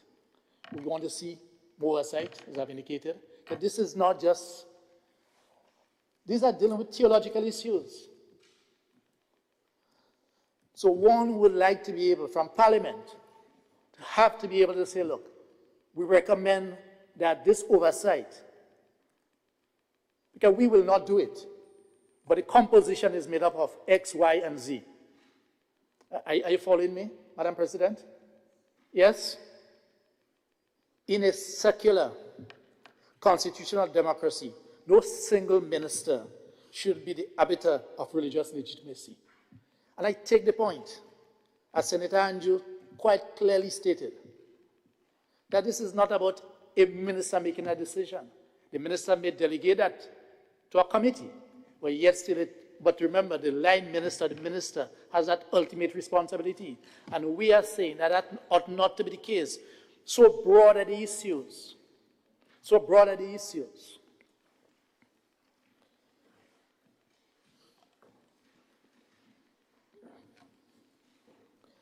Madam President, I would repeat that or I could ask my colleagues, seeing that the leader of government business directed me to focus on the Attorney General, who is now absent, I'll ask him to take a note as to what has been referred to us through our legal personnel as Henry VIII type powers over schedules. Yes? Madam President, Section 53 allows the minister by order to amend multiple schedules, including those dealing with decriminalized quantities, definitions of public places, fixed penalty procedures. These are the powers that 53 allows the minister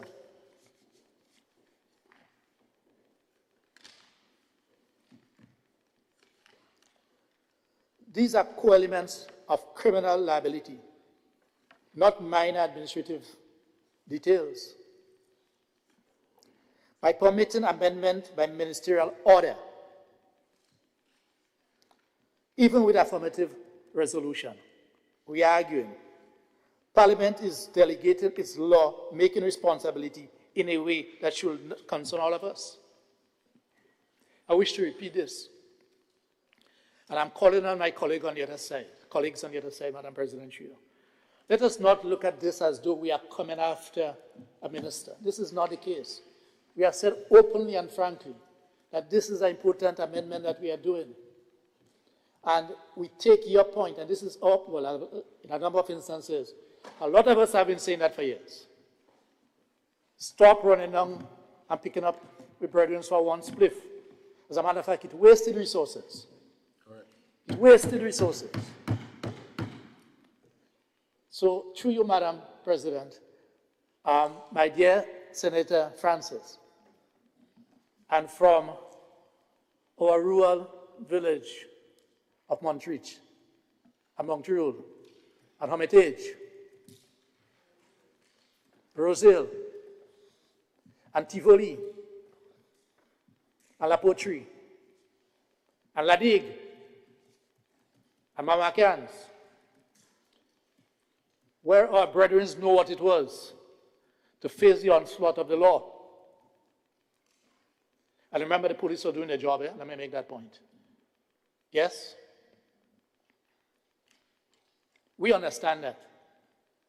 And what we are seeking to do here is to ensure that legislatively we help you on the other side as the people and the cabinet responsible for accepting the drafter's document, because cabinet can say no, yes?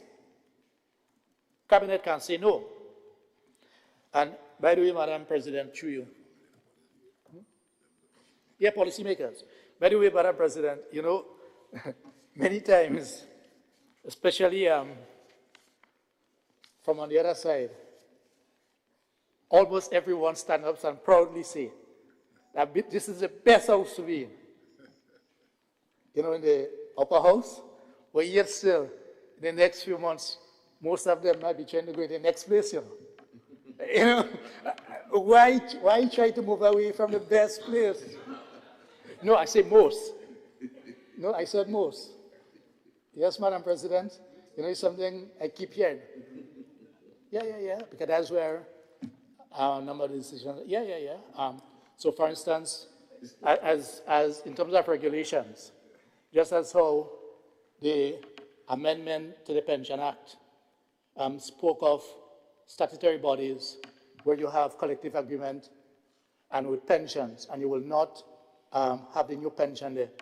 Because this is in the other place and you don't have to come here, you take Grenada Solid Waste Authority and you pack it there, violating the collective agreement of the workers, so it might be good to be down there. Yes? Where we can address issues. Madam President, so these Parliament, as I said, I wanted to repeat the following. The above issues, the decriminalizing of the quantities, the definition of public places, fixed penalty procedures, these are elements of criminal liability, not minor administrative details. Here the important point again. By permitting amendments by ministerial order, even with affirmative resolution, Parliament is delegating its lawmaking responsibility in a way that should concern all of us. Let's also now go to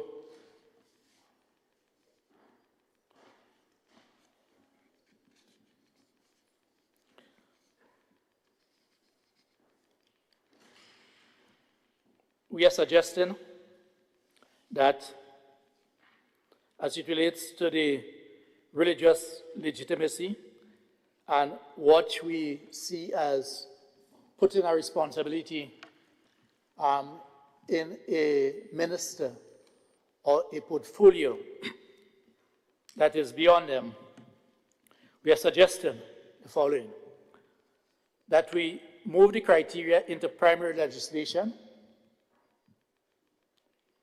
The criteria to determine the aspect of religious, determine who's our Rasta, for instance, right? Because remember, we are dealing with the religious aspect. Yes? That we are suggesting especially taking into account that we are in a constitutionally secular state, that we move that criteria into primary legislation, or require independent advisory or licensing body, or provide a statutory right of appeal for consideration. Because the fact that someone can say yes, or a portfolio can say yes, it also means that they can say no. And therefore, there should be some right of appeal at a minimum. There will be more comfort if it is moved into a primary legislation or an independent advisory or licensing body, right? To, just as so you have POC that deals with regulatory aspect for the public utilities. So my colleagues were able to, when some pronouncements were made about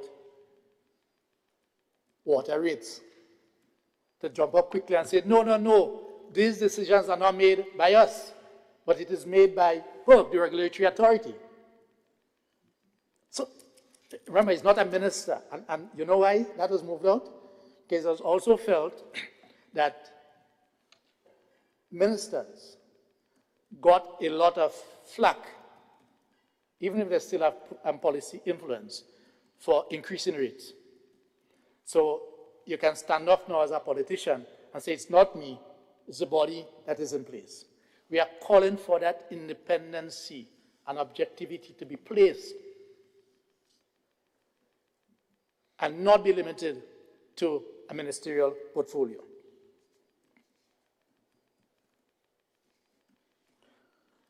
On the you see that the minister let's go now to approve places for public places for smoking.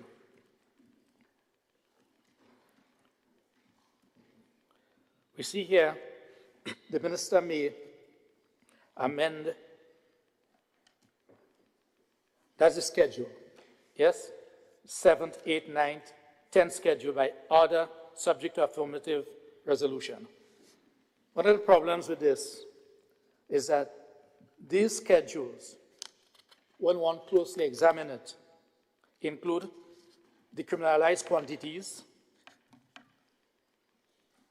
definition of public places, fixed penalty procedures, rights affecting exemptions.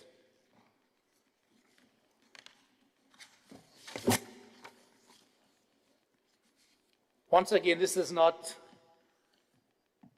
substantive criminal law content, not mere administrative details, Madam President.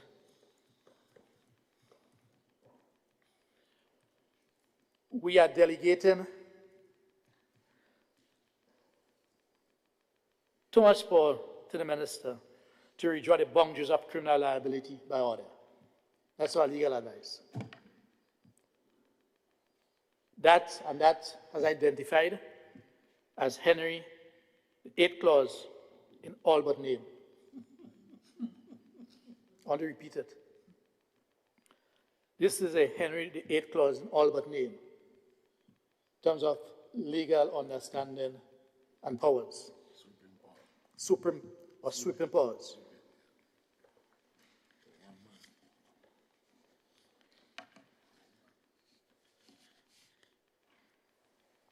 Madam President, because the minister may designate public places where cannabis smoking is permitted, but the bill sets out no criteria. I want to repeat that again. So one of the flaw or gap that we find in the bill is that the question of criteria on a number of these matters are missing. No consultation requirement and no equality safeguards. These open the door to arbitrary or uneven decision making, where one community or sector may benefit while another is excluded with no explanation and no remedy. So take, for instance, the point raised by our colleagues on the other side. In their deliberations as to how certain communities were treated, where probably almost every weekend, probably 5 o'clock on a Saturday morning or a Sunday morning, homes in these rural communities were smashed into. Yes? Why allow that possibility in the hands of a minister? And this is not personal. may be okay with the current minister. The current minister, I may know that he or she may not want that to happen. But probably 6 months from now, or 3 months from now, based on how the season is looking outside, the bell may be rung. You see, there is a mad rush to do a number of things that were not done in the past. And I think we understand that is happening. None of us know what will happen. The same people may go back, but it might be a different minister, or a new set of people might come in with a different outlook. What if the minister, who will have influential powers, is against Rasta? Because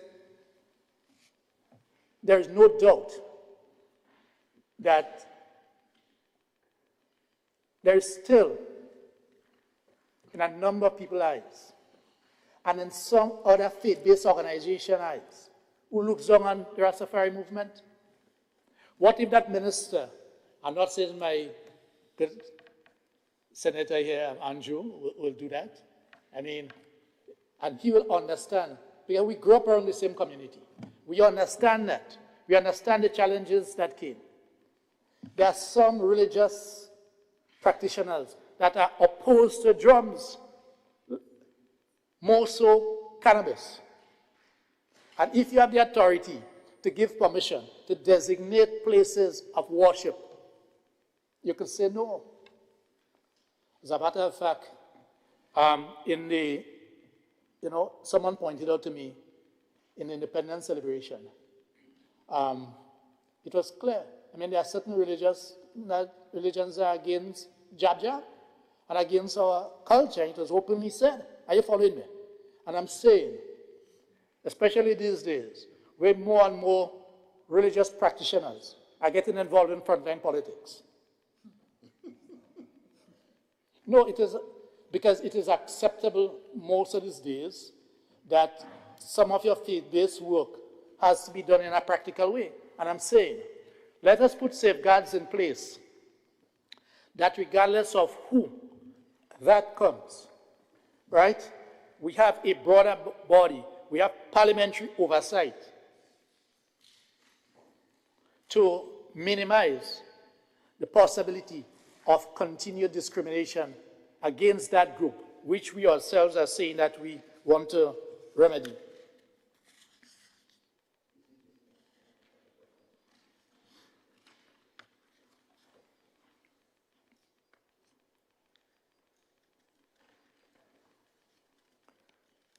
Under the fixed penalty regime, procedural confusion. Madam President, let me just identify the following.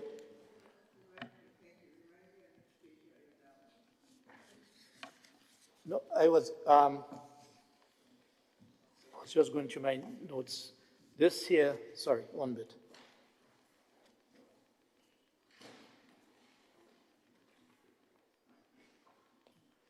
Where is fixed penalty?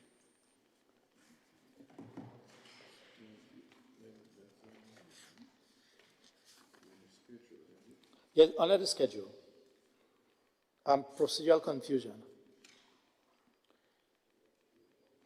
Sorry. I'm just getting it for you, and I'll come back. Fixed penalty. It says that under the fixed penalty provision, a police officer is required to, 1, charge the person, 2, simultaneously offer an administrative penalty as an alternative. Sorry, page 15.3. I was told by my colleague, page 15.3. Page 15, 153.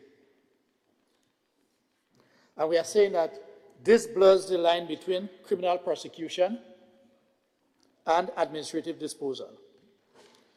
Since the citizen is left unsure whether they are charged or not, a confusion that the criminal law should never tolerate. Because on one hand, you can have criminal prosecution and administrative disposal, and therefore it blurs that line. Yeah, so our request that clarity, this needs to be sorted out and ironed out.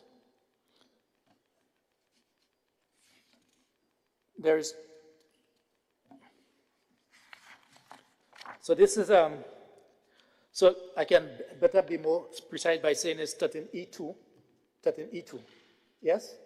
You had found it, yes? Right, sorry, 13E2. That was the section. So I'll continue along that line. Forfeiture applies even where there is no offense committed, Madam President. So I'm dealing with section 6A.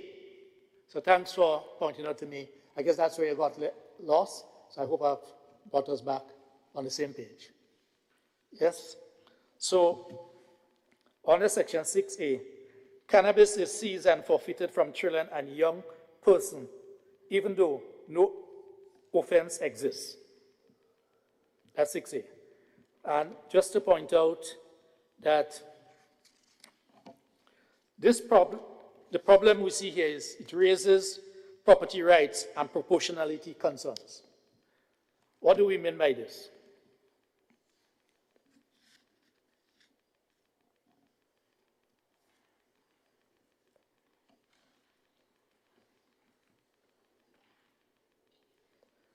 Even where a child, Madam President, even where a child or young person commits no offense, the bill mandates seizure and forfeiture of cannabis.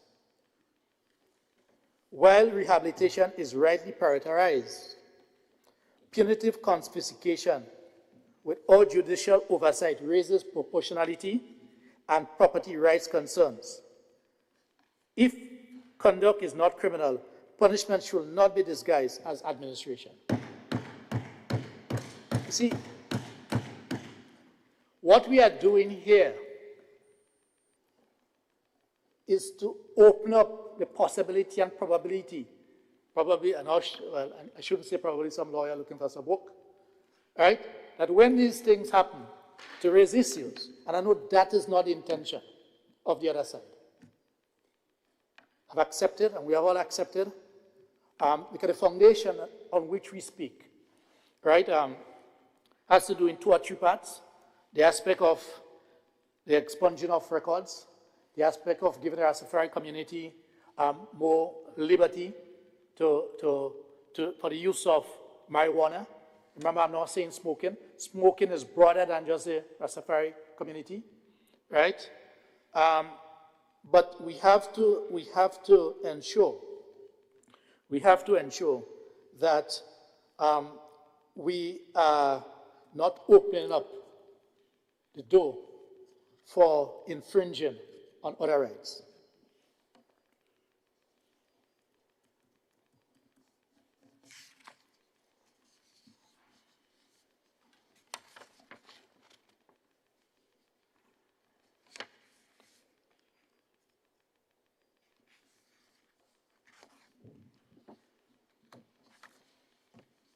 Under section 6A, Madam President, I said this already.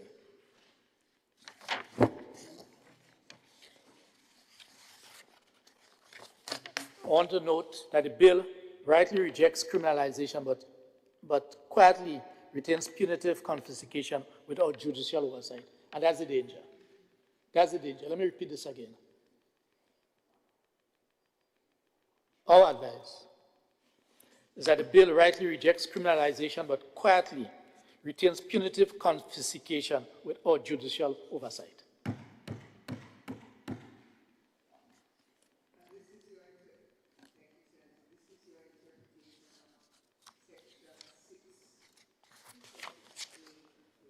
Forfeiture under section 6A.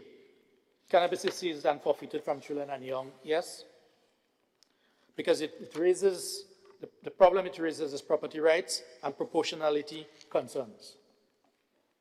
That's the guidance that we have received.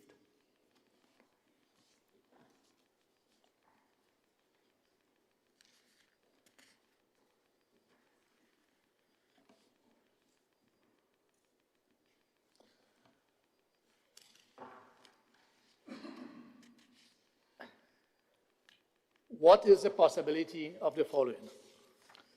I want to address religious freedom and equality risk because we are looking to pass a bill.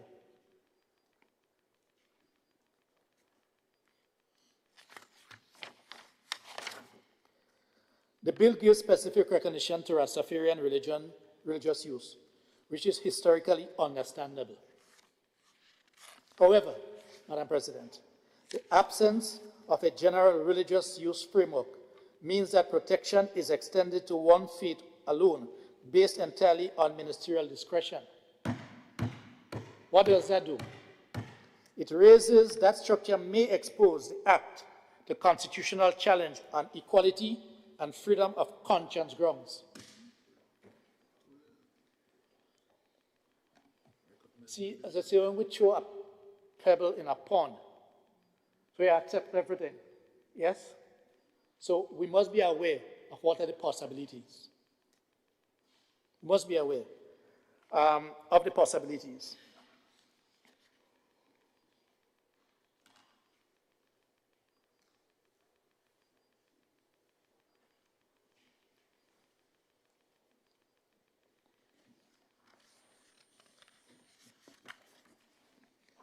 Madam President, the general observation, what we refer to as deferred regulation, a hollow core.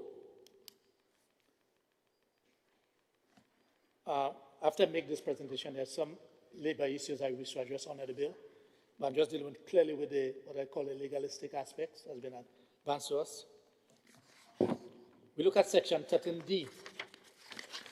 Section 13D states that the minister shall ensure legislation is developed to regulate the cannabis industry.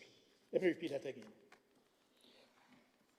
Section 13D states that the minister,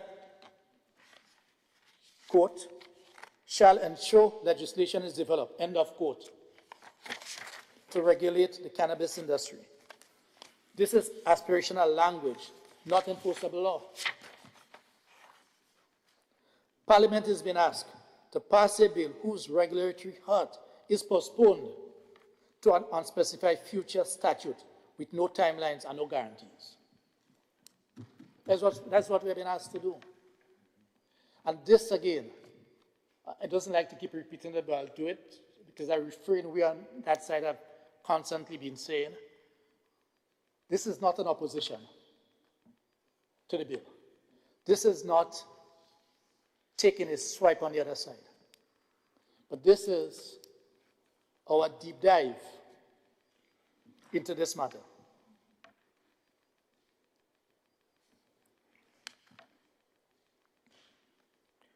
Madam President, before I come to my closing, there are just some things I wish to raise specifically from Labour's concern at the workplaces.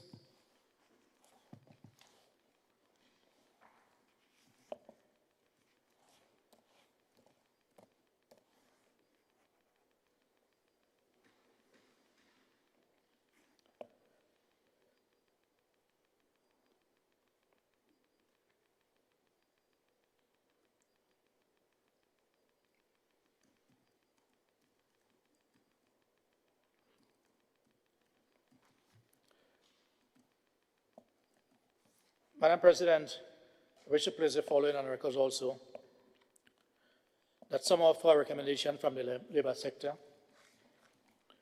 as it has to do with workplace policy framework, the government should develop model workplace policies addressing, where we say the government, in other words, the state will take that lead, but remember we also have a tripartite body that deals with labour matters, right? And I want to expect at some stage, right, and I'm looking at the leader of government business because the Attorney General is not there, and I know he'll pass those information. Because there are certain things that can occur at the workplace. Clear definitions of impairment versus presence of cannabis in the metabolites. Because if you have no decriminalized, or what happens when it is allowed to be used, so you can use 56 grams.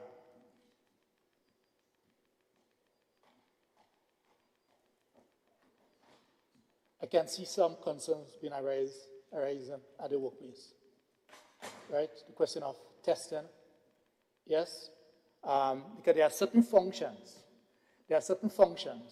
already that prohibits at the workplace any form of having within your system any of those substances, right?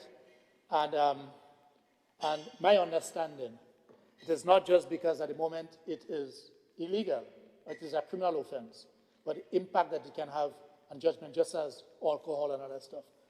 Yes?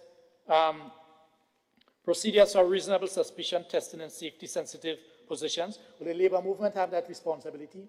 Meaning that organized labor, but the vast majority of workplaces are not unionized.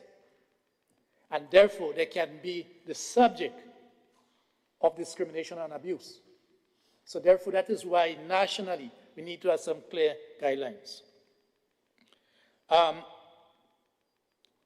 We are not there yet, but when we reach that stage of medical marijuana use, one will, I guess, well, once it is acceptable, just as how if you appear at the workplace and you're under some legal medication, actions can't be taken against you or ought not to be taken against you. So if, for instance, your decision-making was impaired and it is found out that you were on some sort of medication that might have caused drowsiness, etc., disciplinary action ought not to be taken against you. So one would expect, I think it will be a natural flow, that once we go to the medicinal use of marijuana, this will not be an issue. We need to have a lot of education.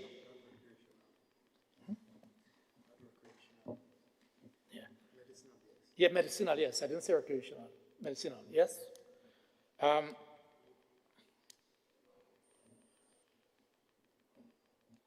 We have to have a number of training. The state, they said, some of the concerns, they said the resources for the psychiatric unit, resources for medical practitioners, the training for counselors, right? And it is not in mere words, but we must demonstrate in a practical way these resources, the assignment of these resources.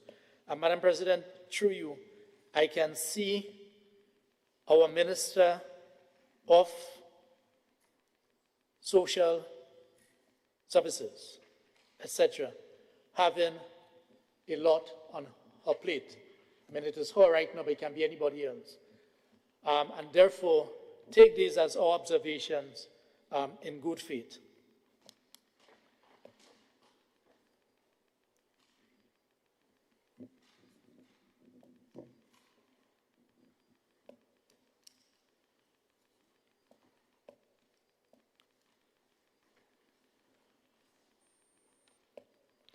Madam President, Labour has always played a leading role in advocating for rights and benefits. We wish to see that when, and I guess we'll come back here at some stage, hopefully, the commercialization aspect, because that's not the focus now. We would wish to see, just as an upfront, the equitable distribution of benefits, local ownership and participation, worker safety and dignity, protection of vulnerable populations, investment in public health and rehabilitation.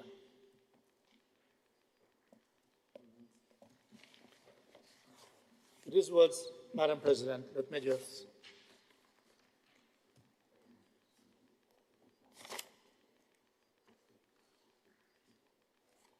Madam President, so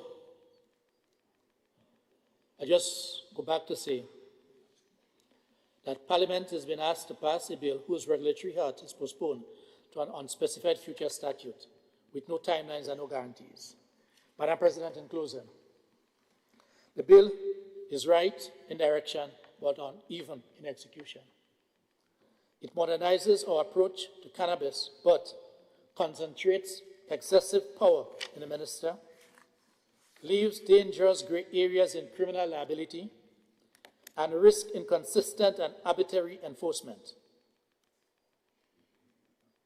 I urge this House, through you, Madam President, not to reject reform, but to refine it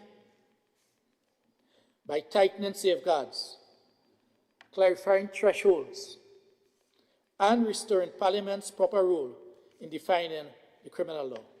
Thank you very much, Madam President, for your indulgence. I thank you, Senator. And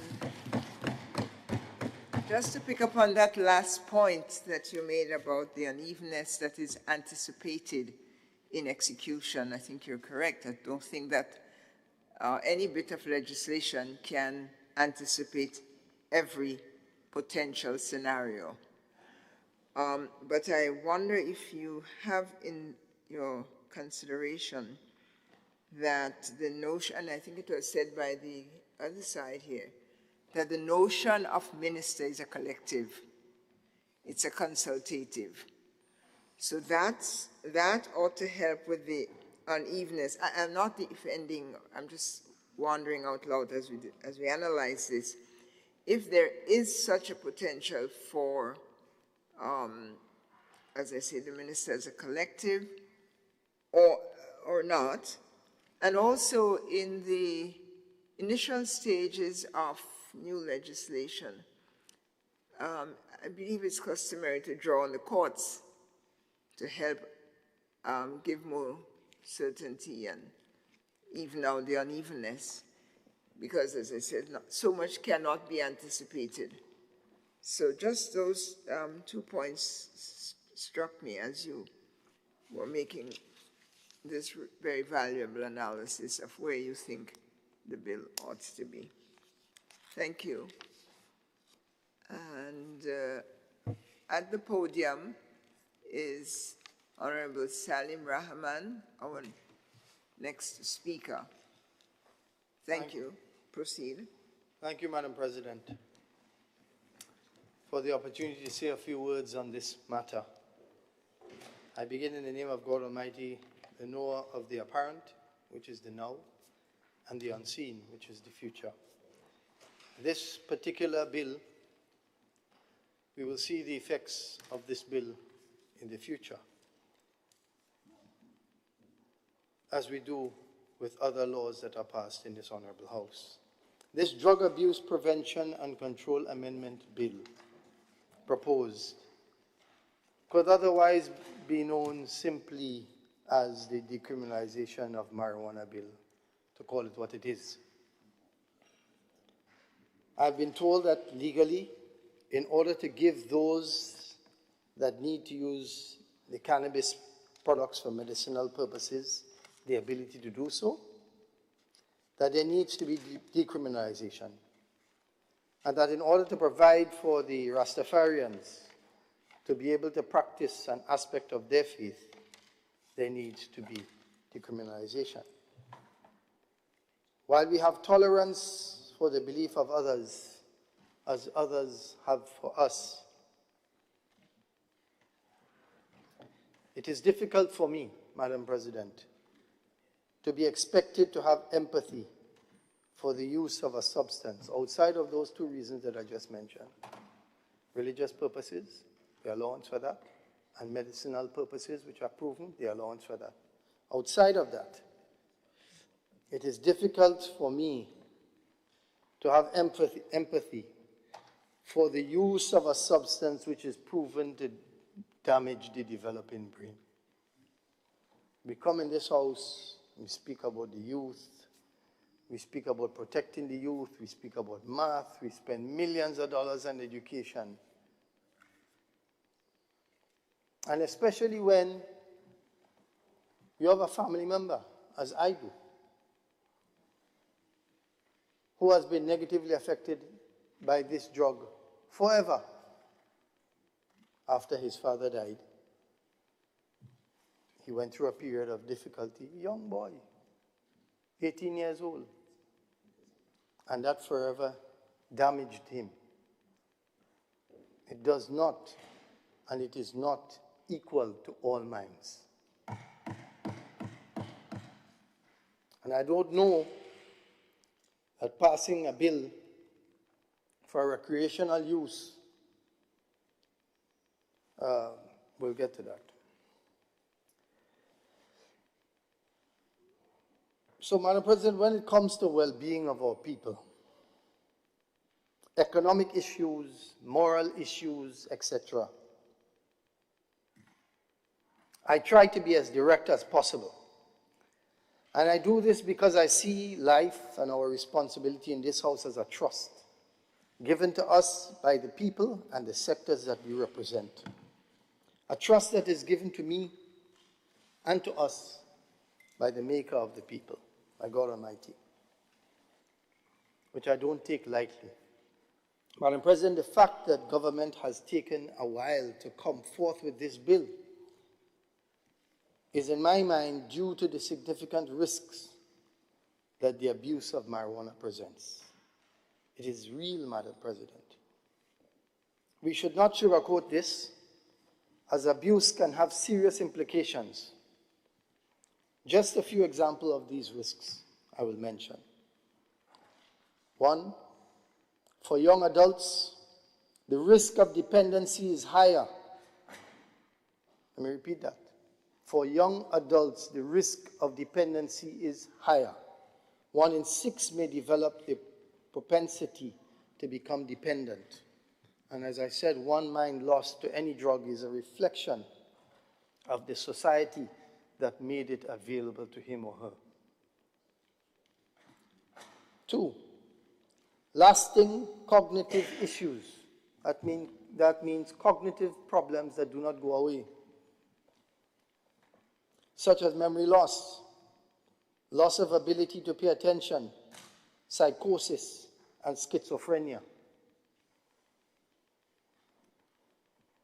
There is a reason why this government saw the ability to have a minister for mental health, which, as I recall, is the first time in our history, subject to correction. It means that mental health is real. And this is not something that reduces it, or it reduces the risk of it. Madam President, smoking is the most common and efficient means of ingesting cannabis. Who said that? The Minister for Health in the other place. Smoking is the most common and efficient means of ingesting cannabis. That's true here. That is true in Grenada as well. It is definitely the most common by which it is used in Grenada. You just have to talk to people and move around to see. It is responsible for intoxicating effects such as impaired motor coordination, euphoria, anxiety, a sensation of slowed time, and impaired judgment. So I want to say, I don't only want to speak to the positives, because they are positives. And the positives, we are happy for them. If somebody could get relief for medical issues, if somebody is not oppressed because of their religious beliefs and they can use it in accordance with their religious beliefs. We are happy for that. But we have to face, let's not sugarcoat it, that we are trying to protect, it is our duty to protect our children, our nation's children, and the future of our children. And to be honest, I'm not convinced that this bill has enough safeguards for them. I'm not convinced that this bill has enough safeguards for them.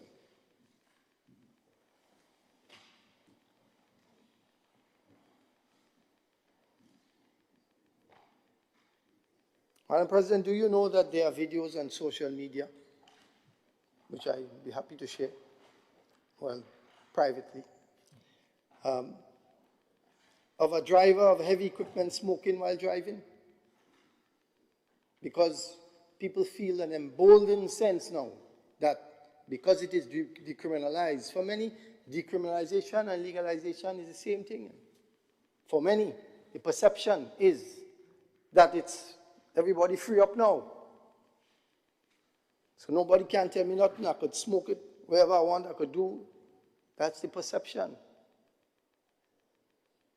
I went to Grandans Beach on Sunday. Case in point. And I saw at least 4 instances where people were smoking openly in the presence of others. At least 4. And one of them, they were smoking, parents were smoking in the vehicle with 2 young children under the age of 10. So as the old people say, put that in your pipe and smoke it.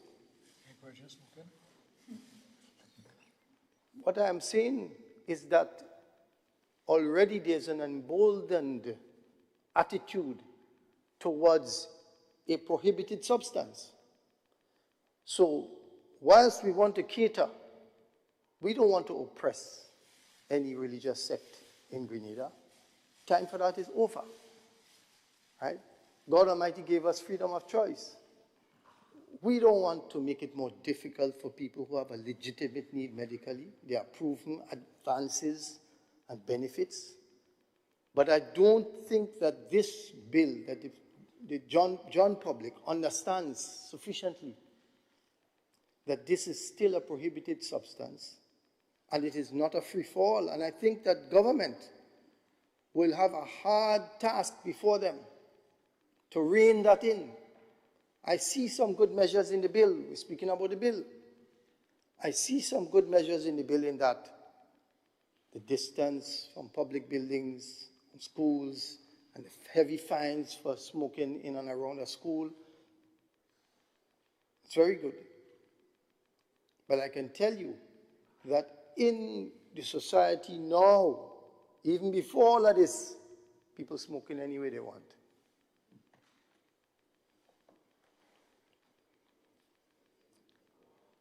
So what about an equipment operator who smokes weed while operating heavy machinery while at work?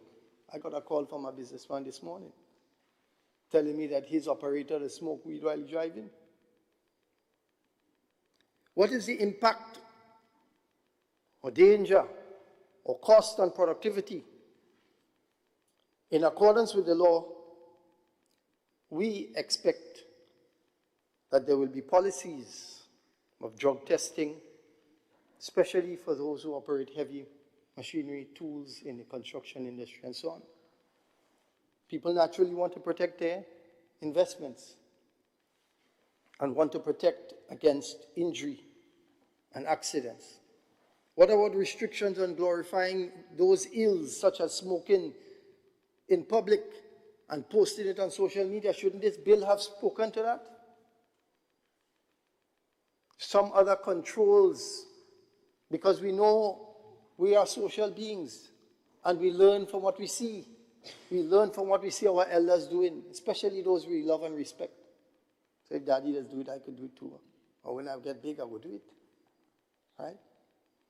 And if we see that it is glorified on social media by people older than us, then we would look up to that. This bill does not address that, or at least I have not seen it. I'm open to correction if it does.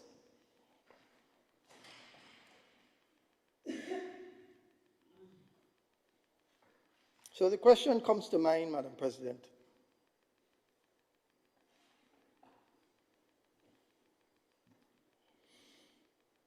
How can government facilitate a promise which they made on the campaign trail, which in some aspects is doing a good thing, as I mentioned before, while at the same time properly protecting the minds of our youth from such a drug that is medically proven to inflict damage on the developing brain? When we are okay at passing laws, but I don't think that we're very good at enforcing them. I'll give you an example. My colleague spoke about 56 grams and 71 grams. You know what's the difference between 56 grams and 71 grams? 0.5 of an ounce. 2 ounce and 2.5 ounce. How is a police officer going to make head or tail with that? What instruments or tools is the police officer going to have? He won't bother.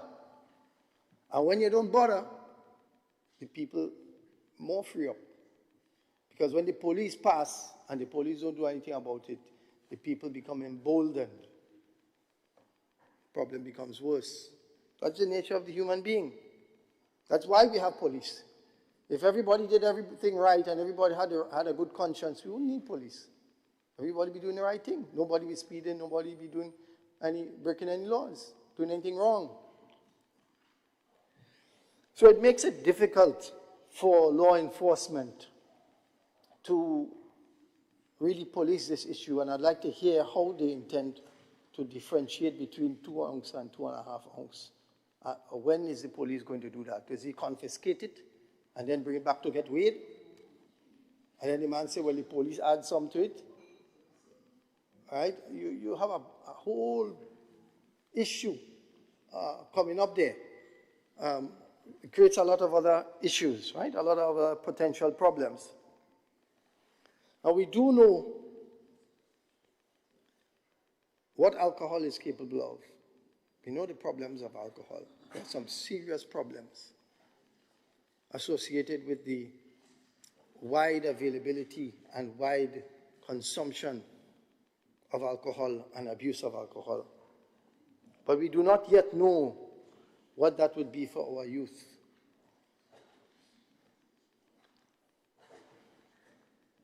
So as I mentioned, this bill does recognize and permit the use of marijuana for religious activities among Rastafarians and makes legal provision for that. It does recognize the use of cannabis for medical use and the business or revenue from proven medicines derived from cannabis, which is a good thing.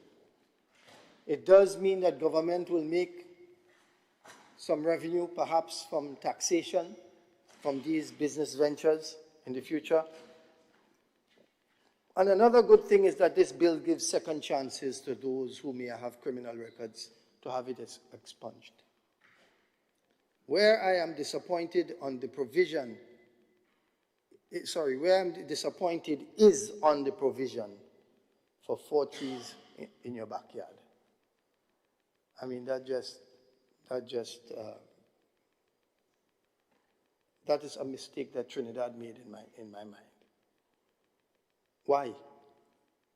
When the people, I made the point several months ago in this very honorable house, when the people who smoke in it don't have a problem getting it, why do you need to make provisions for 4 trees in the backyard? If I'm a landlord and I rent in a property, you're not planting nothing in my backyard. So, and then the question is access. Parents are out of the home for 8 hours of the day. But who is home when the parents are not there? The children. Children are home. Who is monitoring what is going to grow in the backyard? Who could monitor that? Why even specify that when government itself, we do not have the resources to police it, nor are we going to go in anybody's backyard to see what they have? What is the benefit of mentioning that? This recreational use. As a matter of fact, the people who make money from selling the weed, they might make that money now because everybody could grow their own thing, right? No need to go to the supermarket if you have all the produce at home. So I still don't understand that allowance, and I'm disappointed by it.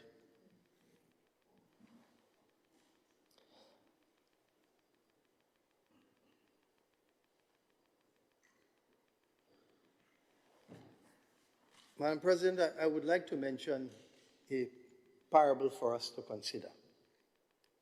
And then a lot has been said, so I will close. It would not be long. The parable of those who respect the limits of God Almighty, the responsibility to others placed upon us by God Almighty, and those who violate them, is that of a people who board a ship. Is that of a people who board a ship after casting lots, after voting for who you want to represent you. Some of them reside in its upper deck, and some of them reside in its lower deck of the ship. When those in the lower deck want water, they decide that they will bypass those on the upper deck. They won't bother them. And they will say that, you know, if we make a little hole in the bottom of the ship, we could get some water. But we won't bother those above. And if those in the upper deck allow them to do what they want, the entire boat will sink and they'll all be destroyed together.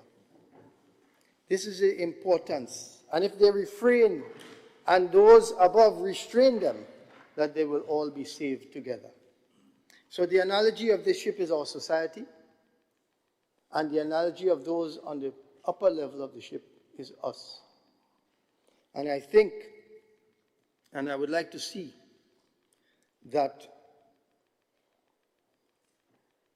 after this bill is passed, because they have the majority, but I would like to see some additional thought be given and some additional measures be given to protect youth under this bill. I would like to see, as many of the colleagues mentioned on this side, a wider cross-section when it comes to review and approvals, as was mentioned by colleagues before, so that we can give allowances where we need to give allowances, but we can remove any risks to damaging our children and our children's future. I hope I have been clear in that morality is learned. Habits, whether good or bad, are learned. And we are socialized according to our habits. And that which is allowed by leadership today will shape the type of society we have tomorrow. So we have to be very, very, very careful. I have no doubt that government is trying to do a good thing. And indeed, in many instances here, they are. But in my opinion, this bill is not ready for public consumption. I thank you. Thank you, Senator Rahman, always an advocate for children.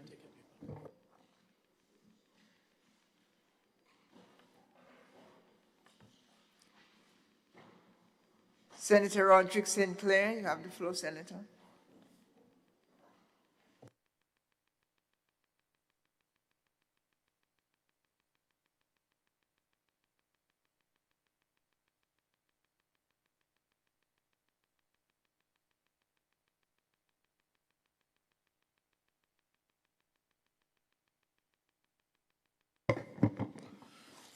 Thank you, Madam President. And I rise at this moment to contribute towards the bill before us, the Drug Abuse Prevention and Control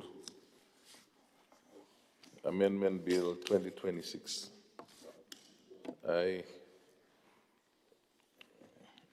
was sitting whole morning and it was very good listening to the discussions. And I was wondering whether we are dealing with a marijuana bill or whether we are dealing with a drug abuse bill. I still confused because I heard so much about marijuana. And I think someone said earlier, and best we made a special bill just to deal with that alone because the scope has been so much expanded from listening to all the presentations.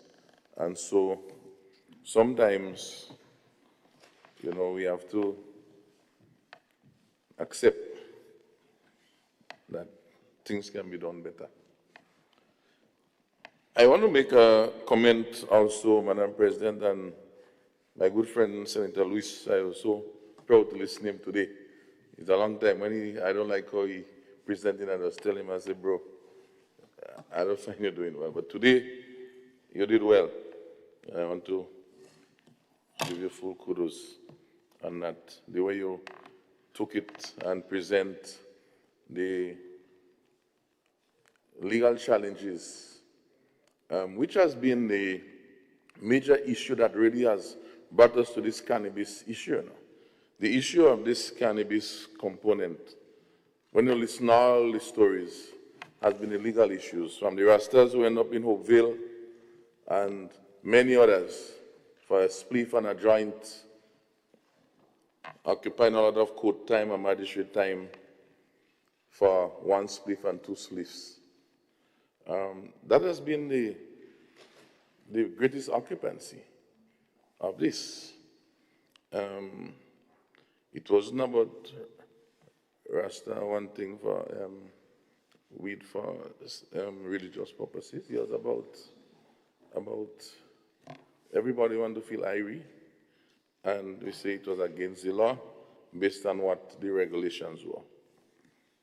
And so I say this to say that 30 years ago, 40 years ago, neither of us, maybe 50 years, would have think that we would have been sitting on here today to discuss how to create an environment to quote unquote make what normally happens happen in such a manner that it doesn't tie up too much of court time. Essentially, that's my understanding.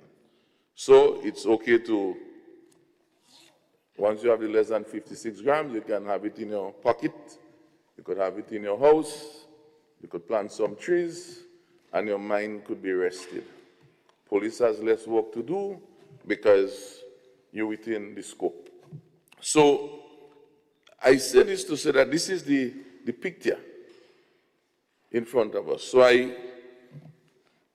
after having studied this 20-something page document, I was able to create a one page of about 7 key points that I want to address in this presentation.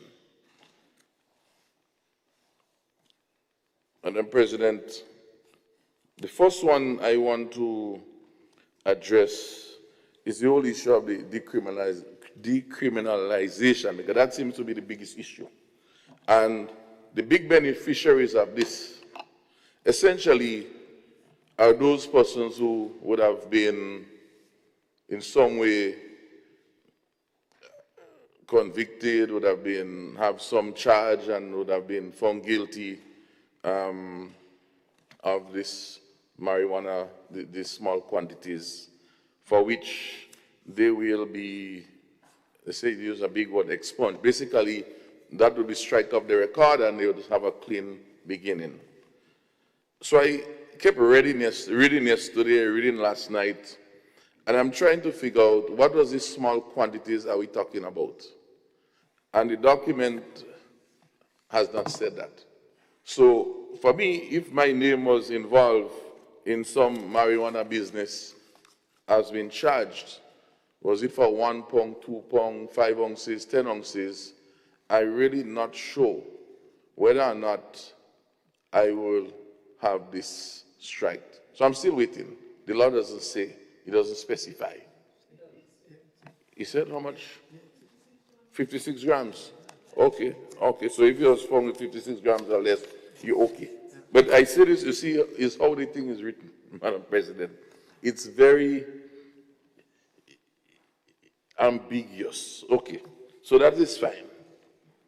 Now, the other part of it has to do with what happens moving forward.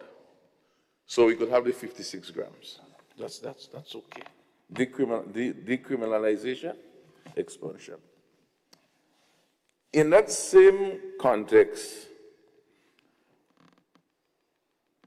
I queried, and it could be a matter of procedure, that if I do want my record to be clean now, I have to apply to this board, I think it is, that was established, Drug Control Board or something like that, that I would have to apply to get my record clean. And I'm saying the records should be very clear in the court and in the police records. And to me, if I want a police record, then I could get that very clear. And that should be automatic. Once this law is passed, it should be an automatic declaration. I shouldn't now apply. So if I never applied, then this still remains on my record. And I think the onus shouldn't really be on me, especially you having said, look, we have made an error, we're going to pardon you essentially. I should not have to apply.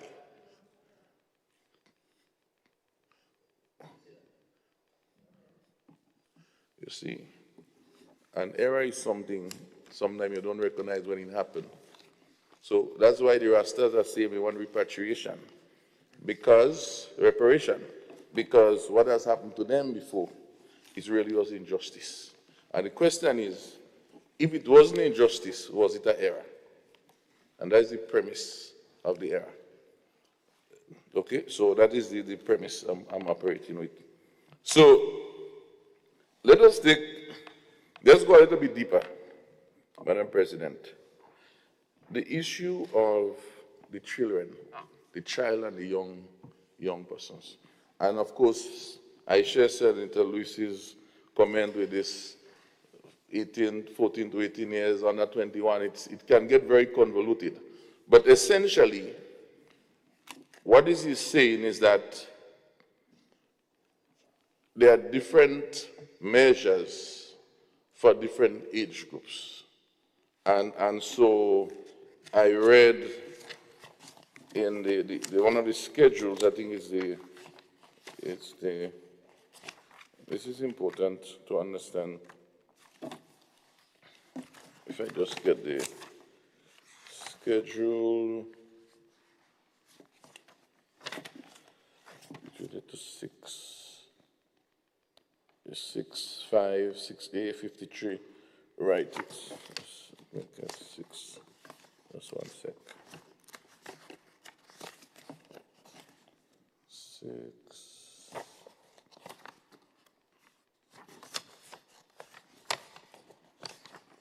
Right. Treatment of children and young persons found in possession of cannabis.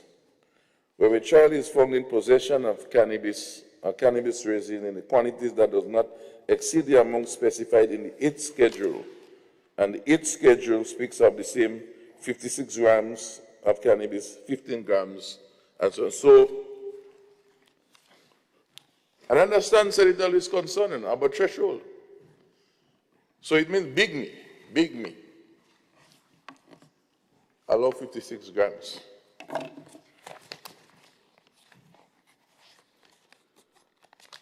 If I have it, or is it 75 grams? 56 grams. If we are saying for children, yes, to me, for children, 18 to 14 to 20 to 18 and 18 to 21, this to me, the amount of grams to me should be reduced to almost 5 grams, such that we make it almost impossible for them to have anything. And this would address the concerns about the impact on our whole mental health, our development of the brain, and the same issues that Senator Charles raised. Yeah. So I believe that threshold should be cut down to almost by 75%. Because, yes, the children may have it. They may have it. They may. They have to understand that. They may. So then, let's reduce it to if it's 5 grams, for example. Yeah. Pause, Senator Andrews on his feet. Yes, thank you very much, Madam President. On a point of order, point of correction, the honourable member is making assertions that are inaccurate. In fact, he is suggesting that children between 14 and 18 can have access, but by the legislation presented, that is not the intent. It was not intended, it was not stated. In fact, the 56 grams were made only permissible for persons 21 and over. And so your assertion suggesting that it should be reduced for children almost to 5 is insinuating to somebody in the public space that children are allowed to have it, and I want to make it abundantly clear, this bill as presented does not contemplate that, doesn't say it, and should not be interpreted as such. Thank you very much, Madam President. I stand corrected, Madam President. Yeah. So in the same light, though, this 18 to 21, we should reduce it down to maybe 5 grams or 10 grams, such that we can be able to reduce the use of it by young persons. I think that is something that needs to be looked at.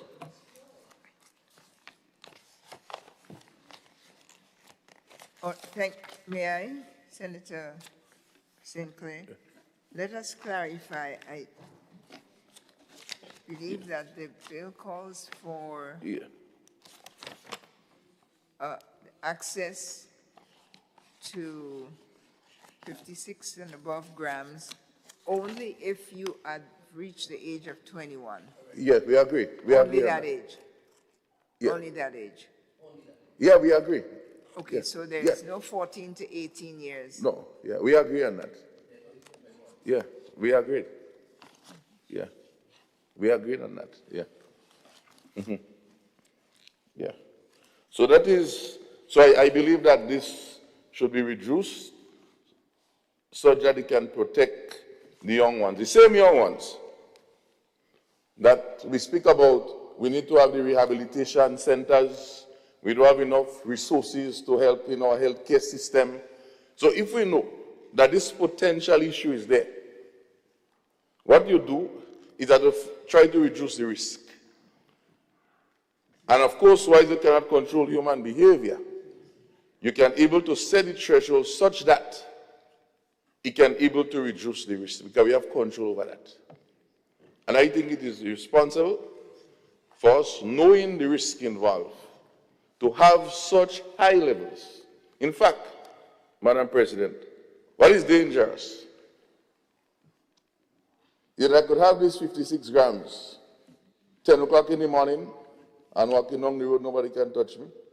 I could have it 3 o'clock, that's another 56 grams, and I could have it several hours in the day. And so it occurred to me, and not just on a daily routine, it occurred to me then, how do we even treat with repeat offenders? And I thought that we needed to have something in there also, not only for the young ones, but also for everybody. There should be something to deal with repeat offenders, because this is a very serious issue. And that's the same point Senator Lewis was raising earlier, that if this was not so dangerous, notwithstanding we're saying, well, we know so much good things about it and so much good usefulness of it, we also know there's some downsides. And if we know it didn't have so much of downsides, why we take so long to get this here? After 40, 50, 60 years? Why? And of course, speaking about downsides, Madam President, I want to go there one time. A lot of speak about smoke and smoke and smoke and smoke. These are plant herbs. Plant herbs. And they have several different chemicals inside of these herbs. Smoking or burning will release some.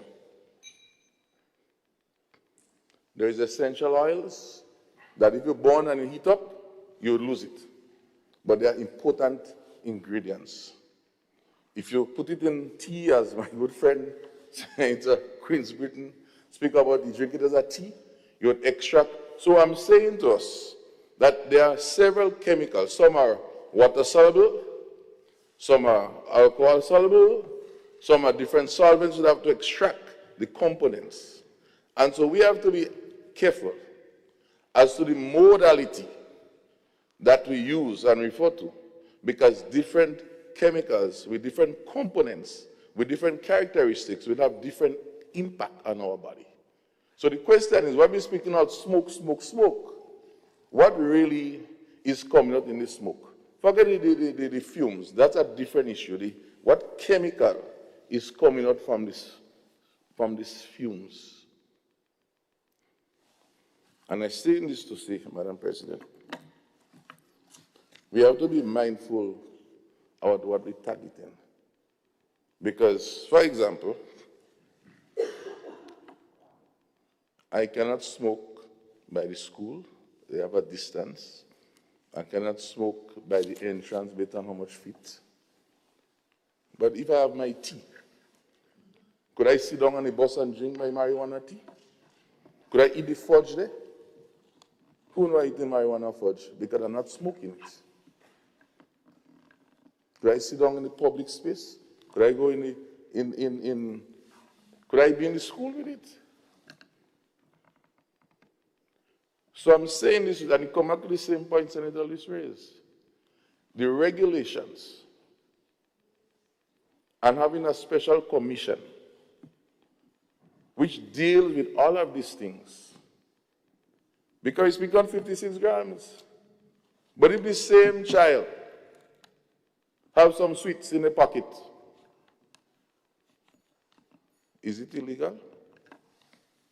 Because the sweets have maybe coconut, maybe a kind of coconut chip with some sugar, with some this, and with some marijuana. How are you treating that? Are the parents give them some tea to go to school, so they have a little chubby bottle with a 500 ml. And it's well concentrated because they extract it from maybe a quarter pound of weed. And this child, they now drinking that as a juice. The regulation will talk about that. They could do it, but they can't smoke. So what they will do? Children is children, they go use it differently. So the question is, and Rahman raised it, there's a lot of deficiencies in the implication of what we're trying to do. I understand, Rastas, Farai, Stai. Your component is easy to deal with. So leave the children out of this thing. Because we introduced something, we introduced that pattern. That wasn't fully, we introduced the children. How are we going to regulate them? But children is young people, young, 18 to 21. Introduce it. To satisfy the Rasta. We deal with the Rasta man. We deal with them and leave the children and let it fall in its full space. Because all of these things are raised are problems. I've been speaking to some police people, policemen. They say, bro, a serious issue with this is education. But if all of these things we speak about there is not in the education package, then how would the people be educated? And then, the fact that those things I just raised about the drink and the sweets and all of those things, they're not there. They will say, oh man, Saint I'm making up things that don't even exist. And when they hold the child, you end up in a problem. And it's the same issues that we've been having from Hopeville 2 months ago. Same issues. We all agree that there is opportunities in this hub. Opportunities. There are some who tell you have arts and craft that could be done. Nobody has to consume that. That doesn't interfere with our health and wellness. And this doesn't even make any mention about use in arts and craft. Where there is an opportunity for value added, growing our industries, which is safer and healthier. So there's another opportunity. So when the bill speaks about the industry, so that's the other pillar. It speaks about the industry. If I get that section, it's essentially in a new section, section 13, which is where a lot of the new areas are in. It speaks about 13A. Nothing in this section 4, 5, 6, 7, 8, 9, 10, 11, or 13 shall apply to the use, cultivation, importation, exportation, transit, production, supply, etc. If you go to 2, which is where I want to be, 13A2. The minister may by order publish in a gazette authorize any person who has attained the age of 21 years and who he or she is satisfied is an adherent of the Rastafarian faith or any group of such, they can cultivate on lands designated by the order in accordance with the regulations for the purpose of the cannabis, etc., etc. So, inside of here, this section coming down, there are opportunities to look for adding value, which the Rastas talk a lot about, where they can do the same agro-processing, do arts and craft, and all of those things, with all the stock and all of the roots and all of those things from the product.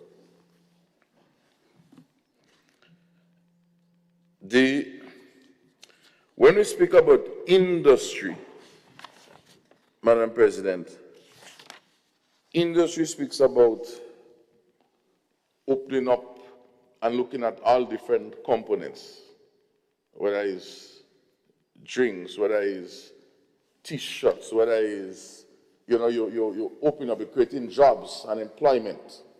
And this, to me, is also a lost opportunity in this bill, especially in a time when we need to be making money. And I heard someone said earlier on today, we have lost, we come in so late into this that we're losing a lot of opportunities in the medicinal and all of those things. And then some other thoughts come to my mind when it comes to industry, Madam President. It relates to the issue of varieties, and it comes back all to the regulations again, because what is it that we want? It's my understanding that whilst, yes, we have the local weed and we have different types and so on, if you want to go into the oils and all of those high value products, we need to import a lot of these varieties into this country. And they need to be properly, again, regulated. Who would have these varieties, etc. Right? So that is a major issue, an opportunity that we need to look at. I share, of course, the views that Senator Lewis advanced in terms of the focus on just Rastas and using the hub for worship and religious purposes. Because others, religion, and in fact, I shouldn't even use religion because I understand today now that the Rastafarian community is not even recognized really as a religion. So I could say some other group that can literally fall into that same bracket of how they operate. And you cannot really deny that group of following and being afforded the similar opportunities. And so the issue of equality and justice is very important in that mix. So that is an issue. whilst I don't think there might be a national cry today of it, but down the road, 10 years from now, 5 years from now, in the absence of this regulatory commission, and you have Minister A and Minister B using their own discretion, that could also be a challenge.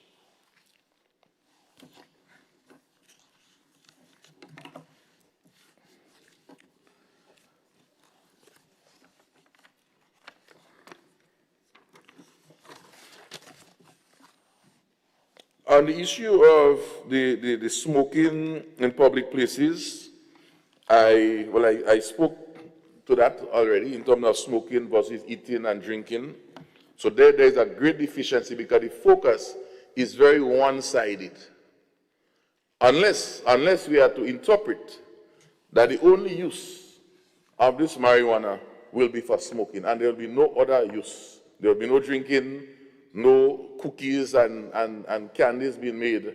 It will be only smoking. So if you're found using it otherwise, then that is an offense. And in fact, it should not even be silent, because what was very instrumental and instructive in this bill, in cases where the negative was considered, it was very clear and said, this does not apply to this.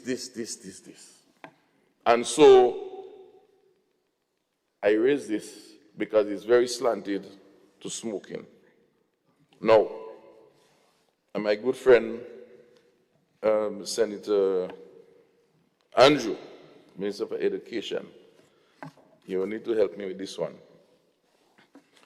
When I go to schedule, the 5th schedule, with that table on page 17, and it continued over onto page 18, 13C1,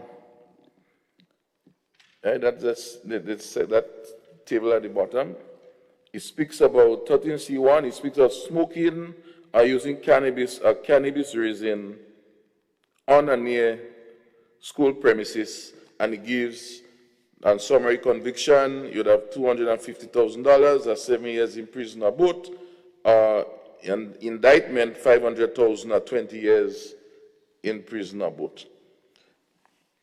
My query when I was reading this was one, it speaks about school premises and all of those things, but it didn't speak of a school event. So meaning that, let's suppose the event happened not necessarily in the school, but some other place, maybe a concert, maybe a fair, maybe a sports. And if I say sports, you go say, that is a public space, so strike that, because based on the broad state. So it could be in a non-public space with a school event. How do we treat with that?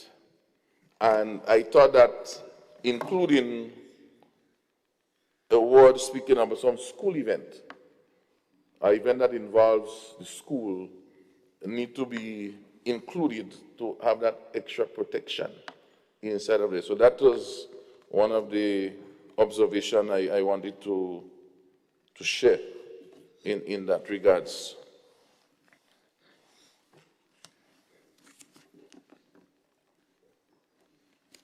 I want to also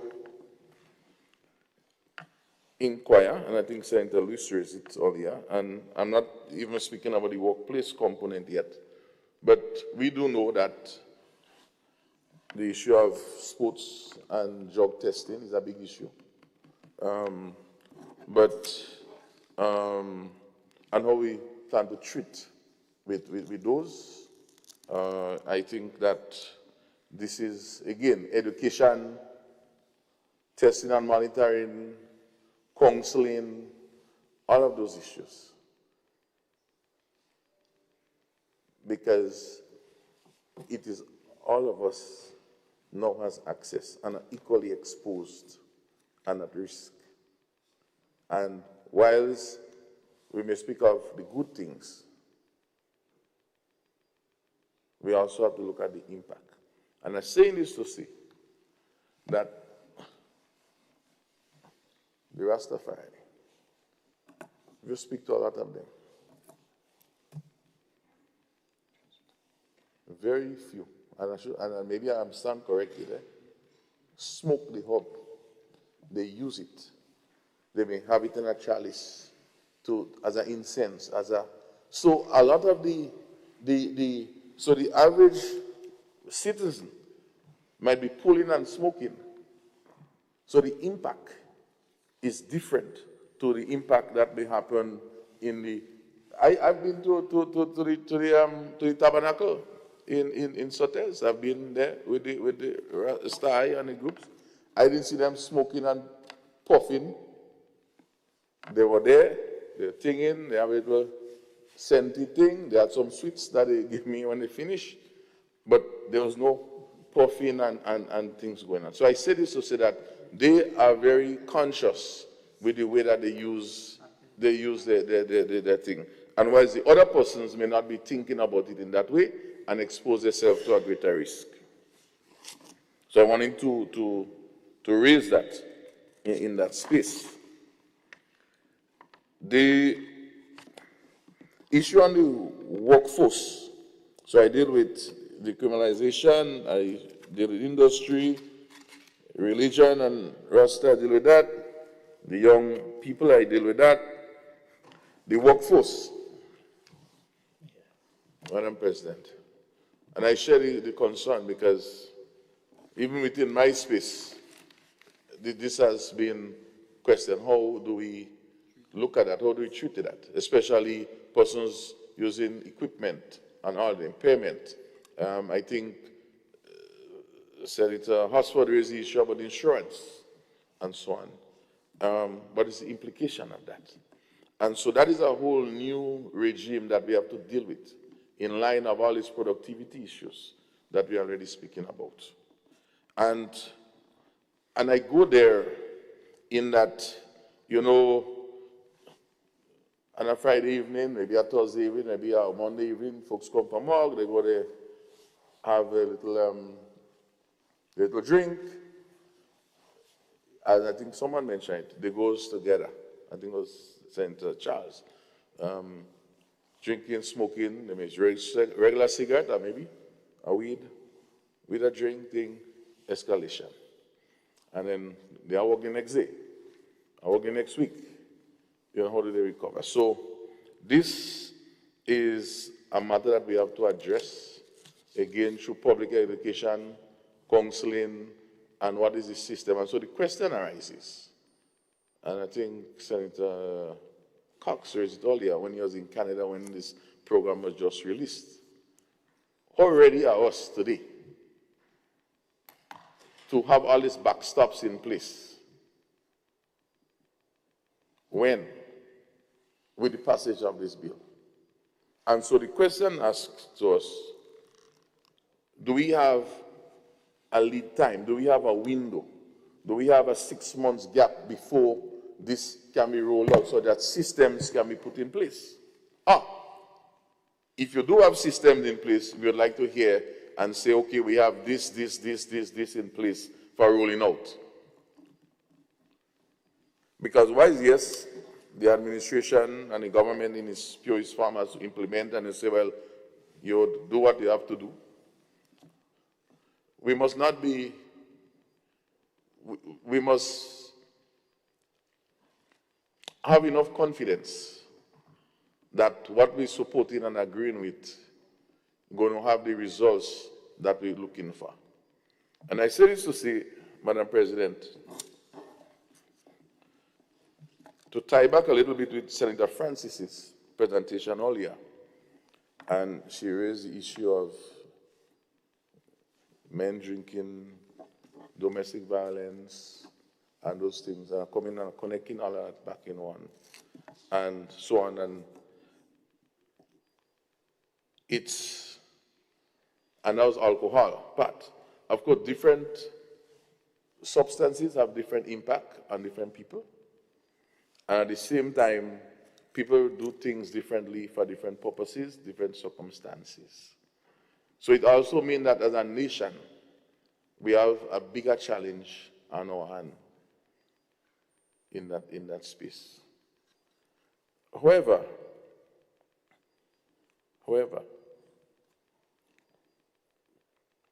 what we have to be mindful about is, let us lose sight of the trade, the bigger picture of drug trade. Because the people who smoking a spliff here and there is different to this trade of thousands of pounds that the police would have and capture this one that is in transshipment, and that's a different discussion. This may not change that necessarily. So I'm saying this to say that we should not sit and say, okay, well, we're making it decriminalized and it will be more accessible, so less people wouldn't want, there wouldn't be this big demand, and so this whole transshipment point in Grenada, etc., would not be a big issue. We should not drop our guard on that. We need to still maintain a level of vigilance that we are not being used as a nation for transshipment. And that is the point, right? Because a lot of what would have transshipped is not really used here. I mean, we don't have enough people to use it, right? So I don't want us to lose sight of that. We still have to ensure that the monitoring of that outside business still take place.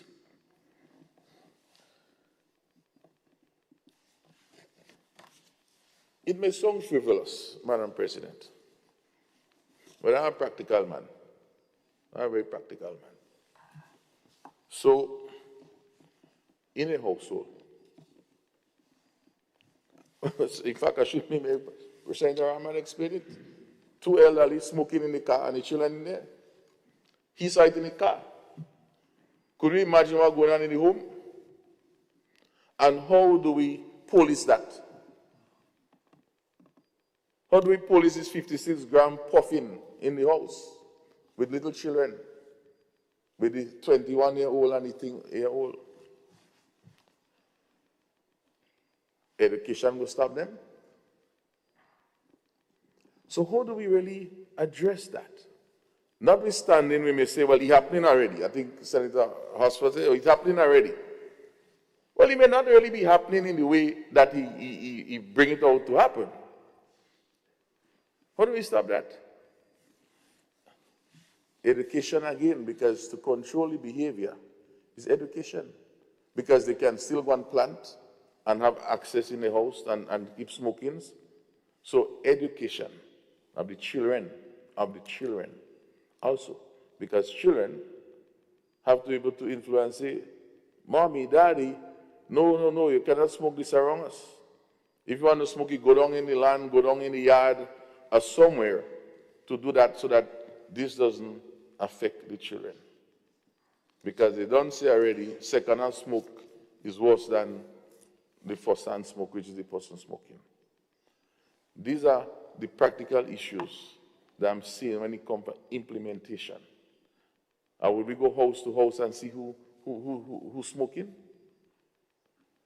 These are real issues that our police officers will not challenge, or the neighbor would report and say what we have to call them social services, because this neighbor there, they smoking and they have all the children in the house, etc., etc. This is the society. We're not making up anything. This is the society we live in. We know that. You have the parents there, the father might be drinking a little rum sometime and the child sitting there. The child drinking the rum too, but now we talk about smoking. So this smoke fuming and impacting other persons in the household. This is a concern that I have. And of course, as I get close to close,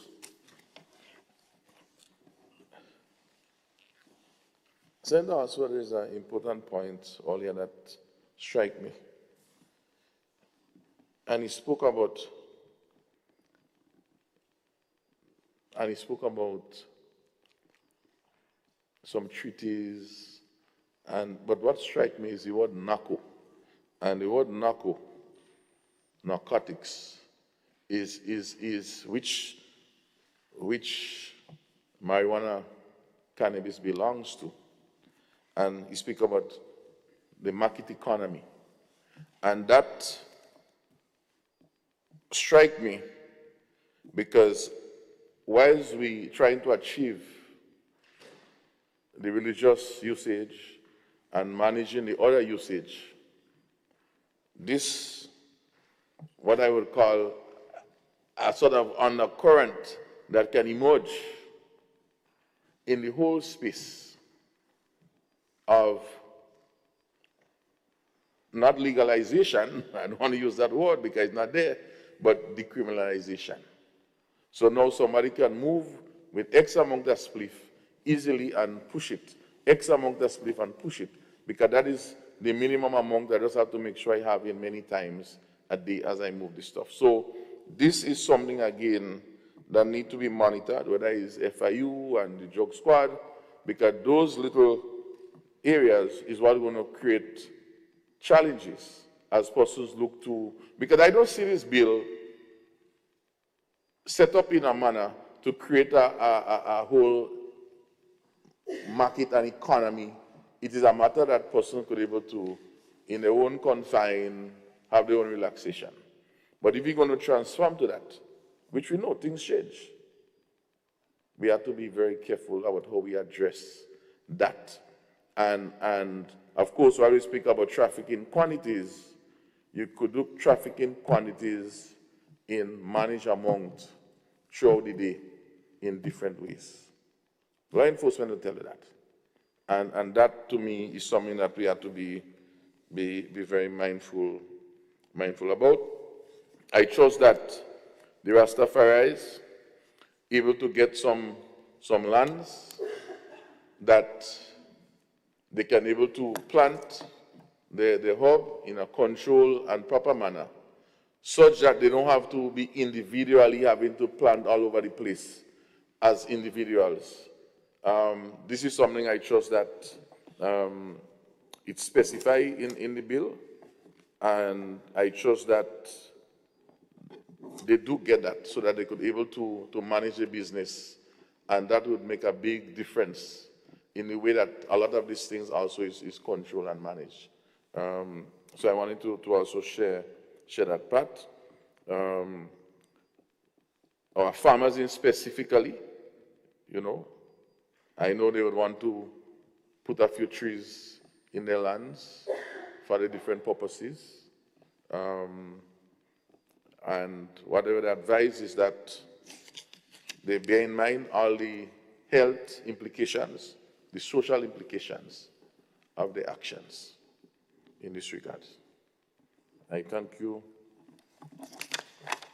Here are my comments. Thank you, Senator Sinclair. Thank you very much for your thoughtful analysis. And the last speaker of the day, we offer the microphone to Senator Claudette Joseph, who will make her presentation and conclude the debate.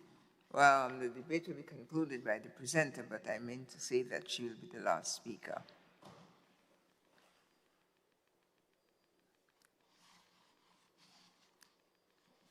Madam President,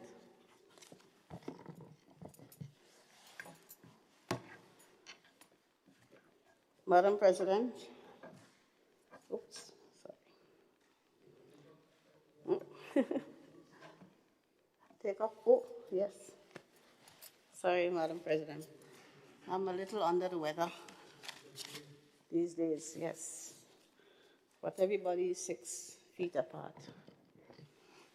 So thank you, Madam President. I rise to give my full support to the bill now debated before this Honorable House and ably presented earlier by the Leader of Government Business. Madam President, if you would permit me, in keeping with Order 33, Rule 7, to occasionally refer to some notes that I've made, and also, as I open my contribution to this debate, to read a little bit from the report of the Commission on Cannabis, established or commissioned by CARICOM, and that rendered the report in 2018. That commission, Madam President, was headed by a learned and distinguished scholar, regional scholar and jurist, Professor Dr. Rosemary Antoine from, well, she's from Trinidad, Grenada, and St. Lucia. So a real Caribbean woman. And Madam President, at page 63 of that report, under the rubric conclusions and recommendations, the Commission said at paragraph 12.23, and I'm quoting, "Marijuana is a plant substance with historical, cultural, and religious significance to the Commonwealth Caribbean, which existed benignly as a beneficial plant without condemnation or legal intervention for centuries. Legislative history illustrates that cannabis acquired an illegal status and classification as a dangerous drug with no value without scientific or moral rationale to support the radical change in the law, both internationally and domestically. Further, there is considerable evidence to suggest that this transformation was due to cynical motives to quash competition with the emerging alcohol industry itself emerging from prohibition and even racial policy. This resulted in the draconian legal regime existing today for cannabis, which by virtue of its now illegal classification acquired a demonized status.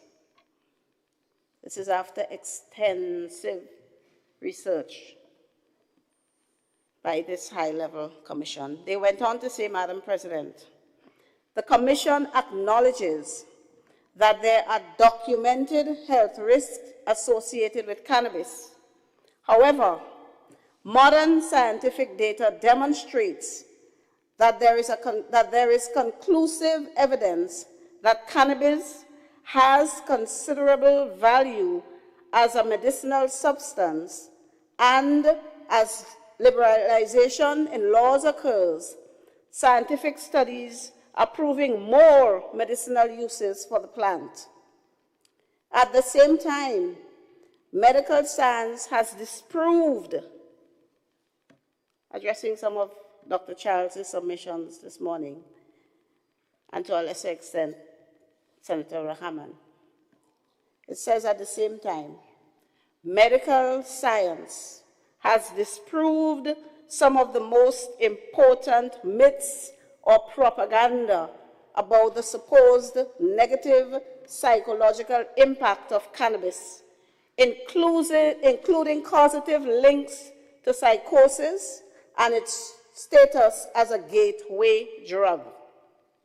It has also proved that cannabis is no more harmful than alcohol or other substances that are no longer prohibited, in many respects less so, in many respects less dangerous, than substances such as alcohol that are no longer prohibited.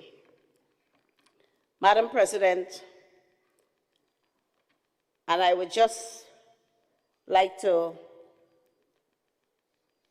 read one last portion.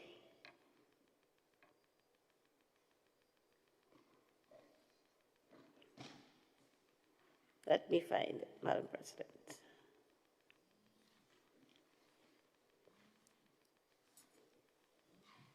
Madam President,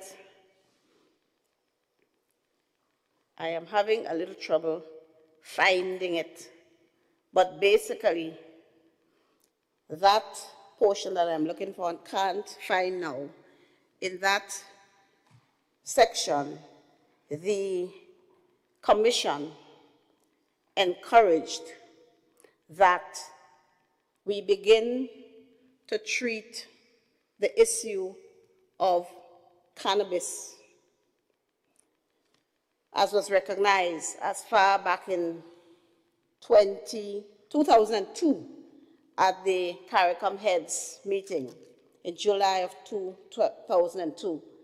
The heads way back then, so that's 23 years ago, no, 24 years ago, they acknowledged and accepted that drug addiction should not be treated as a criminal matter, but rather as a public health risk. So, Madam President, it is against that background and almost directly coming out of that CARICOM report that virtually all of the CARICOM member states have implemented legislation to decriminalize cannabis. And some, such as St. Vincent, Jamaica, Barbados, have set up a medical cannabis industry. And in some instances, that industry is thriving. So for us in Grenada, we are basically in this move here to decriminalize cannabis and to set the stage for the establishment of a medical cannabis industry. We are bringing up the rear. And while it is always good to be pioneers, and in many other respects, Grenada is a leading and pioneering CARICOM state, I think in this regard, we have the rare and special opportunity to look to what not just the first world has done in relation to decriminalization and legalization, but to what our own CARICOM brothers and sisters have done, and the areas in which they have succeeded, and the areas in which they have not done so well. And so we have the opportunity to come up, Madam President, I submit, with the best package when it comes to decriminalization and legalization for medicinal, therapeutic, and scientific purposes. Madam President, the principal legislation that we are amending today, the Drug Abuse Prevention and Control Act, Chapter 84A of the Revised Laws of Grenada, is grounded in the 1961 Single Convention on Narcotic Drugs and the protocol thereto of 1971. And Madam President, we are a party to that convention, as are most nations of the world. And as such, apart from the responsibility and obligation we have towards our people for the promulgation of laws that will be to their benefit and protection, we also have an obligation under that treaty and under the 1988 treaty against trafficking in illegal and narcotic substances that Mr. Senator Hosford mentioned before. Those are the three international conventions: the 601 Convention, the 71 Protocol to that convention, and the 1988 Convention. Grenada is party to all of them. And under those conventions, we have international obligations, we have legal obligations. Under all of those conventions, cannabis is a controlled substance. Even our legislation, in some respects, mirrors the language in the treaty. So cannabis, not just a controlled substance, it is still a Schedule I controlled substance, meaning it is ranked with the most dangerous of all controlled substances, along with cocaine and heroin and so. Countries have been moving towards and advocating for removing cannabis from Schedule I to Schedule III, which schedule contains substances that are not treated as dangerous as the Schedule I substances. One of the countries that have been holding out on keeping cannabis in Schedule I is the United States. So while in some states individually, cannabis has been somewhat decriminalized and legalized, at the federal level in the US, it is not so. About 2 months ago, the President of the United States, President Trump, announced his intention to execute an executive order that will reschedule cannabis from Schedule I to Schedule III, because he said he is convinced, based on several presentations that were made to him by experts, that there is tremendous medical and therapeutic benefits to be derived from the use of cannabis and its byproducts. So we believe that once the United States has rescheduled the drug, that will trigger a movement for the convention itself to be amended to reschedule the drug, because it would mean most of the leading countries, so to speak, of the world are along that path, because we know the Netherlands went way out, Canada, Germany, Thailand, most of the larger countries. So cannabis is on the path to be rescheduled. But until that happens, Madam President, as party to the convention, we are obligated to, whenever we amend the law, to do so within the confines of the treaty, or else we could be liable to be sanctioned as provided for in the legislation.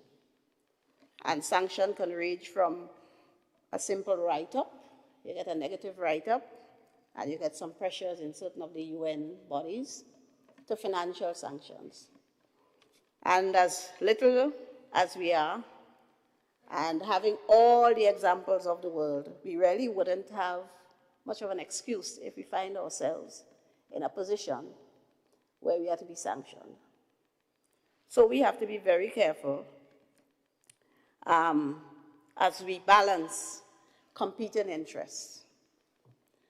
Madam President, I will not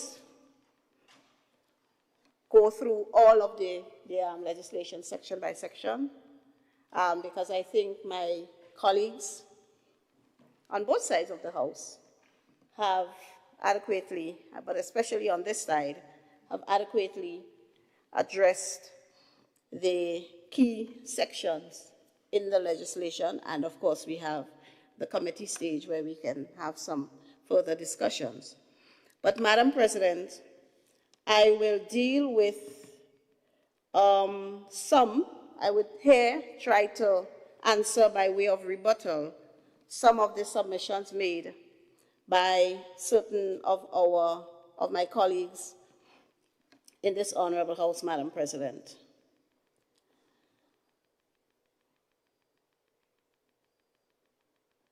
There is a concern raised by Senator Charles relating to the fear of abuse with the relaxation of our laws now. The law will be relaxed in that presently possession in any quantity, in any amount of cannabis or cannabis resin, cannabis resin is an offense. And if you possess up to, is it 15 grams? In the case of,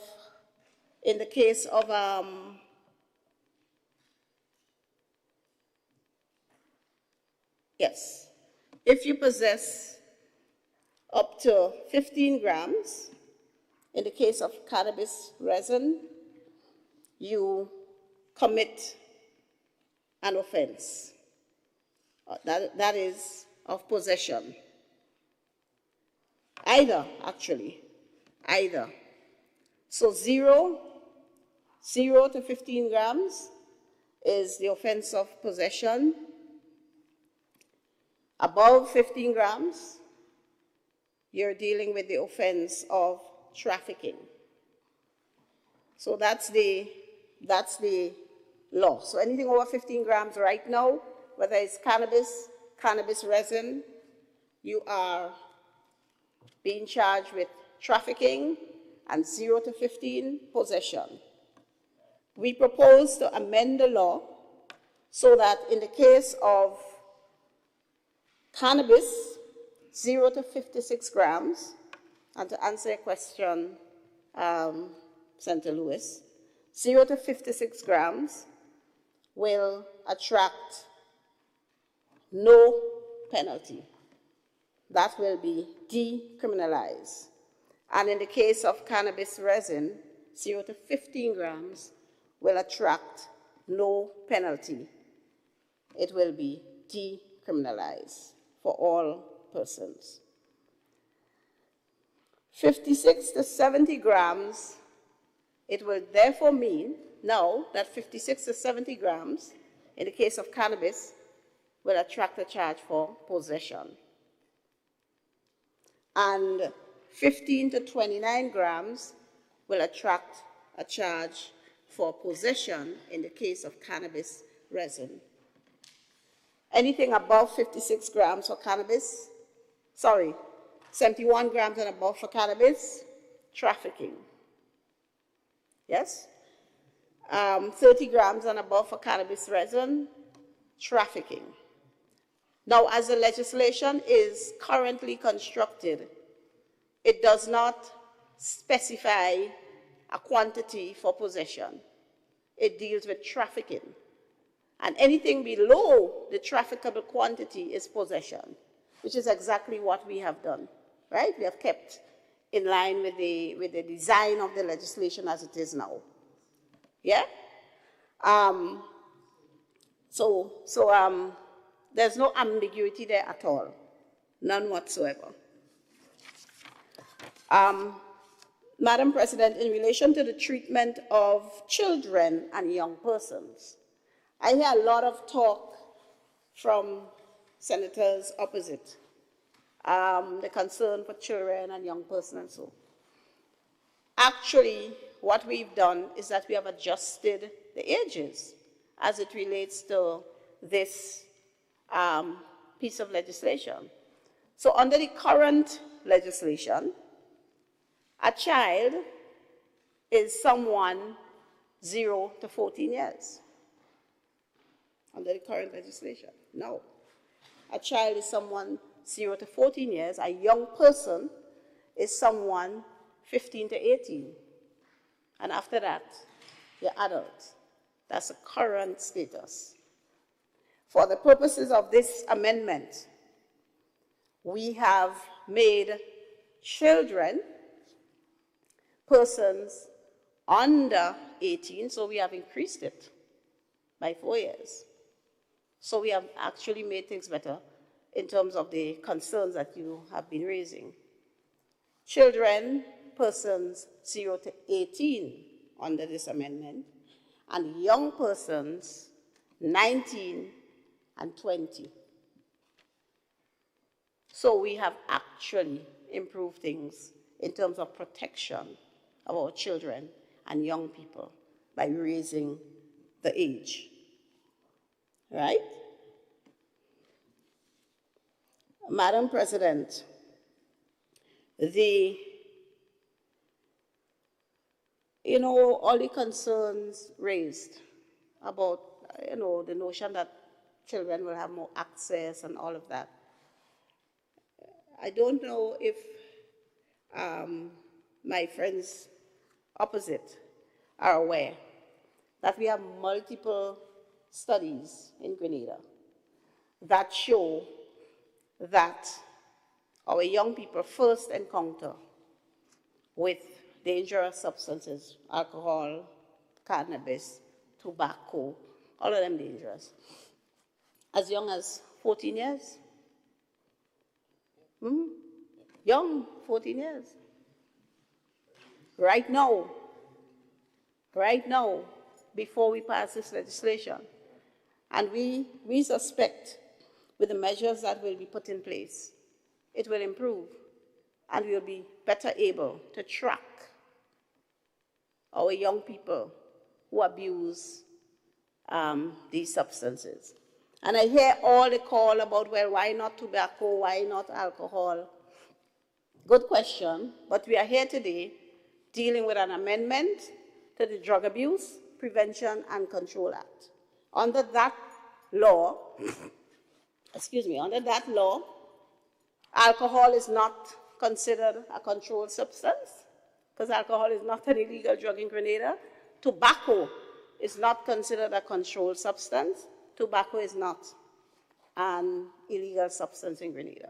So we, after consultation, hearing what people are saying, we may well have to come back here to deal with other substances, but not under this particular legislation that we are dealing with today. So we are dealing with the Drug Abuse Prevention and Control Act, and cannabis falls under that legislation.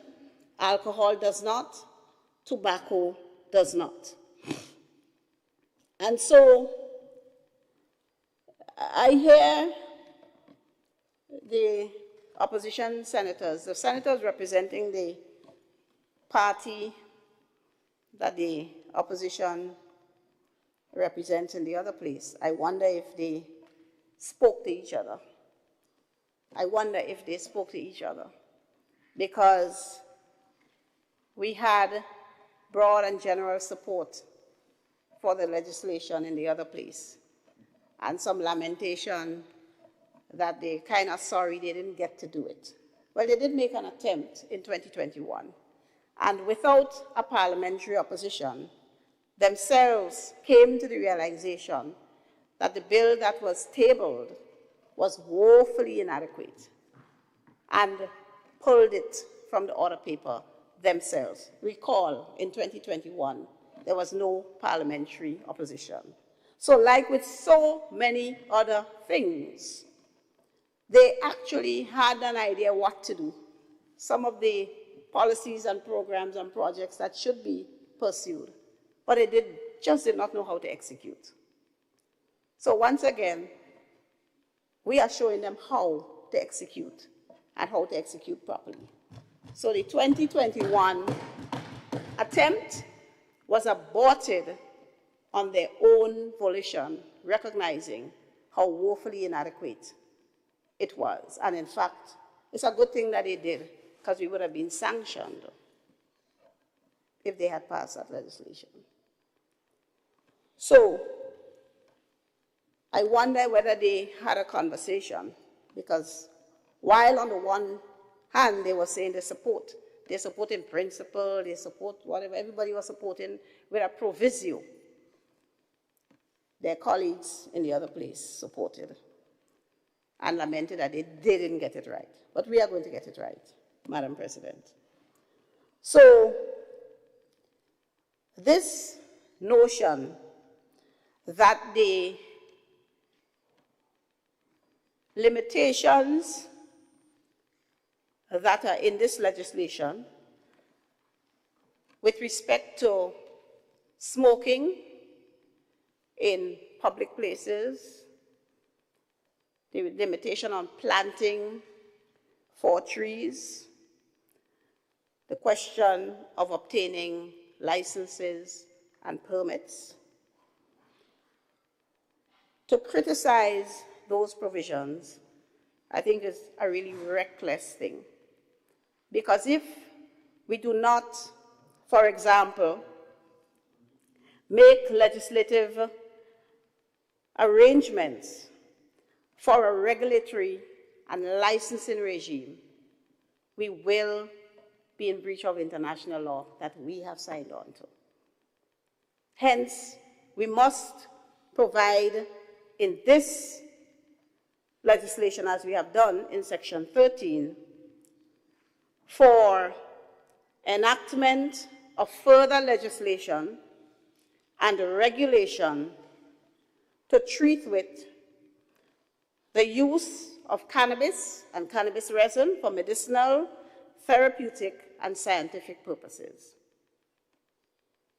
That is what we are permitted to do under the 1961 Single Convention on Narcotic Drugs.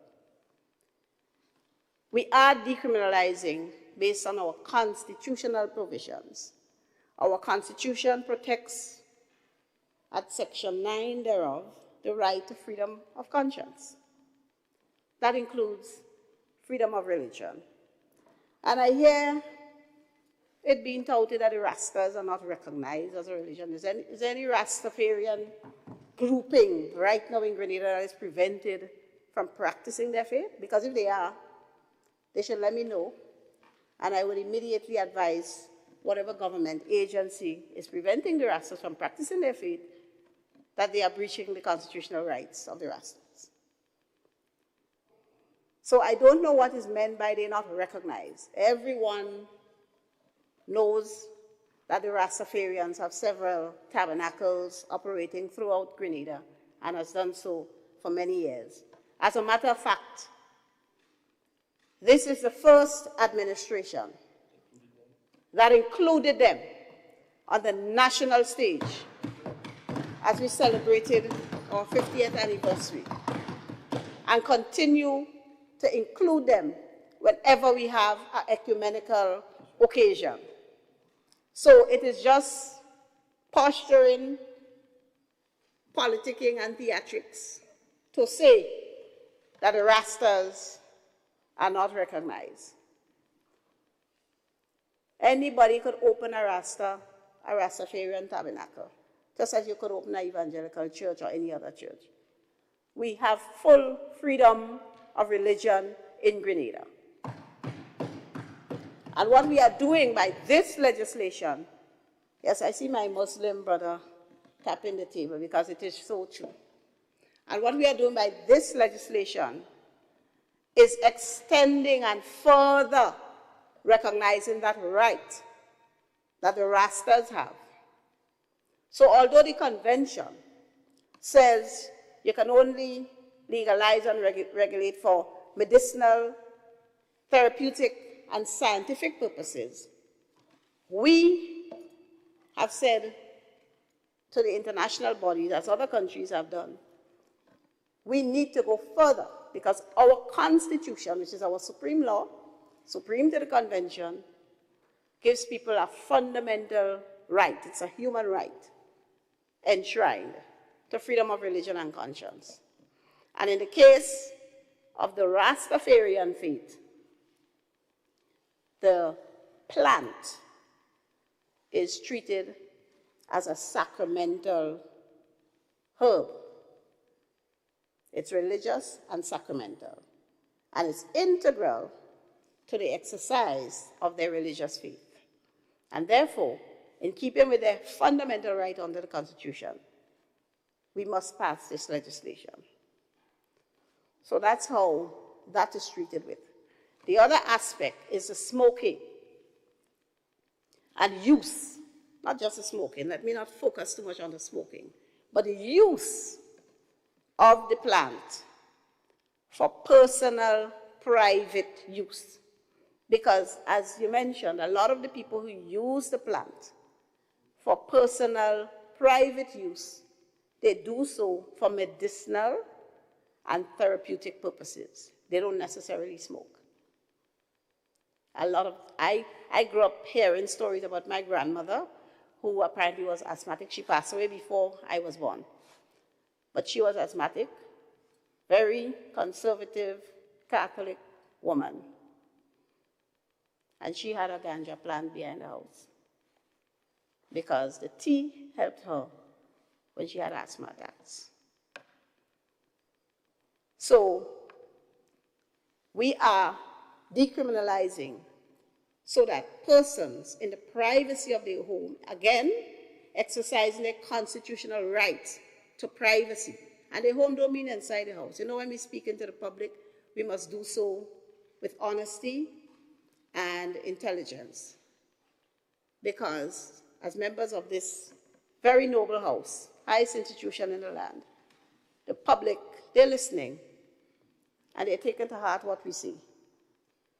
So I heard one of the members of the opposition suggesting when we say in the privacy of your own home, it can't be anywhere but inside the house. But your private property extend to the boundaries of your land, so you can sit on a rock outside, and if you want to smoke, that's the privacy of your home. The police can't do nothing. But recognizing the concerns that many of our stakeholders with whom we consulted raise, and perhaps we will come to a point where we say no smoking, period, cigarette or marijuana in public places, right? But we have the opportunity now. We are doing this now. So we say, smoke, plant your 4 trees per household, not per person, per household, and use the plant as you see fit in the privacy of your personal space, your home, and that includes your yard. So don't confuse, we don't want to confuse our Rasta brethren there, because we know how the tabernacle is constructed, you know. They have a lot of outdoor spaces. When you go to one of the Rasta tabernacle, a lot of outdoor spaces. And they're in close contact with nature. So we are not saying you have to sit down inside the tabernacle. You stay in the privacy, the confines of your property. So I just wanted to clarify this matter. Madam President, excuse me. And we are particularly pleased to be able to pass this legislation because we know our Rastafarian brothers and sisters have had a tough time over the years. Things have gotten better gradually, but they were ostracized and demonized, as the CARICOM report itself recognized, because of the myths and propaganda that surrounded the cannabis. And so we are happy to, in this legislation, recognize not just the Rastafarian faith, but their right to use cannabis as they practice their faith. And this is the first legislation in Grenada that recognizes the right of the Rastafarian community to treat the herb as holy. Madam President, this movement that we are on is a two-phased project. You could call it a project, yes. First, we decriminalize, and then we legalize for medicinal, scientific, and therapeutic substances. So, Madam President, we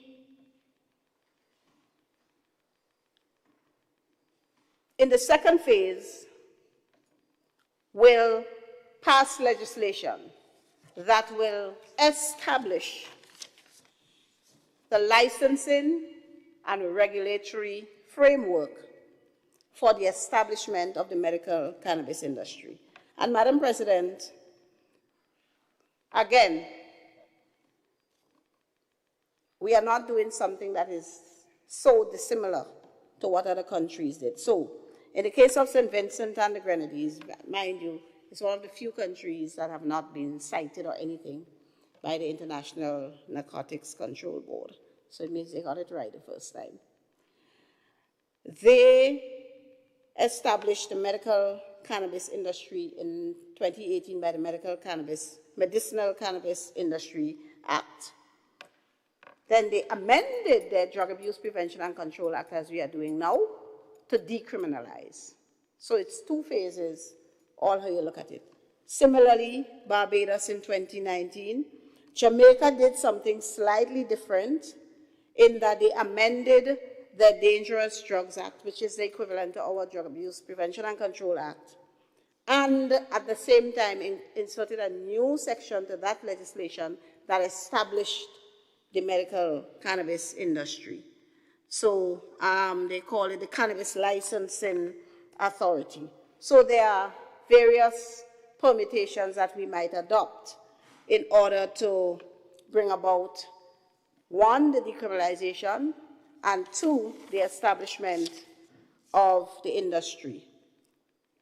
Madam President, again, in relation to places of worship, the planting of the trees, and so on, all of these steps are to be regulated so that we conform with our international obligations. Hence, the minister may, by order published in the Gazette, authorize any person who attained the age of 21 and who is an adherent to the Rastafarian faith, or a group of such person, or an organization, could be an individual, a group, or organization comprising the Rastafarian faith, authorize them to cultivate on lands designated in the order. So it may be lands they already own, so we identify the land in the order, or it may be land allocated for that purpose,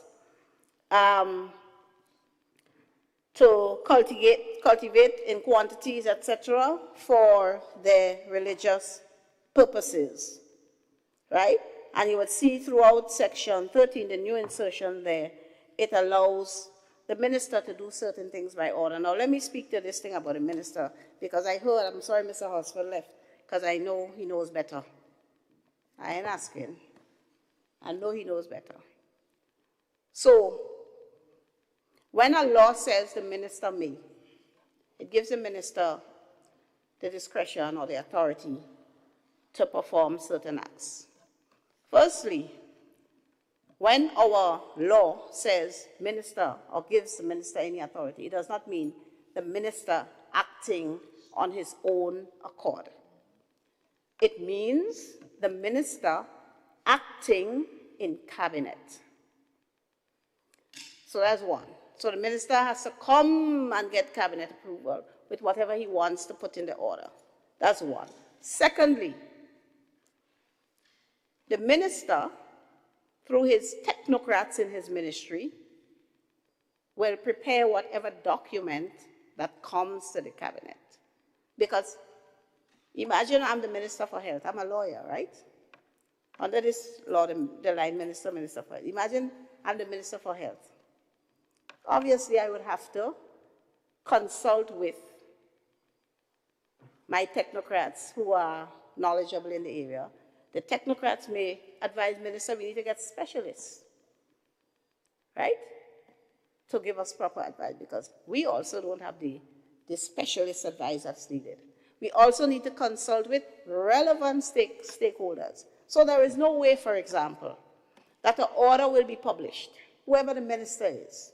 There's no way that an order will be published identifying places of worship and identifying places that the Rastas may cultivate for religious purposes without consulting with the Rastas. There's no way that's going to happen. But for the thing to become law, for it to be actualized, there has to be an orderly process, an orderly, decipherable process. So you consult, they may say we have land in Redmond, right? They may say that. Whoever the technocrats are, people from Ministry of Lands, they go, they check the land, whatnot, right? And it's a land that the Rastas identifies what going to end up in the order. The minister ain't going to pull land out of the air and put it in the order. It's a tabernacle because tabernacles exist already. So it's a Rastas to say we have a tabernacle here, here, here, here, here. And we list the tabernacles in the order.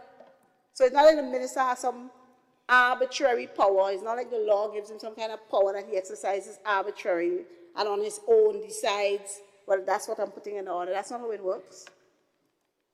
All throughout, the minister does so on the advice of his technocrats. Most times, the technocrats say we need a specialist consultant. As a matter of fact, for the preparation of the policy that will inform the legislation for the establishment of the medical cannabis industry, the Cannabis Committee is now in the process of engaging a specialist in cannabis, a specialist consultant. So that's how it works. And I'll tell you, the Cannabis Committee, there are very few technocrats, public service technocrats on that committee. It's members of stakeholder groups that make up the Cannabis Committee, including the Rastafarian community. They are represented. So that's what the Cannabis Committee is, you know. Ms. Noel, who is the CEO, she's not a public officer. She's a scientist. So all of this is drawn and developed with the assistance of technical and specialist people. So no minister, this cheap politics nonsense, or the minister have too much power. The minister only performs a formal act here. When the policy is developed, the minister comes to the cabinet and says, look, this is the policy the technocrats and the experts have advised us on. Cabinet discusses it. The technocrats themselves sometimes come to the cabinet, sometimes because the minister can't even articulate it. The people that know how they come and they do a presentation, just as in the corporate world, where your management make presentations to your board. Same exact thing that happens with the government. The specialists, the people the government engage to do the work, to develop the policy, they come and they make a presentation. They say we have consulted. They give a list of all who they consulted, all stakeholder groups. Sometimes we say, matter of fact, in this instance, this is what happened. That's why we take so long. Because sometimes we say we don't think you're consulted with enough groups. Go back and consult with this person. Did you talk to this person? So we send them back to do consultation sometimes. So when you pass a law, it reflects the will and the wish of the people, especially the stakeholders. So this notion you're trying to give to the public that the minister has too much powers and the minister this and the minister that is the same thing. Go and check the Electricity Supply Act 2016. That is what dangerous with the powers of the minister. And we know what that then minister used to do because he felt he was an expert in the area. So he needs to listen to nobody. That's why we lost the case against WRB. So when the opposition come talking nonsense, tell them go look to the Electricity Supply Act 2016. Who represent WRB? A very good lawyer. And they get licks. And that very good lawyer represented the people of Grenada now.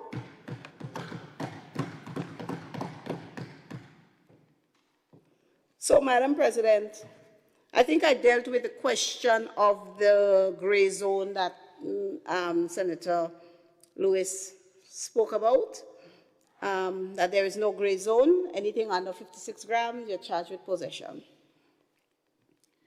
All right, 71 grams and above, 56 to 71, possession, 71 and above, trafficking. All right? I see you shaking your head, but that's how it is. So, Madam President, I would just like to address one section of the legislation that I don't think was really addressed before I wrap up. Before I say that, so next we're going to have regulations, and this particular legislation, Madam President, the regulations will require a negative resolution of the Parliament. So the regulations will actually go to the lower house. The negative resolutions don't come here. But the schedule, if you look at all the schedules to the Drug Abuse Prevention and Control Act, they form part of the legislation itself. So they would be subject to negative resolution. So there will be an opportunity in the other place to debate those regulations. Madam President, the other thing is, so what happens immediately? The possession of small quantities decriminalized.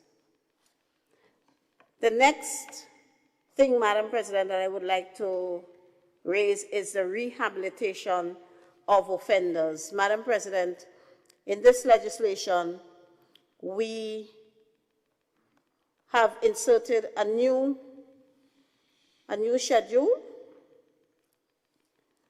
the consequential amendment to the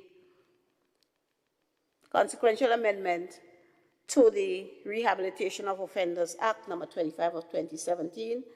And Madam President, under that legislation, there is an opportunity for persons who have been convicted of certain crimes that are specified in the legislation to appear before a Rehabilitation of Offenders Board after, I think it's about 4 or so years, I think.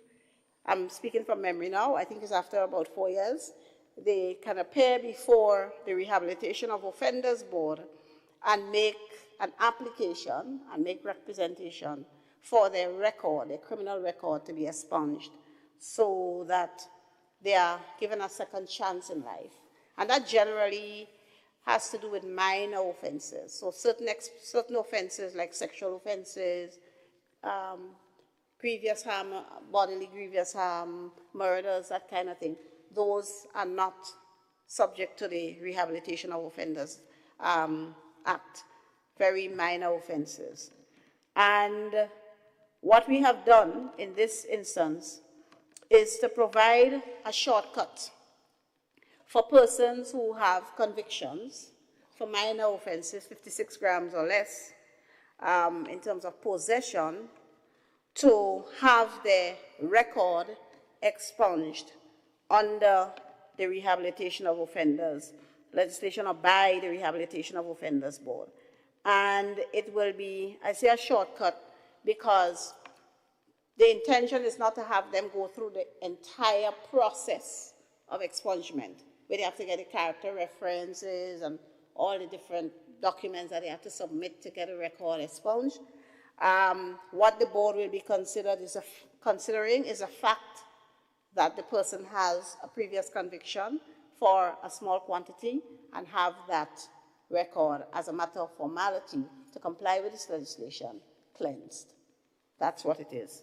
Many young people, Madam President, with very minor marijuana-related offenses, they lose opportunities for employment, for admission to institutions to further their studies, and employment locally as well, locally and abroad, for obtaining visas to travel.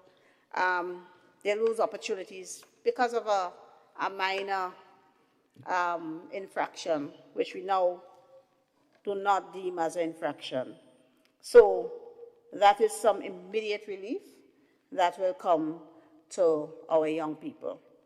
So, Madam President, with that said, with all these submissions, I commend this bill to this Honorable House for passage. I trust that my colleagues on the other side will also say aye when the question is posed.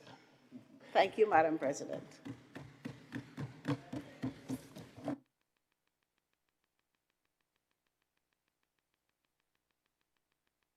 Business.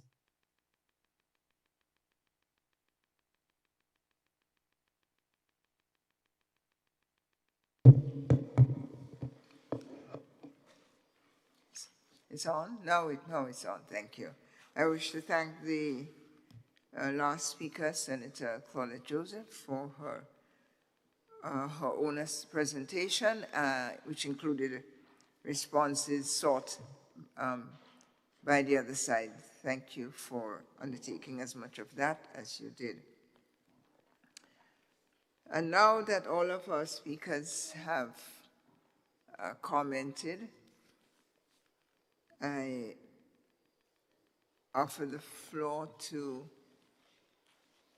the Leader of Government Business in the Senate, Senator Adrian Thomas. Presenter. Long marathon.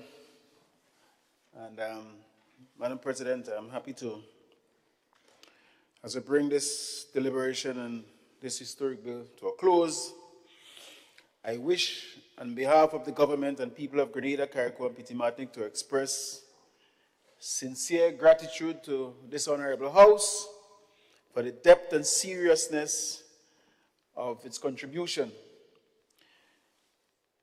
Madam President, I wish to extend special appreciation to the Honorable Minister for Agriculture and many other portfolios, Honorable Lennox Andrews,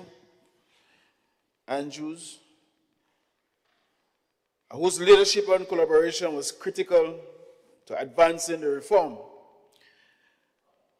Madam President, his ministry's engagement ensures that the bill was approached not only as a legal or social issue, but also with an appreciation for agricultural realities, rural livelihood, and regulatory responsibility. I also want to commend the CEO of the committee that for the last 2.5 years or more, they have stuck to it. They have gone through many difficulties, and she's not here, but Ms. Nandi Noel has been a tower of strength in ensuring that we go through all the bits and pieces to make sure that this happens here today.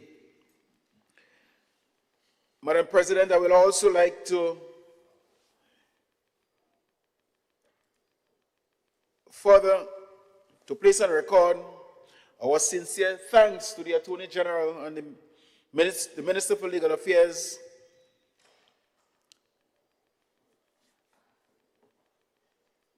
the Ministry of Legal Affairs, whose legal guidance, constitutional scrutiny, and drafting expertise. And I would also like to mention Mistress Buck, what's her first name? Silly Buck, Silly Brown, sorry, who really and truly was also involved in helping us draft and reach that distance. So I would like to put on record her contribution. Madam President, please permit me to read this paragraph. I also wish to express profound appreciation to the Rastafarian community of Grenada. For decades, Rastafarian brethren and sisters bore the burden of stigma, criminalization, and misunderstanding, even as they consistently advocated peacefully and persistently for recognition of the cultural, spiritual, and sacramental rights. Madam President, their participation in consultations, the submissions, and the lived testimony have been instrumental in shaping a more humane and constitutional grounded approach to cannabis reform. Madam President, equally, we thank the wider Grenadian community for their contribution in the consultation process. This bill, Madam President, reflects not the will of a few, but the considered input of a society ready to evolve. For many Grenadians, particularly those who rely on cannabis for medicinal purposes, or as part of deeply held religious and spiritual rituals, this legislation brings genuine relief to the vast majority of people, Madam President. Finally, we recognize the shoulders upon which we stand. And as I said in my opening statement earlier, the cultural aspects and the cultural struggle must be placed on record for bringing us to that distance. Across the Caribbean and the African diaspora, cultural icons and freedom voices challenged injustice long before reform was fashionable or politically convenient.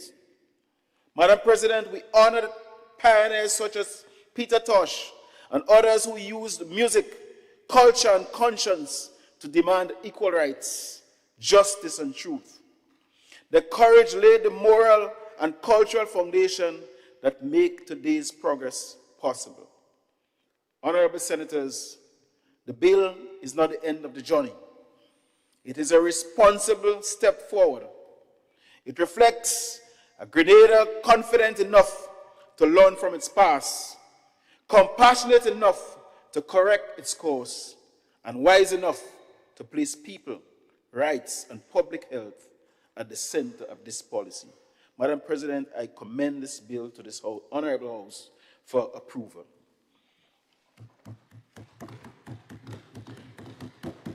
Thank you, Senator Thomas. Honorable members, the question proposed is that the bill be read a second time.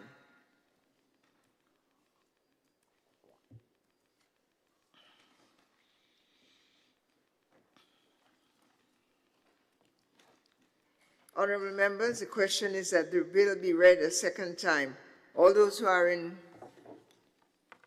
of that opinion, say aye. Aye. Of the contrary opinion, say no. Ayes have it. A bill for an act shortly entitled Drug Abuse, Prevention and Control Amendment Bill 2026. Honorable Leader of Government Business. Madam President, I beg to move that the Senate resolve itself into a committee of the whole House to consider the bill clause by clause. Thank you, honorable members. The question is that this honorable House resolves itself into a committee of the whole Senate to consider the bill clause by clause. All those who are of that opinion say aye. Aye. And of the contrary say nay. Ayes have it. We are now in committee.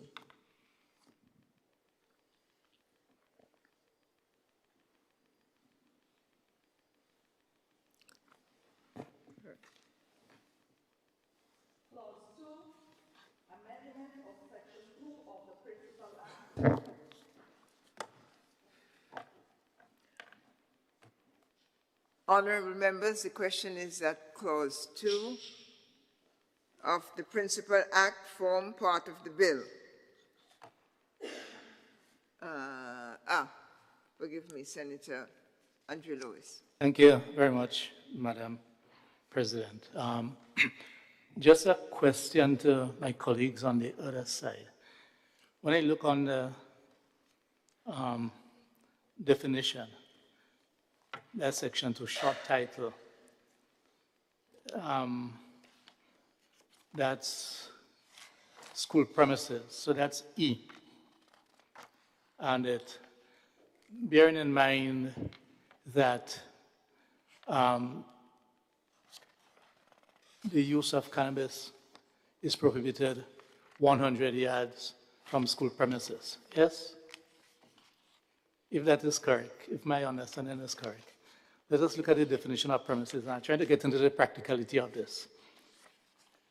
It says school premises means any nursery school, primary or secondary school, technical institution, training center, teachers college, community college, university, or any other educational institution for children or young persons, and includes.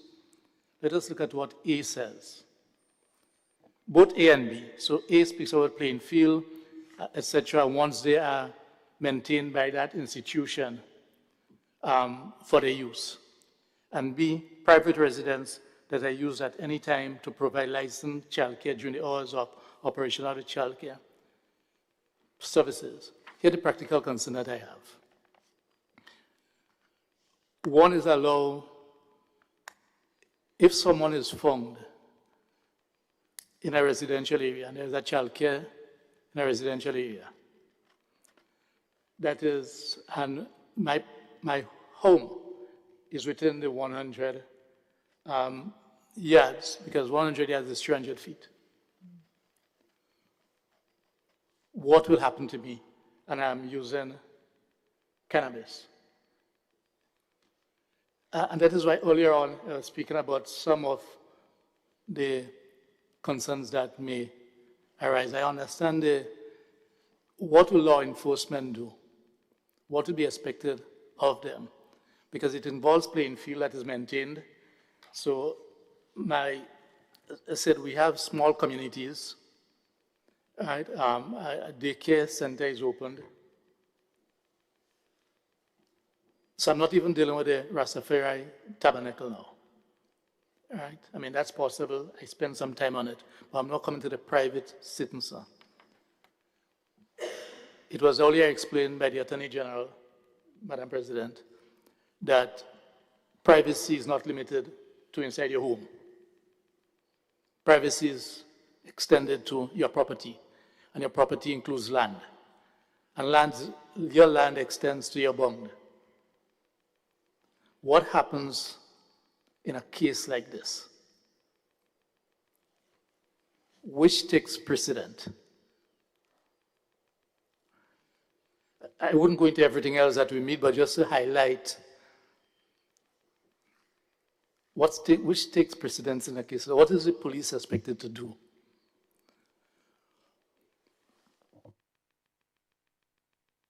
Madam President, before the AG is to give her expertise advice, I just want to ask Senator Andrew Lewis, not to ask, but to mention that we are living in a society where we all depend on each other.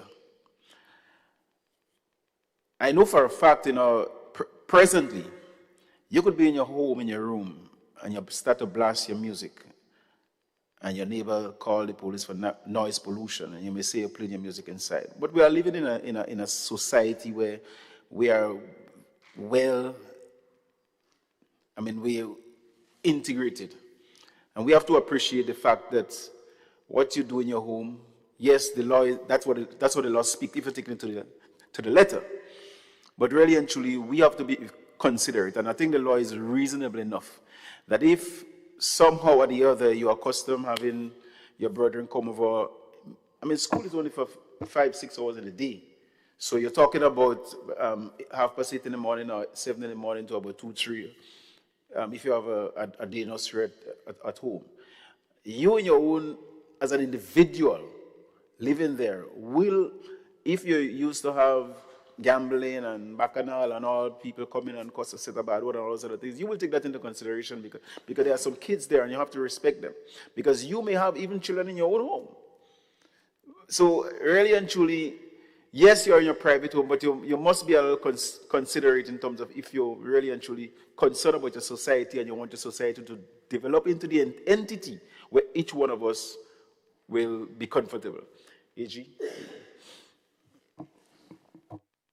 Madam President, if I may, if we look at section 13C, I think that's what you're asking us about, right? Prohibition against smoking of cannabis on or near school premises. And it says, subject to subsection 3, a person who smokes or uses cannabis or cannabis resin on any school premises or in any public place or open area within a radius of 100 yards of any school premises during the normal hours of operation of the school commits an offense.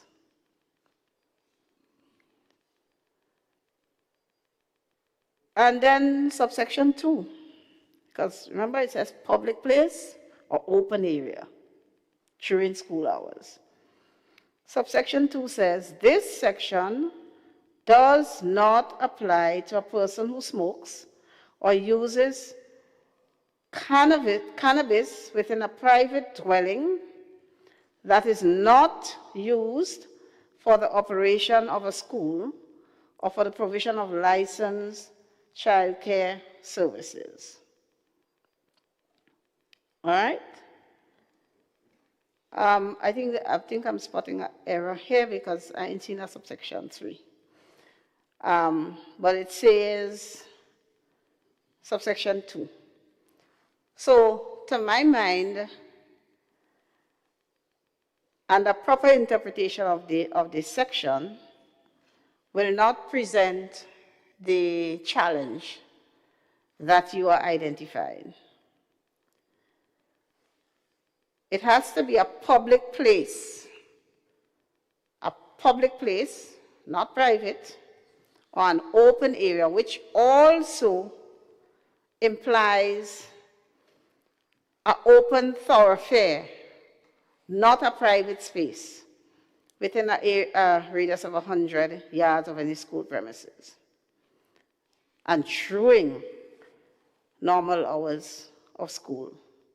So I don't see that there is a real challenge in light of the qualifications at subsection B, and then in light of subsection 2, which says this section does not apply to a person who smokes or uses cannabis within a private dwelling that is not used for the operation of a school or for the provision of licensed childcare services. Madam President, if I may.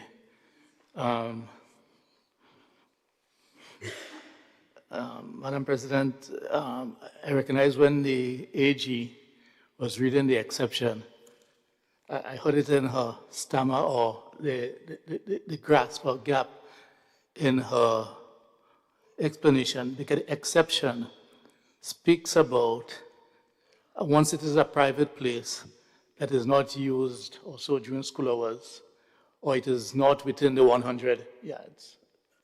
I'm speaking. It doesn't say not within the 100 yards. It doesn't say that. And I stuttered because I did see, seeing as though there's a typo here because it speaks to subsection 3, and there's no subsection 3 to section 13C. So that's why you heard me pause a little bit. So let's go back here again. So let's go back to 13C because I'm going to only use this because that's the principle that will apply. If we agree that definition is what will say what is a school premises, yes? So go under the definition because it includes playing fields that are maintained or used by the school. So it is not just only the physical building for the school. Yes? So let's go to 13C. Let me just take.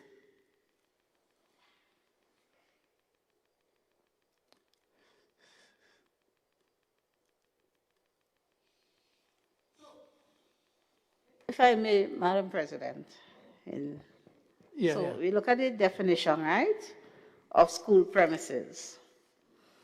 And it says any nursery school, primary or secondary school, technical institution, training center, teachers college, community college, university, or other educational institution for children or young persons, and includes buildings, playing fields, or other premises established or maintained by such institution for the benefit of its pupils, whether or not such buildings, playing fields, or other premises are within the curtilage of the institution. Right? And then, of course, as we know, we have here in Grenada, private residences that are used at any time to provide licensed childcare during the hours of operation of childcare services. So, once all of that encompasses school premises, the playground, the pasture relating to the school, everything. So I don't know.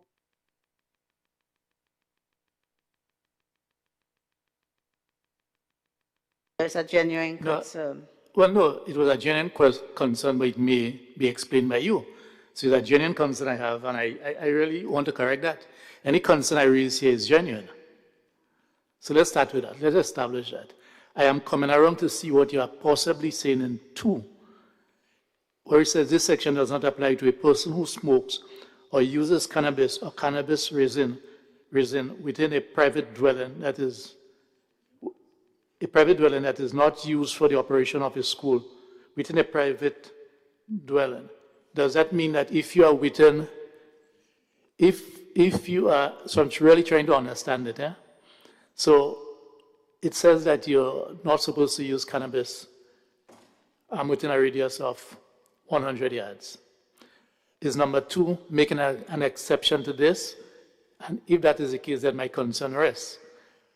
Then it therefore means that law enforcement will have to understand that if your home, your private dwelling, is, let us say, 50 yards from the school premises, which could be the playing field or any other thing, that you can use cannabis there. Is this what you are telling me that number 2 is saying?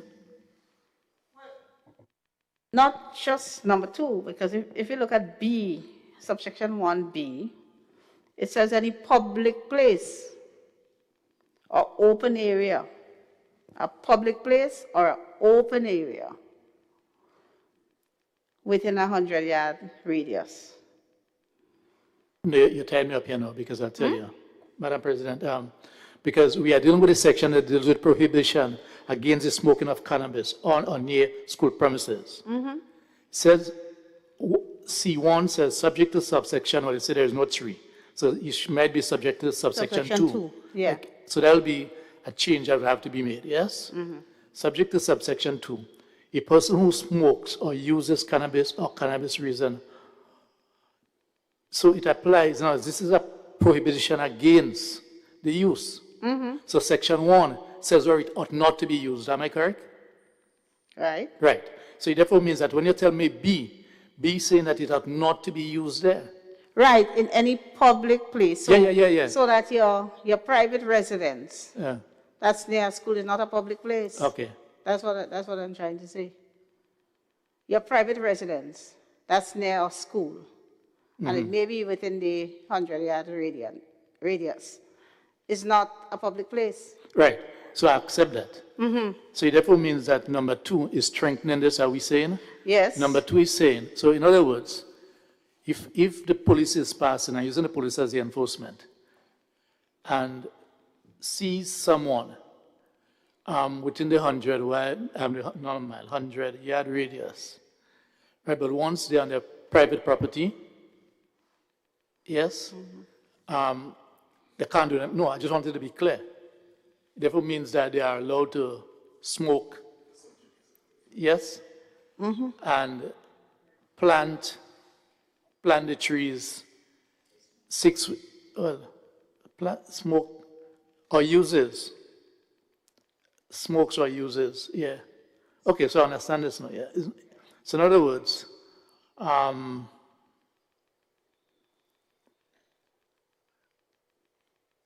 yeah. Okay, so, well, subject interpretation, that's true, but at least the police would have to be, well, that's where we'll have to make sure that there's a clear understanding here, so that when a teacher or a parent calls and complain that my kids are exposed to smoke, yes, that the user is not doing anything quote unquote wrong, and therefore no action can be taken against them. Well, right now, so you are, so on a, right now, if you smoke anyway, it's illegal, yes? So there's that control around the school premises. We are now saying, Minister of Education, You understand where I'm going? Right, and, right. That the concern raised earlier about exposure and the development of the mind, particular ages. I don't have a position, I'm just asking, yes? Therefore means that these things can happen. I just wanted to understand that. Well, the truth is, Madam Chair, the truth is there are a number of these life circumstances that are not ideal. For instance, you have shops on people's residence that sell alcohol within some radius from schools when it ought not to be so. How do we address those? Do we tell the people not to live there? Do we make them move their shops after all these years? You know, all of these things exist. And so I think in some of these instances, these are the real gray areas that you need interaction, you need mediation, you need community, you need understanding to treat with those. Because I don't think the legislation will ever be able to completely deal with every possible nuance and idiosyncrasy that can come up in any of those situations. However, it must provide that framework that makes it easy to treat with probably new situations.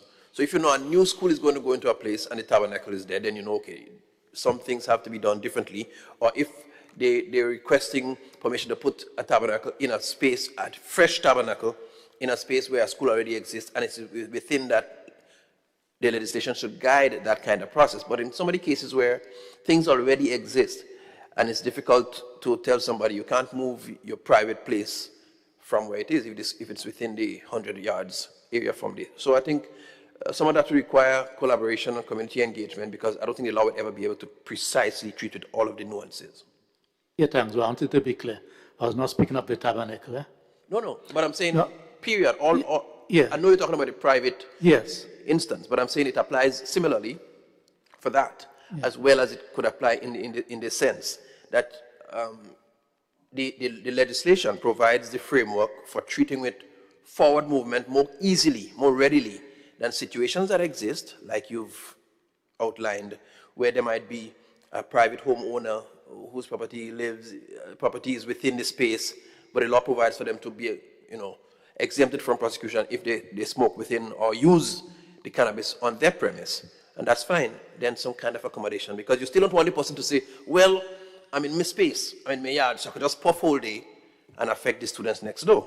I mean, if it happens to be that close. So you still expect that kind of relational interaction to protect the best interest of the community. No, just an observation. There are certain practical issues, but okay.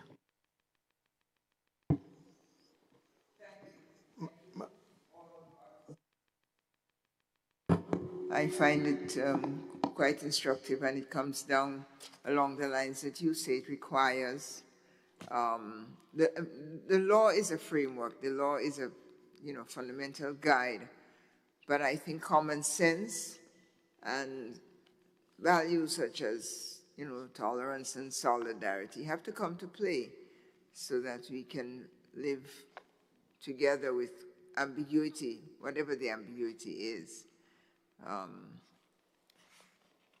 So thank you for any discussions. I really don't want to prolong this.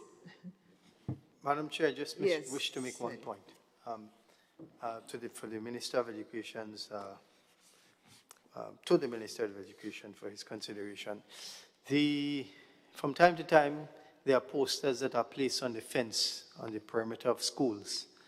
I suggest that these new rules, when they become law, be clearly put in an enlarged way so that passers-by can understand what, the education process on this, in many aspects of this proposed amendment is so important.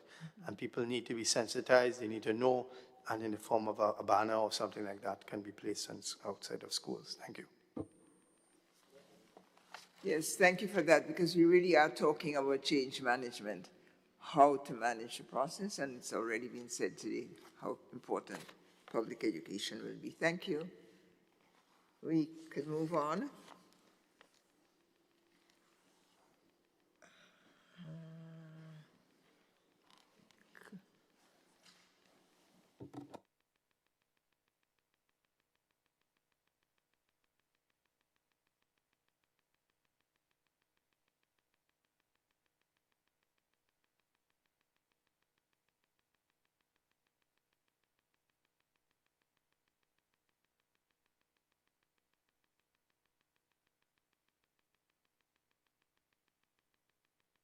Honourable members, the question is that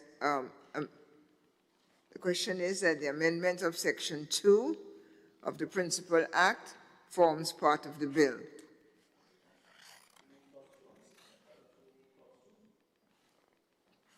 Clause 2 of the, wait a minute, sorry.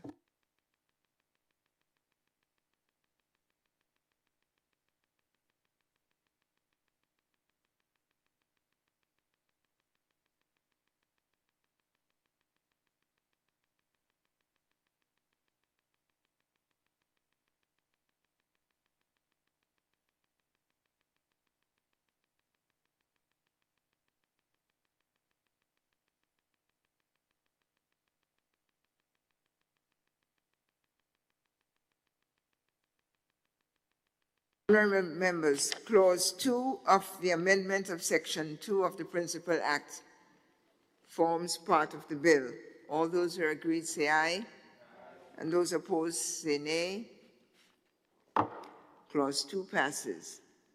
Clause 3, amendment of Section 4 of the Principal Act. Honourable members, Clause 3, amendment of Section 4 of the Principal Act should form part of the bill. All those who are in agreement say aye. All those opposed say nay. Passes. Clause 4, amendment of Section 5 of the Principal Act. Honourable members, the question is that Clause 4, amendment of Section 5 of the Principal Act will form part of the bill. All those who are in agreement say aye. And opposed say nay. Passed. Clause 5, amendment of Section 6 of the Principal Act. Honourable members, the question is that Clause 5, which is an amendment of Section 6 of the Principal Act, should form part of the bill. All those who are in agreement say aye. And opposed say nay. Passes. Clause 6, insertion of new Section 6A in the Principal Act. Honourable members, the question is that Clause 6, the insertion of new Section 6A in the Principal Act, should form part of the bill. All those in agreement say aye. Opposed say nay. Passes. Senator Andre Lewis. No, I don't know. Normally that don't happen to us. I don't just seeking some clarity. We are in the second reading of the bill. We're in committee stage. Do we normally ask? But do we have to vote on it? Do we have to vote on it, on the section? Or is it at the third reading? Correctly, okay. Okay.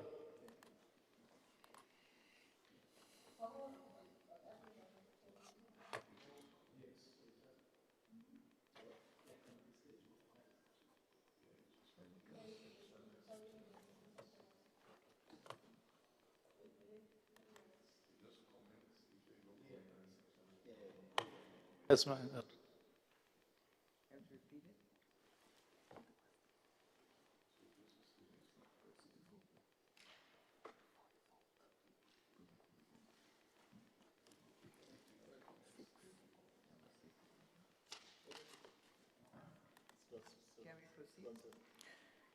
Clause 7, amendment of Section 7 of the Principal Act. Honourable members, the question is that Clause 7, as an amendment of Section 7 of the Principal Act, to form part of the bill. All those who are in agreement say aye. Opposed say nay. Clause 7 passes. Clause 8, amendment of Section 9 of the Principal Act.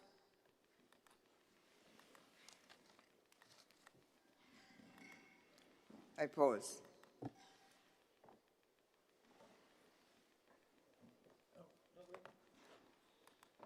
Honourable members, the question is that Clause 8, which is an amendment of Section 9 of the Principal Act, should form part of the bill. All those who are in agreement say aye. And those opposed say nay.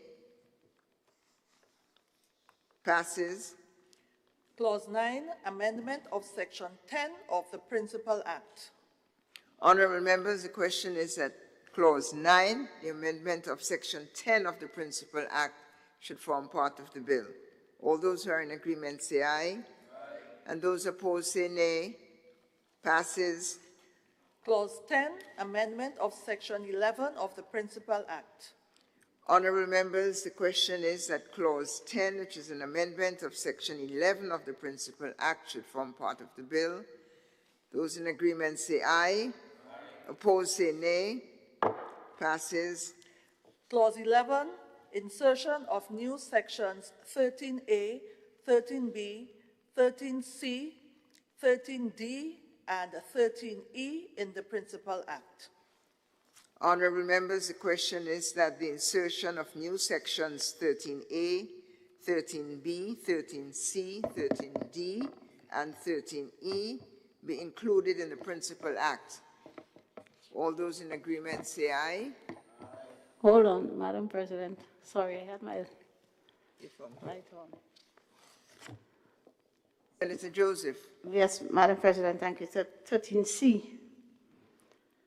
I think where it says subject to subsection 3, that should be subsection 2. Yes. So I propose that amendment, please.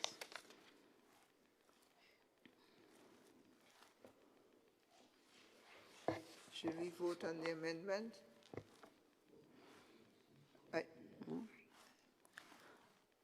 As amended. As amended, yeah. So our question, honorable senators, is that the insertion of new sections 13A, 13B, 13C as amended, 13D and 13E be included in the Principal Act. All those in agreement say aye. Those opposed say nay.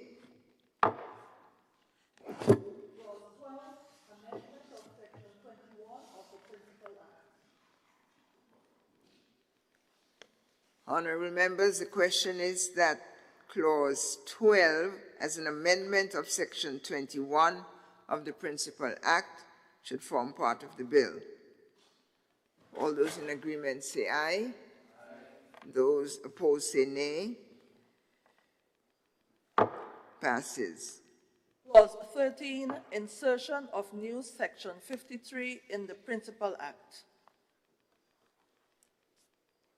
Honorable members, the question is that the insertion of a new section, Section 53, in the Principal Act should form part of the bill. All those who are in agreement say aye. Those opposed say nay. The ayes have it. Clause 14, amendment of second schedule to the Principal Act. Honorable members, the question is that Clause 14, as an amendment of second schedule to the Principal Act, should form part of the bill. All those who are in agreement say aye. And those opposed say nay. Passes. Clause 15, amendment of fifth schedule to the Principal Act. Honorable members, Clause 15, amendment of fifth schedule to the Principal Act, should form part of the bill. All those who agree say aye. And those opposed say nay. Passes. Clause 16, insertion of new schedules in the Principal Act. Honorable members, the question is that Clause 16, as an insertion of new schedules into the Principal Act, will form part of the bill. All those opposed say, all those in agreement say aye. And those opposed say nay. Passes. Clause 17, consequential amendment to the Rehabilitation of Offenders Act. Honorable members, the question is that section, clause 17, consequential amendment to the Rehabilitation of Offenders Act would form part of the bill. All those in agreement say aye. Aye. And those opposed say nay. Passes. Schedule.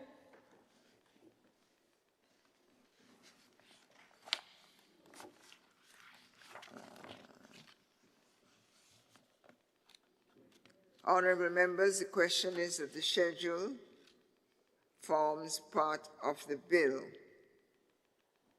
Schedule on consequential amendment to the Rehabilitation of Offenders Act. All those in agreement on the schedule say aye. Aye. And those opposed say nay. Clause 1, short title. Honorable members, the question is that Clause 1, the short title of the bill, forms part of the bill. All those are in agreement say aye. And those opposed say nay. Passes. Leader of Government Business. Madam Chair, I beg to move that the Senate resumes and the Chair of the committee reports progress on the bill.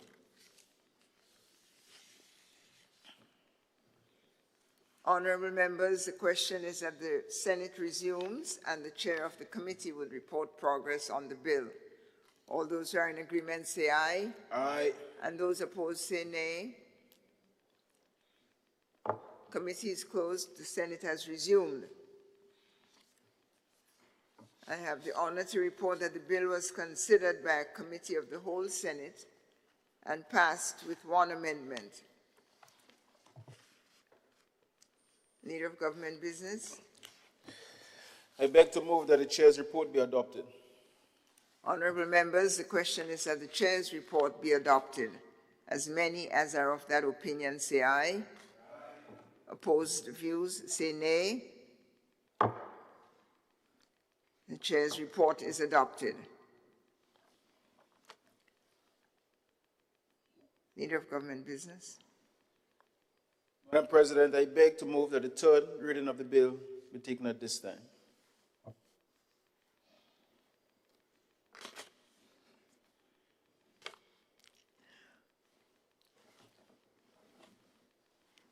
Very well.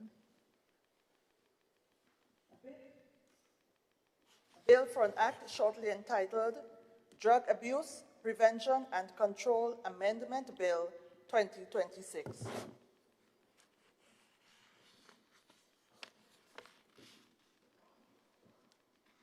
Item number 16, public business. Item number 17, adjournment.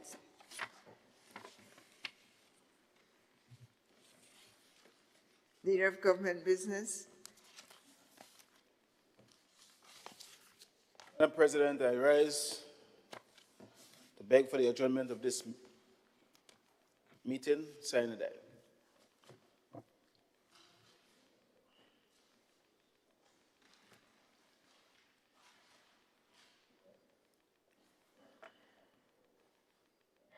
Great. Senator Andre Lewis.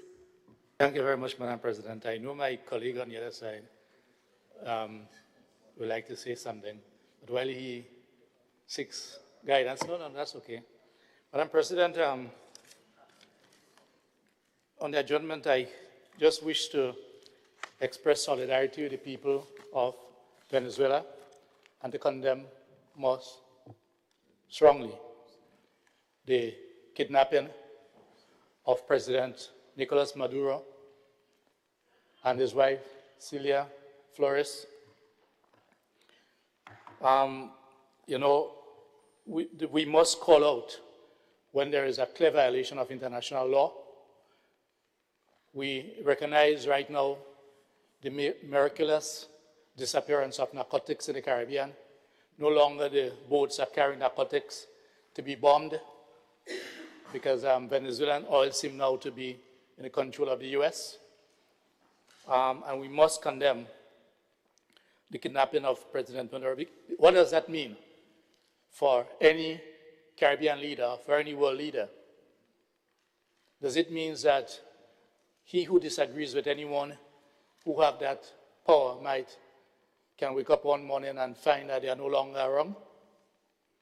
Therefore, we need to strongly condemn this. It certainly will not be easy for the people of Venezuela. Yes, if there are disputes concerning how a particular country is governed, the people of the country will ultimately determine its fate. And I stood here, and basically I've been saying, together with the Grenada Coalition and the Grenada Labour Church Union Council, that we're always convinced that the U.S. issue with Venezuela had nothing to do with narcotics. All it had to do with wanting to place the hands on the Venezuelan oil. I also wish to call on the government of Grenada not to accept non-national deportees to Grenada. Colleagues, you know, we spoke earlier of the trials and tribulation that a number of our people have gone through, and we as black people, we didn't use that terminology, but that's what it meant. We are in this part of the world because our foreparents were brought against their will to this part of the world. How could we, in good conscience, accept third nationals against their will? Regardless of how we may try to frame it, regardless of how we may try to say that we have a labor shortage, because I'm hearing all the, academicians are real good, intellectuals are really good. We can always justify that which we want to do. Let me say, I know it's not an easy period in the life of any leadership of any country, based on the geopolitical nature of what is happening in the world. But where will it end? At what stage will we say no? Or if, at the end of the day, we must ensure whatever mechanism that we use, that no one is sent against their will to Grenada. I remember probably about 2 years ago, or thereabouts, there's your people in the UK where same immigrants that they considered undesirables were to be placed on a plane and be, driven off or flown off to certain countries in Africa. And there were the legal interventions that prevented that from happening, or were able to restrict that. Grenada, I know that Caribbean countries are falling. I don't know what may be held up on them. But, we must not be privy, a part of the functioning of illegal activities. And therefore, I'm also throwing out that challenge to the states, and we can work together at this collectively and collaboratively. Let us go to the communities and identify on the blocks or in the communities those who are not employed. And why don't we put them through training? Because we are now speaking about making requests for skilled deportees, skilled prisoners, because they have been sent against their will, because we have a labor shortage. Let us work together, give whatever incentive to get a number of our nationals who may not be gainfully engaged go down in the trenches. You can get electrical or wiring personnel, if you want to call them that. People can learn to wire a house within 6 months. It wouldn't make you a full electrician in terms of the technology, etc. You can wire a house. There are certain skills that, for instance, in the days of GTVI, Grenada Technical and Vocational Institute, were teaching. I know we have been speaking about skill sets, Because the cry right now for us entertaining people against their will, human beings against their will, that for whatever reason the country of birth are not prepared to accept them, we are finding a way to not rationalize it from our leaders. That can't be right. And what even makes it worse, I have not yet heard Grenada's pronouncement, but other CARICOM nations, big and bold, Haitians are excluded. No, I'm not Grenada, not Grenada. I said Grenada has not yet said that. But you say on your neighbor's house is unfair, wet yours. Because the talk was out quite a while now about us saying that we want skilled, not deported, I take deportees to mean your nationals that have been picked up for some violation and sent back to your country. So I do not want to, I'm talking about non-nationals been sent to Grenada. Third party nationals, or third country nationals, been sent to a country. So for the Caribbean, CARICOM countries that are accepting third countries, a few of them have excluded Haitians. Grenada have not yet said anything. I know Grenada is saying that they are looking at and maybe prepared to sign some agreements, but there are certain conditionalities attached. It would be good if those conditionalities could never be met. At the end of the day, for us, is for us to be in a position not to accept anyone. It is just the wrong thing. Because today, it is our affairs are concerned about requests for us to accept non-nationals. Tomorrow, it may be our support for Motherland Africa on some issue, because we know the pronouncement that has been made about what is happening in South Africa. Yes? Would we ever reach that stage where we will be prepared to turn against those principles that we have? Where does it stop?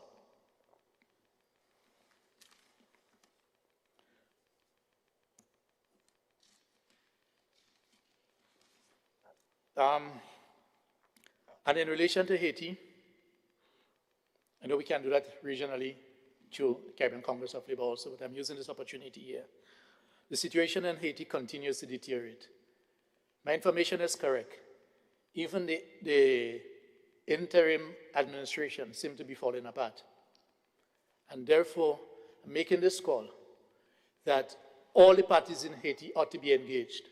Whether you call them gang, whether you call them whatever it is, need to be engaged. And we must not be afraid, because as we speak, the leader of Syria was on one of the most wanted lists, isn't it? And I think there was a bounty or reward of, is it 10, 15, or 25 million US dollars? But he was recently accepted, is in the White House. I'm saying this, that even those that are designated as gang leaders in Haiti, and I know, and we know how it is easy to label certain individuals. I'm making a call for all of their engagement as Haiti seeks to stabilize itself. And for those in the Caribbean region who normally demonstrate their concern as to how the powers in the North may respond to when we engage in activities that they may not be pleased with. As I say, take from this the development in the, as I said, in Syria as an example. Yes? And therefore we must do what is in our best interest, Madam President.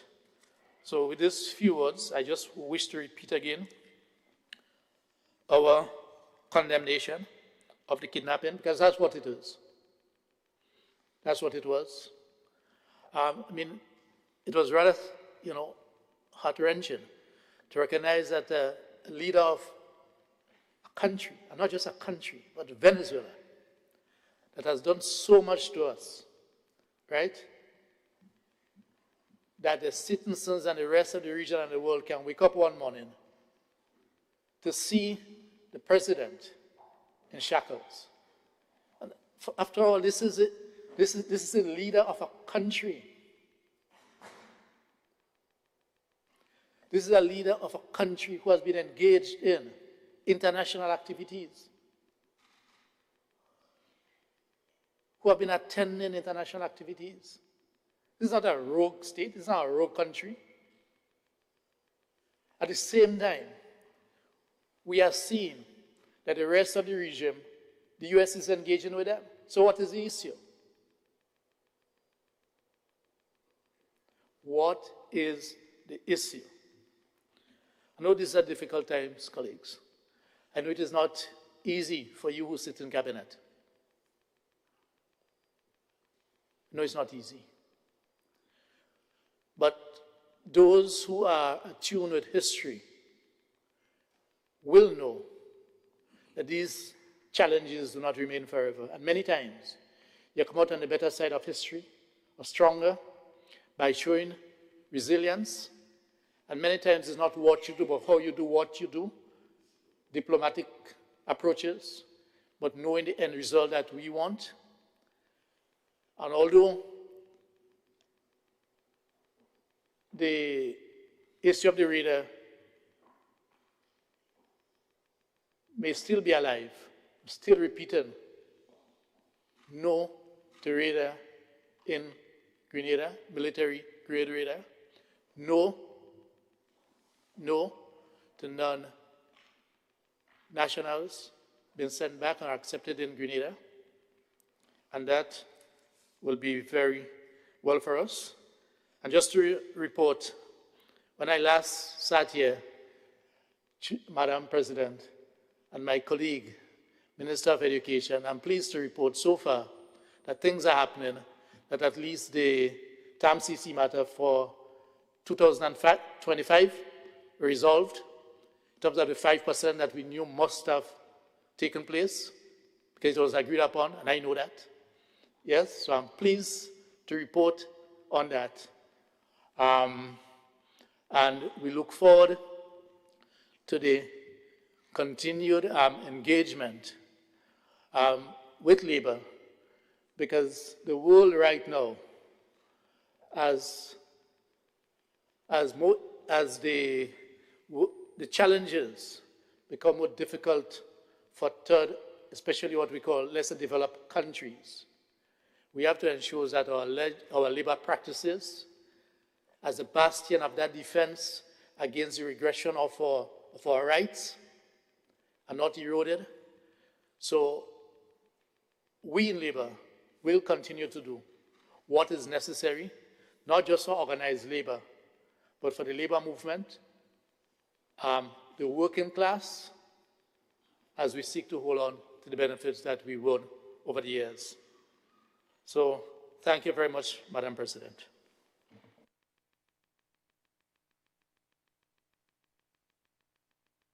For all your expressions of solidarity with peoples across the region. I see the request for the floor from Senator St. Clair. You have the floor, Senator. Thank you, Madam President. I just wanted to make a few comments in the adjournment. One, I trust they are structured short. Yeah, they are. We're not asleep as yet. One is the we know we had the situation with the fisheries ban to the U.S. That is a matter that is still unresolved, notwithstanding the submission of the various information to the U.S.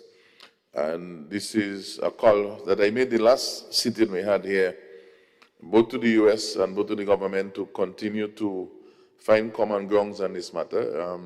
The Fisher folks has made 1 month plus, and we are into February now, and we have to be understanding that they have to leave. Yes, they are private business people and etc., but as you do cross-border trade, there are issues that are beyond their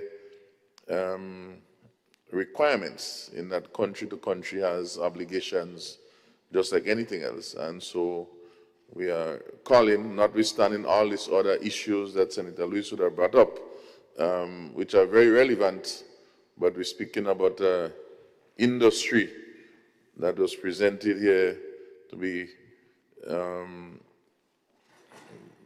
close to,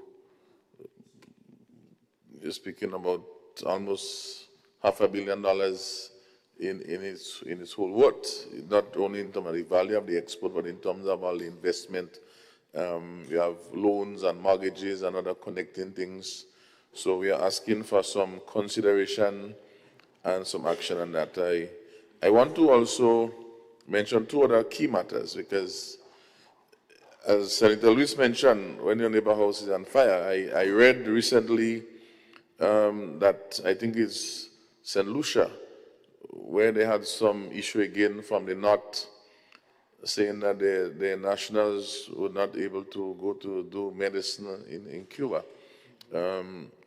We know what Cuba has done for Grenada in terms of not just the Cuban doctors and medical persons, but our locals who have studied there, and also locals who continue to go to Cuba to gain knowledge for this country.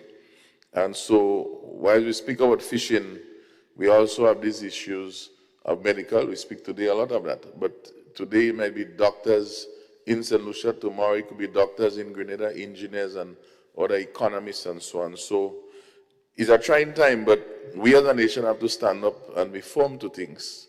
The issue of the labor, we in the agriculture sector keep complaining, and the need for labor, the need for more labor. Some persons think of, well, we need to bring labor in.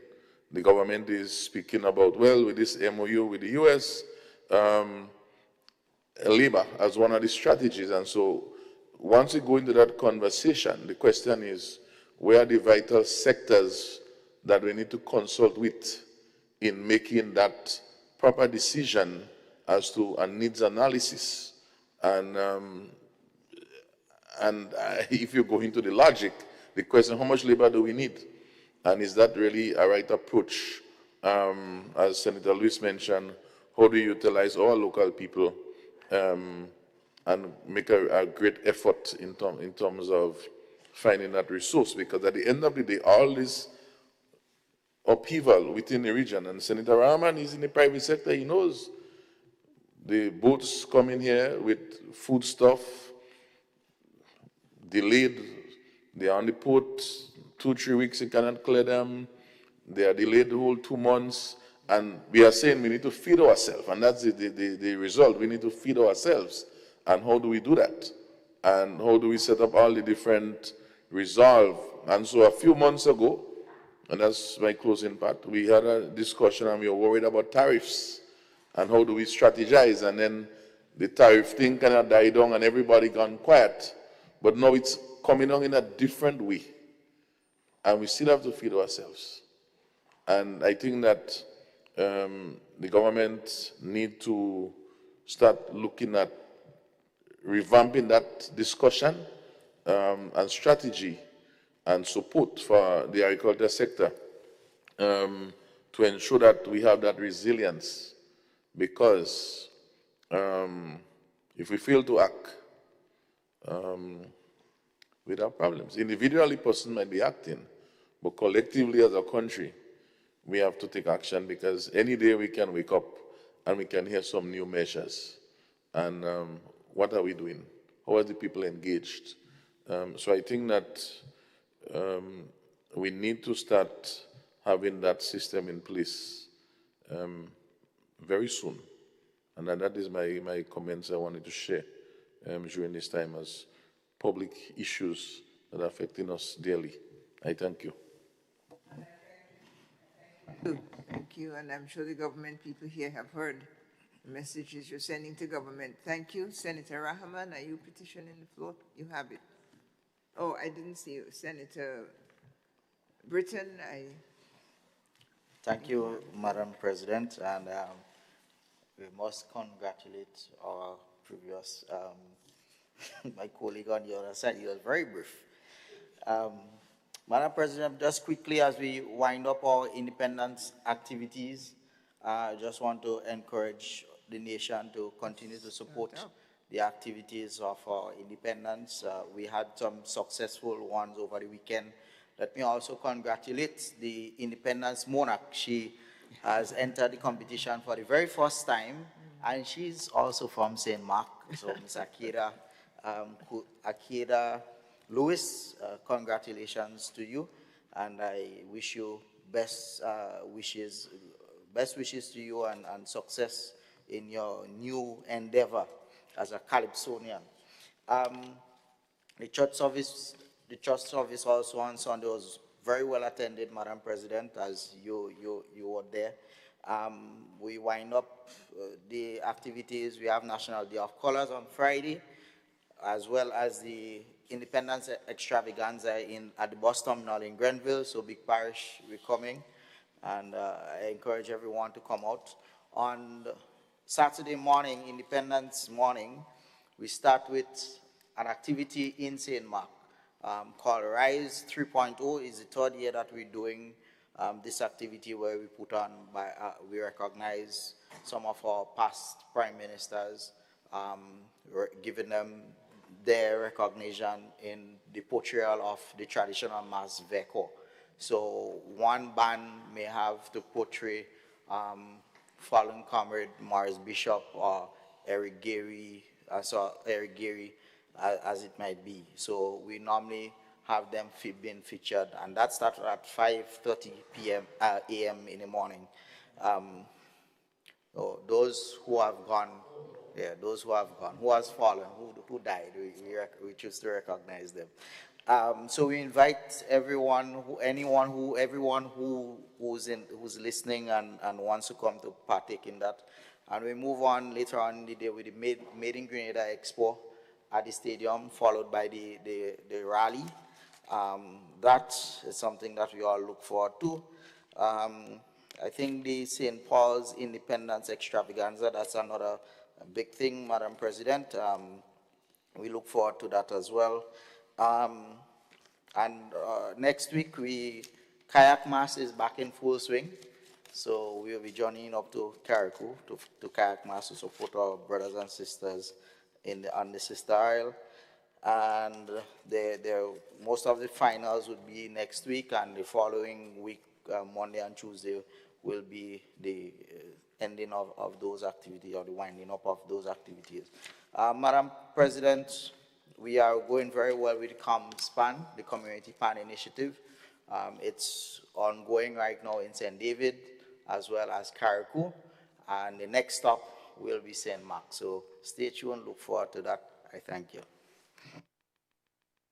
Thank you for your updates and invitations. Thank you, and congratulations to your parishioner, Akeda Lewis Monarch. Congratulations, Ms. Lewis. Senator Rahman. Thank you, Madam President. We do live in some trying times indeed, and from a national point of view, through consultation, we need to determine what our weaknesses, where our weaknesses lie, and how through policy and deliberate action we can strengthen our position on many different fronts. Of course, when it comes to labor, preference is local labor first always, right? Because we are in Grenada, we live in Grenada, and we want Grenadians to benefit from Grenada. And so it is important that the consultation where necessary and possible is done so that we can understand the issues that face us and that we can deal with them in a manner that is in our national interest. With regard to the bill that we discussed today, I just want to remind the government to please put special emphasis, have an education program for the do's and don'ts with regard to what is contained therein, so that there is clear understanding of what is allowed and what is disallowed, so that this feeling of, you know, we could do anything we want, that is dismissed. Very, very important, because I say that about a year ago, I traveled with a group of teens to Barbados, and we were at the beach, and they were approached by a vendor selling what he called happy candy. And when I asked the young boys, I said, you know what that is? They say, no. I said, that is candy laced with, right? So we have to be very careful of how this evolves and control it, so that we get the good of what the government intends and we are protected from the bad of what can happen. I thank you. Thank you, Senator, and I echo your call for clarity and caution. I too would like to thank all of you for being here today. First of all, we doubled the time that was taken in the other place. I trust then that our input, analysis, comprehension may have been doubled. Not sure about that, but it's great that we have come to the end of the exposition, the critique, and the recommendations that you made today under this bill. It's transformative. Let us hope for the better. And it needs, as has been expressed earlier on, responses that will point us in the intended direction, institutional and operational clarity, which is, as was said earlier on, it's the work of the next stage.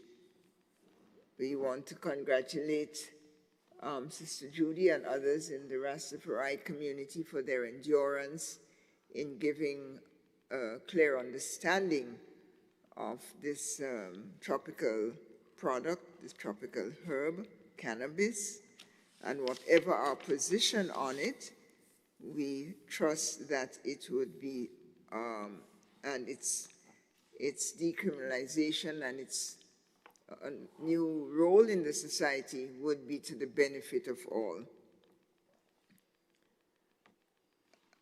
I join those in cautioning that we make sure that, I think the shift is to responsibilities on families to take control of the education, the behavior, the understanding of their children. And that's a bit uncomfortable because it's more work for the family. But that's what we have to do, to raise children and participate in society in a way that would give us the results we want. So many, many NGOs and many institutions are there to do this, and we hope, as has been said earlier on, it's a team game. It's a team game that we're into, and I hope we get it right and that we have a great success in our new undertaking. May I thank all of you senators and government senators, independents, opposition, for your contributions today. I wish to thank the staff led by Ms. Melvina Galston, those that we have here with us, Ms. Janelle Palmer, and those behind the scenes and the Hansard and everywhere else, to thank them for coming from sunrise to sundown. I wish to thank the police officers and drivers, medical personnel, caterers and helpers, cleaners, media persons, visitors in the gallery and online, and to thank all the professionals, particularly the legal drafters. You make our work possible, and we anticipate a productive year. Let me close by extending an invitation on behalf of the Speaker of the House and myself to all senators, past and present, and friends of all parliamentarians, past and present, friends of the Parliament, for our first time parliamentary celebration of the 52nd anniversary of independence. We think it's the first time the Parliament is doing something, because the ministries have traditionally done so. We will do ours here on Thursday lunch hour. So Thursday noon hour, all you colleagues, do please join us. We will be preparing food. We will be preparing steel band music, and we will be preparing a display of our traditional life. In fact, we are going to ask you, if you have an item at home that you think the nation needs to see, bring it along. Bring it along, a goblet, a coal pot, an iron, you know, a demijohn, whatever you'd like to bring. We promise we'll get it back to you at the end of the weekend.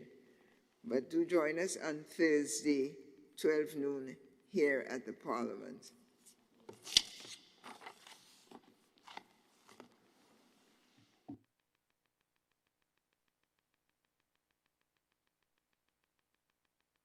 Honourable members, the question is that the Senate adjourn sine die. All those who are of that opinion say aye, and the contrary opinion of those who wish to stay and lay say nay. We are adjourned. Senate is ended.